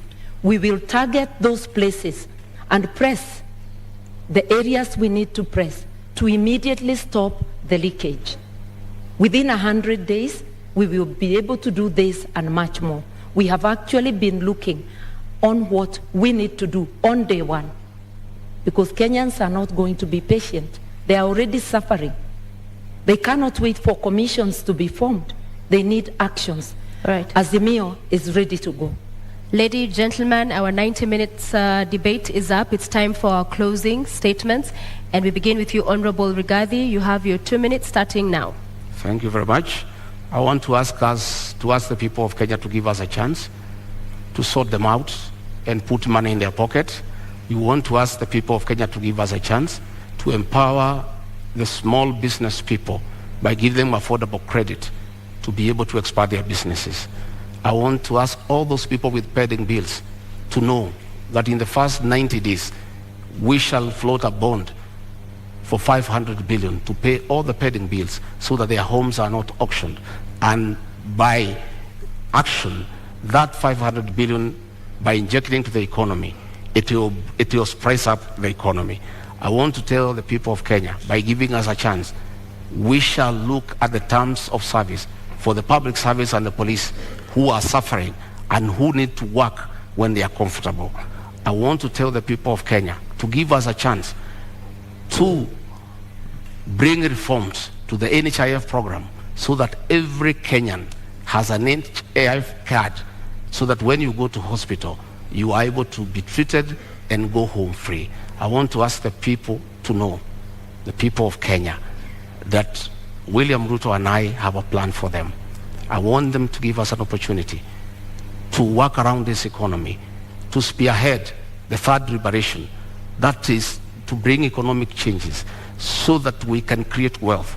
We can make the people of Kenya wealthy. We can give every Kenyan an opportunity to make a living. We can give every Kenyan an opportunity to make and live a good life. We want to ask them that on the 9th of August to come and vote for change.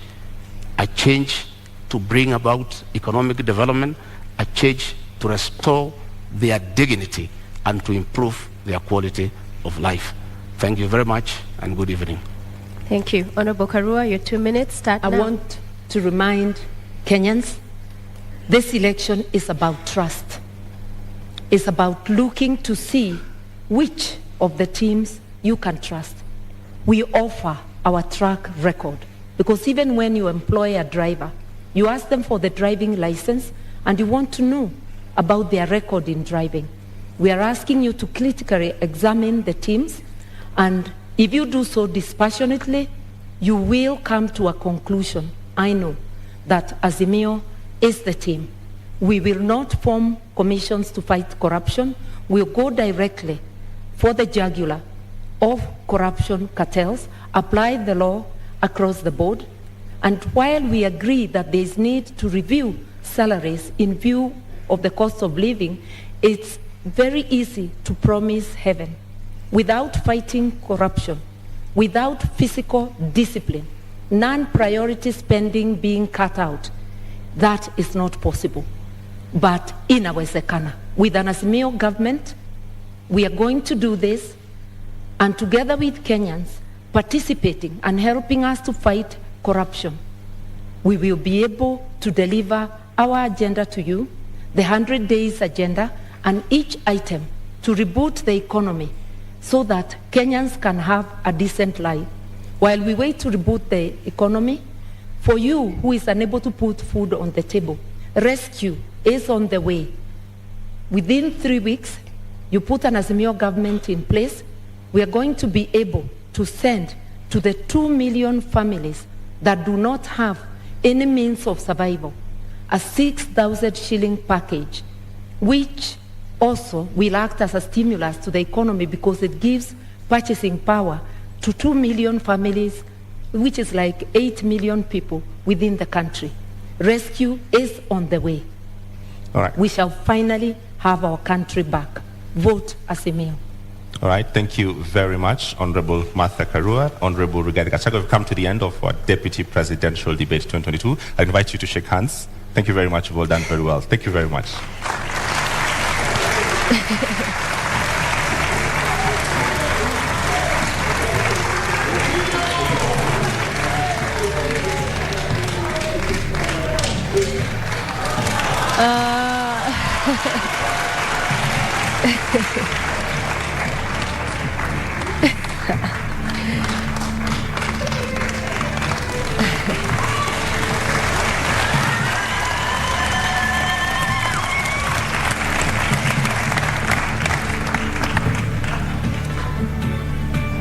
Ladies and gentlemen in the audience and our viewers following this at home, we have come to the end of our debate this evening, and our appreciation to Honorable Martha Karua of the Azimio la Umoja One Kenya Party Coalition, as well as Rigathi Gachagua of the United Democratic Alliance, UDA, for honoring voters with the duty of agreeing to attend this public televised debate. We thank you.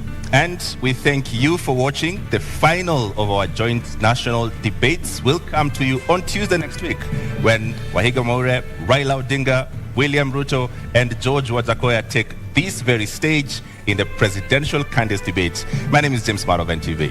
And I'm Sophia Wanuna of KTN News. Good night.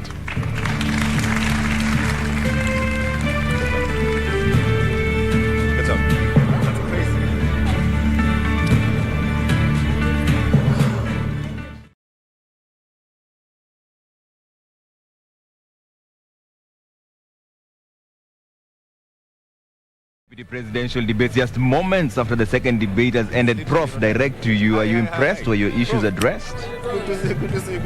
Yeah, thank you, Trevor. I think you guys did excellent. Thank you very much. Appreciate it. Yeah, it was wonderful. the debates actually did not address the sort of central issues we're looking at. Yeah. But on the very positive side, I think the debate spent time on what's ailing this country. And I'm very, very happy that for the first time in history, we have two parties from inside government, so that we are able to know what's actually ailing Kenya. Okay. The theft, the corruption, the inflated government project costs, the state capture, lack of ethics amongst those who are in power, families and so on. I'm actually very happy that this fight between Uhuru and Ruto is actually exposing to us the real problems that this country actually have.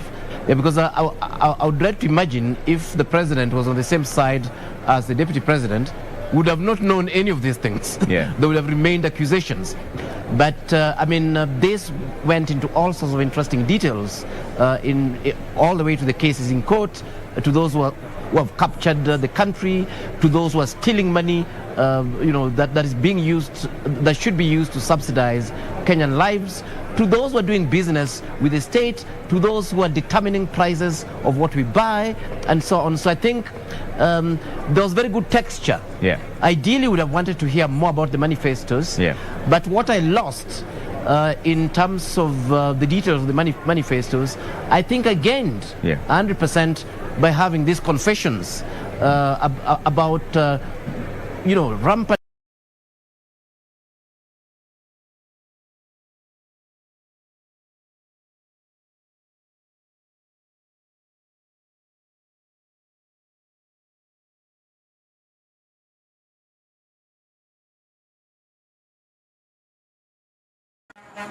Hakikisha unaendelea kufuata maagizo ya serikali dhidi ya kupambana na janga la korona ili kazi iendelee. Kuanzia asubuhi hii mati na beba raia. So kuwa safe ni lazima.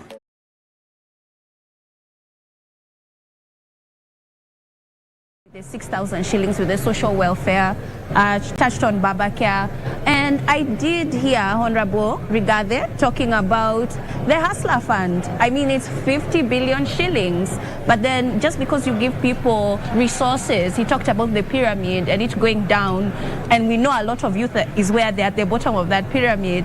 It doesn't mean as soon as you get money, let me tell you, you're paying back your loans. Because a lot of people right now are living on debt. So they are going to be repaying that. So it's not going to be that easy. Nerima, hold on 1 second. Let's cross over to Martha Karua. Debate bila balaa yoyote, tumeendelea vyema. Naam, shukran sana na nakutakia kila laheri na kwa heri. Na mwenzangu Nimrod Tabu bila shaka atakuwa anajiunga nasi baada muda usiokuwa mrefu akizungumza na mgombea mwenza wa UDA Rigathi Gachagua, na atakuwa anatueleza je, hisia zake ni zipi, na je amefikia matarajio yake, je ameweza kuwashawishi wa Kenya kumpigia kura ifikapo Agosti 9. Nimrod, kama unanipata, naam, labda tu tujiongee upande huu. Pole. Naam. Tumezungumza na mgombea mwenza wa kwanza, wacha tuzungumze na Mheshimiwa Rigathi Gachagua. Mheshimiwa Rigathi, tumezungumza na mgombea mwenza wa kwanza, wacha tuzungumze na Mheshimiwa Rigathi Gachagua. Mheshimiwa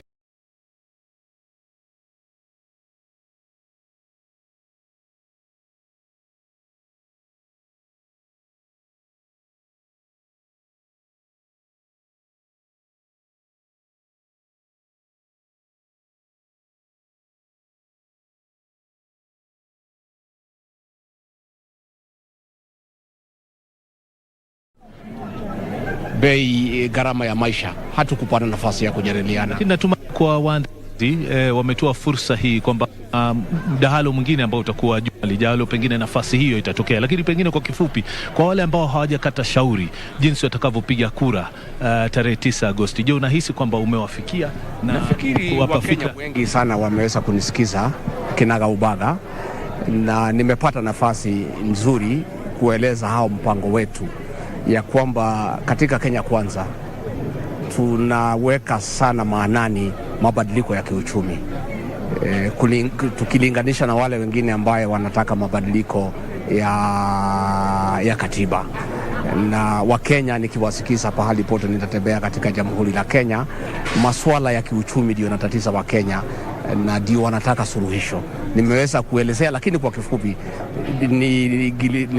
kama ningepata nafasi ya kutosha, tuko na mpango mzuri sana ambaye tungepata nafasi. We had a few issues addressed. Okay. Probably it was the structure of the interviewing, I don't know. Okay. But we didn't address the real issues that we have wanted addressed. Asaska? Yes, Trevor. Unfortunately, a lot of time was wasted on rumors and allegations instead of focusing on the roles of the deputy president as espoused in our constitution, and as well as real issues that are facing Kenyans, particularly looking at the economically feasible solutions.